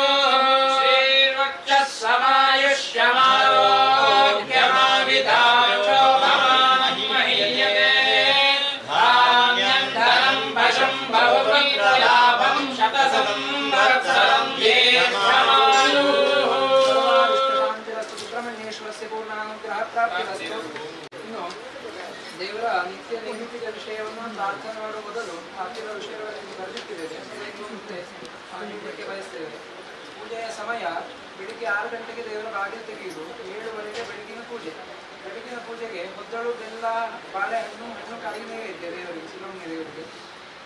ಒಳಗೆ ಮಧ್ಯಾಹ್ನಕ್ಕೆ 12:30 ಪೂಜೆ. ಮಧ್ಯಾಹ್ನದ ಪೂಜೆಗೆ ಈ ಹಿಂದೆ ಇದ್ದ ಹಾಗೆ 1 ಸೇರು ಅಕ್ಕಿಯ ನೈವೇದ್ಯ, ಅದರಲ್ಲೇ ಗಣಪತಿಗೂ ಅದೇ ರೀತಿಯಾಗಿ ದುರ್ಗೆಗೂ ಪೂಜೆ. ಒಳಗೆ ಇರುವಂತಹ ವ್ಯಾಘ್ರಚಾಮುಂಡಿ ದೈವಕ್ಕೆ ಪ್ರತಿನಿತ್ಯ ದೀಪ ಇಡುವುದು. ಅದೇ ರೀತಿಯಾಗಿ ಮೇಷಮಾಸ 13 ಅಂದರೆ ನಿನ್ನೆಯ ದಿವಸ, ಮೇಷಮಾಸ 13 ದೇವರ ಪ್ರತಿಷ್ಠಾ ದಿವಸವಾಗಿ ಆಚರಣೆ ಮಾಡುವುದು.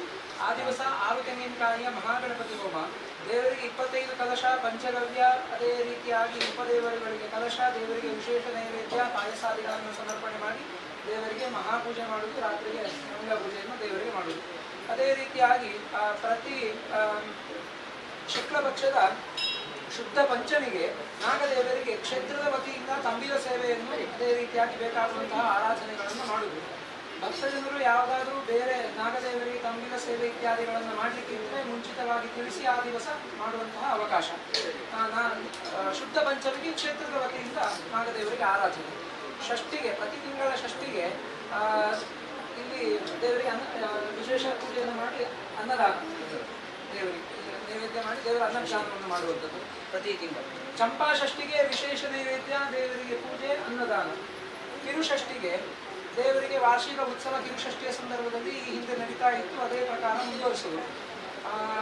ಅದರ ಪಂಚಮಿಗೆ ನಾಗದೇವರಿಗೆ ತಂಬಿಲ, ಕಿರುಷಷ್ಠಿಯ ಮೊದಲು ಬರುವಂತಹ ಪಂಚಮಿಗೆ ನಾಗದೇವರಿಗೆ ತಂಬಿಲ, ಸಂಜೆ ರಂಗಪೂಜೆ, ಷಷ್ಠಿ ಹೊತ್ತು ಬೆಳಿಗ್ಗೆ ಗಣಪತಿ ಹೋಮ, ನವಕ ಕಲಶ, ದೇವರಿಗೆ ಪವಮಾನ ಅಭಿಷೇಕ, ಸಂಜೆಗೆ ದೇವರ ಬಲಿ ಹೊರಟು ಉತ್ಸವ, ಶ್ರೀಭೂತ ಬಲಿ ಮಹೋತ್ಸವ, ಸಪ್ತಮಿಗೆ ದೇವರ ದರ್ಶನ ಬಲಿ.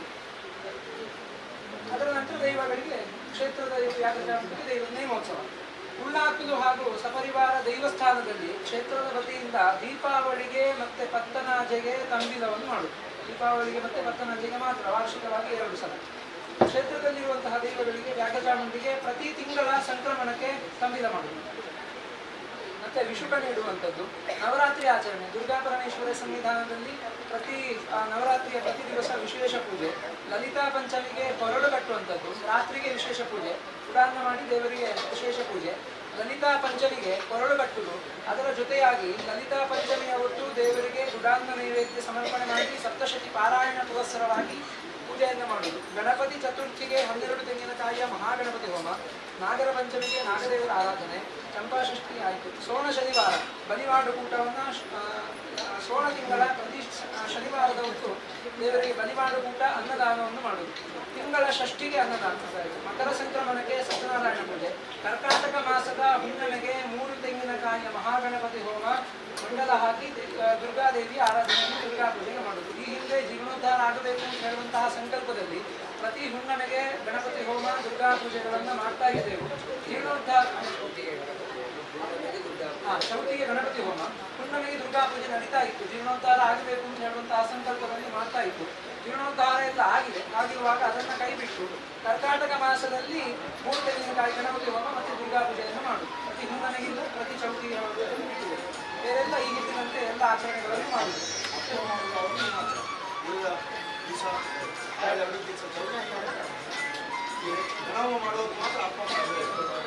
ಹೌದು.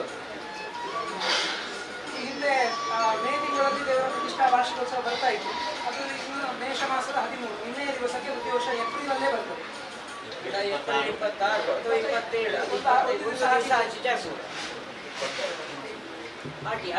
ಕರ್ನಾಟಕ ಮಾಸ ಅಂದ್ರೆ ಆಟಿಯ ಹುಣ್ಣಿಮೆಗೆ ದುರ್ಗಾ ಪೂಜೆ, ಗಣಪತಿ ಪೂಜೆ. ಮತ್ತೆ ಇನ್ನು ಕ್ಷೇತ್ರಕ್ಕೆ ಒಳ್ಳೆಯ ನಮಗೆ ಆಗಬೇಕು. ಇವರನ್ನು ಇಟ್ಟುಕೊಂಡು ಮುಂದೆ ಎಲ್ಲ ಅವರನ್ನು ಕೂಡ ಸೇರಿಸಿಕೊಂಡು ನಾವು ಒಳ್ಳೆಯ ರೀತಿಯಲ್ಲಿ ಅರ್ಚಕರಿಗೆ ಕಾಲಕ್ಕೆ ಬೇಕಾಗುವಂತಹ ಎಲ್ಲ ವ್ಯವಸ್ಥೆಗಳನ್ನು, ನೈವೇದ್ಯಕ್ಕೆ ಬೇಕಾದಂತಹ ತೆಂಗಿನಕಾಯಿ, ಕಟ್ಟಿಗೆ ಎಲ್ಲವನ್ನು ನಾವು ಕೊಡಬೇಕು. ದೀಪಕ್ಕಿದ್ದದ್ದು ಎಲ್ಲ ವ್ಯವಸ್ಥೆಗಳನ್ನು, ಅವರಿಗೆ ಸಂಭಾವನೆ ಎಲ್ಲವನ್ನು ಒಳ್ಳೆಯ ರೀತಿಯಲ್ಲಿ ನಾವು ನೋಡಿಕೊಂಡು ಅರ್ಚಕರಿಗೂ ಯಾವುದೇ ರೀತಿಯಾದಂತಹ ಮನಸ್ಸಿಗೆ ಬೇಸರ ಆಗದಂತೆ ನಾವೆಲ್ಲರೂ ಒಗ್ಗಟ್ಟಲ್ಲಿ ಐಕ್ಯಮತ್ಯದಿಂದ ಅವರ ಜೊತೆ ಸಹಕಾರವನ್ನು ಮಾಡಿಕೊಂಡು ಯಾವುದೇ ರೀತಿಯಾದಂತಹ ಪರಸ್ಪರ ವೈರುಧ್ಯ ಬಾರದೇ ಇರುವಂತಹ ರೀತಿಯಲ್ಲಿ ಎಲ್ಲರೂ ಅನ್ಯೋನ್ಯವಾಗಿ ಪ್ರೀತಿ ವಿಶ್ವಾಸದಿಂದ ದೇವರ ಆರಾಧನೆಯನ್ನು ಭಕ್ತಿಯಿಂದ ಶ್ರದ್ಧೆಯಿಂದ ಈ ಕ್ಷೇತ್ರದಲ್ಲಿ ಮಾಡುವುದು. ಅರ್ಚಕರ ನಿವಾಸ ಹೇಳುವಂಥದ್ದು ಅಗತ್ಯವಾಗಿ ಆಗಬೇಕಾದಂತಹ ಒಂದು ಕೆಲಸ. ನಮ್ಮ ದೇವಸ್ಥಾನದಲ್ಲಿ ಇನ್ನು ಮುಂದೆ ಇರುವಂಥದ್ದು ಸ್ವಲ್ಪ ದೂರ ಆಗಿದೆ. ಇನ್ನು ಒಳ್ಳೆಯ ಅರ್ಚಕರಿಗೆ ಪ್ರಾಪ್ತಿ ಆದ ಹೇಳಿದ್ರೆ ಅವರು ಇಲ್ಲೇ ಉಳ್ಕೊಳ್ಳಿಕ್ಕೆ ಬೇಕಾದಂಥ ವ್ಯವಸ್ಥೆಯನ್ನ ಇಲ್ಲ ಮಾಡಬೇಕು. ಮತ್ತೆ ನೇಮ ಉಳ್ಳಾಟು ಸಪರಿವಾರ ದೈವಗಳ ಸ್ಥಾನದಲ್ಲಿ 5 ವರ್ಷಕ್ಕೆ ಒಮ್ಮೆ ನೇಮ ಮಾಡೋದು ಆಗ್ಬೋದಲ್ಲ? ದೇವಸ್ಥಾನದ ವತಿಯಿಂದ 5 ವರ್ಷಕ್ಕೆ ಒಮ್ಮೆ ನೇಮ. ಪತ್ತನಾಜೆಗೆ ದೀಪಾವಳಿಗೆ ಮಾತ್ರ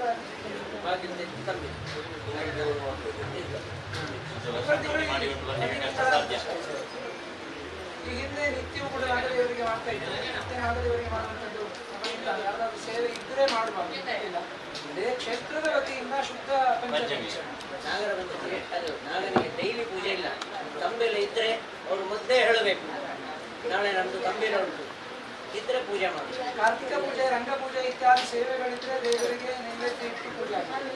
ಇಲ್ಲದ ದಿವಸ ಹಣ್ಣು ಕಾಯಿ ಅಥವಾ ಕೊತ್ತಲು ಬೆಲ್ಲ ಸಮರ್ಪಣೆ ಮಾಡಿ ರಾತ್ರಿ ಪೂಜೆ. ಉಪಗುಡಿಗಳಲ್ಲಿ ಗಣಪತಿ ಮತ್ತು ದುರ್ಗೆಗೆ ರಾತ್ರಿ ಪೂಜೆಗೆ ದೀಪ ಮಾತ್ರ ಇಡಿ. ಸುಬ್ರಹ್ಮಣ್ಯ ದೇವರಿಗೆ ರಾತ್ರಿ ಪೂಜೆ ಉಂಟು. ಮಧ್ಯಾಹ್ನಕ್ಕೆ ಮಾತ್ರ ಪೂಜೆ ಒಬ್ಬರು ಪೂಜೆ.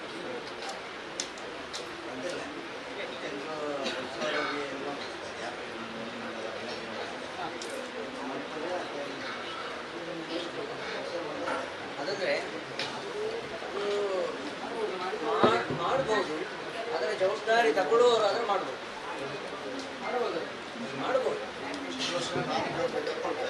ಇನ್ನು ಜವಾಬ್ದಾರಿ ತಗೊಳ್ಳೋರು ಮಾಡ್ತೀವಿ ಅಂತ ಆದ್ರೆ ಮಾಡ್ಬೋದು. ನಾನು ನೈವೇದ್ಯದಲ್ಲಿ ಸೇರಿಸಲಿಲ್ಲ, ನನಗೆ ಬೇರೆ ಶಕ್ತಿಯನ್ನು ದೇವರು ಕೊಟ್ಟರೆ ಖಂಡಿತವಾಗಿ ಮಾಡುದು. ನಾನು ಸೇರಿಸಲಿಲ್ಲ, ಮಾಡೋದಾದ್ರೆ ಮಾಡ್ಬೋದು. 9 ದಿವಸ ಪೂಜೆ ಉಂಟು. ಲಲಿತಾ ಪಂಚಮಿಗೆ ವಿಶೇಷ ಪೂಜೆ, ಸಪ್ತಶತಿ ಪಾರಾಯಣ ಎಲ್ಲ ಕೊರಳು ಕಟ್ಟುವುದು, ಅದೆಲ್ಲ ಲಲಿತಾ ಪಂಚಮಿಗೆ. 9 ದಿವಸವೂ ಕೂಡ ರಾತ್ರಿಗೆ ವಿಶೇಷ ಗುಡಾಂಗ ಮಾಡಿ ವಿಶೇಷ ಪೂಜೆ ಮಾಡ್ತಾರೆ. ವಿಜಯದಶಮಿಗೂ ಮಾಡ್ತಾ ಇದ್ದೇವೆ. ಹಿಂದೆ ಇಟ್ಟರೆ ಅದನ್ನು ಬಿಡುವುದಿಲ್ಲ. 12 ಈಗ 6 ಕಾಯಿತು. ಪ್ರತಿ ತಿಂಗಳು ಕೂಡ ಗಣಪತಿ ಹೋಮ ಮಾಡಿದ್ರೆ ಕ್ಷೇತ್ರಕ್ಕೆ ಒಳ್ಳೆಯದು. ತಿಂಗಳಲ್ಲಿ ಒಂದು ಗಣಪತಿ ಹೋಮ ಅದು ಮಾಡಬೇಕು. ಅದು ಕಷ್ಟ ಸಾಧ್ಯತೆಯಿಂದ ಒಳ್ಳೆ ಅರ್ಚಕರೊಂದಿಗೆ ಗಣಪತಿ ಕಷ್ಟ ಒಬ್ಬರೇ ಸಮಸ್ಯೆ ಇರುವುದಿಲ್ಲ. ಹಾಗೆ ಕಷ್ಟ ಆಗ್ತದೆ. ಚೌಕಟ್ಟಿದೆ ಅಂತ ನೃತ್ಯವತಿಯನ್ನ ಸವಾರಿ ಬರ್ಬೇಕು. ರೋಡ್ ಮಲ್ಲಾಯನಗ ಕಟ್ಟೆ ಬಂದೆ.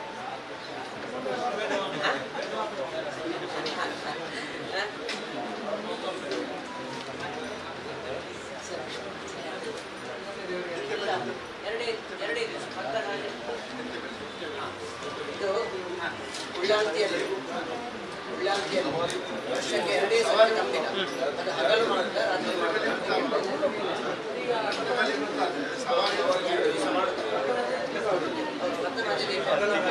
ಬೆಳಿಗ್ಗೆ ಮಾಡಿದ್ರೆ ಸಾಯಂಕಾಲ ಮಾಡ್ತಾರೆ.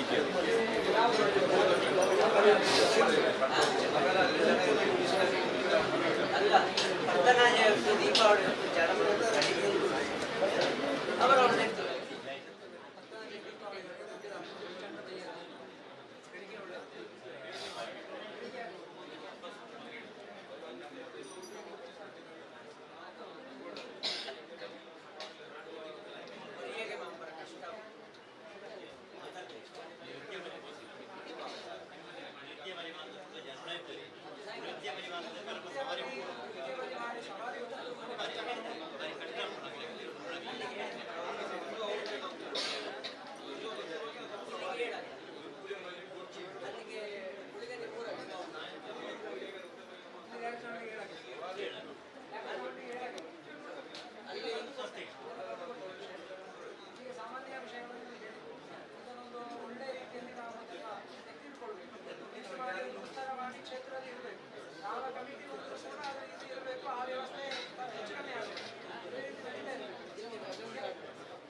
ಸಾದಿ ಬಿಡ್ಲೆ ಸಾದಿ ಬಿಡ್ಲೆ ಸಾದಿ ಬಿಡುತ್ತಲೆ ಇದರ ಬರ್ತಲ್ಲ ಸುತ್ತ ಮಾಡ ಸಾದಿ ಬಿಡುತ್ತಲೆ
ಅಂದೇವೆ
ಉಳೆ ಪ್ರಸಾದ ಉಂಡ ಪ್ರಸಾದದ ಬೋಡ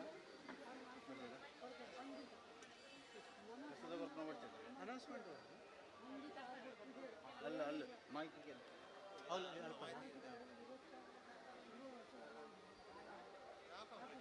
ಹಾಂ ಬೇಡ ಚಾರ್ಜ್ ಇಟ್ಕೊ ಚೂರು ಚೂರು ಚಾರ್ಜ್ ಇಟ್ಕೊ 6 ಬತ್ತನೇಟ ಚಾರ್ಜ್ ಅವಳು ನಾಲ್ಕು ಬಂದಾಂಬೆ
ರೆಡಿ ಬರ್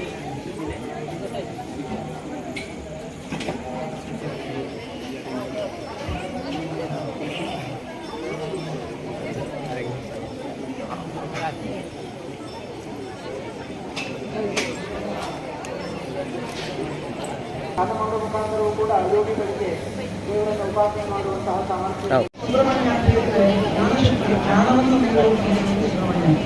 ನನಗೆ ಜೀವನದಲ್ಲಿ ಒಳ್ಳೆ ಕಾರ್ಯಗಳನ್ನು ಮಾಡಲಿಕ್ಕೆ ಮನಸ್ಸಿಗೆ ಒಳ್ಳೊಳ್ಳೆಯ ವಿಚಾರಗಳು ಮಾಡಲಿಕ್ಕೆ ಬೇರೆ ಬೇರೆ ವಿಚಾರ ಮಾಡುವಂತಹ ಪವಿತ್ರವಾದಂತಹ ನದಿ ಸುಬ್ರಹ್ಮಣ್ಯ ದೇವರ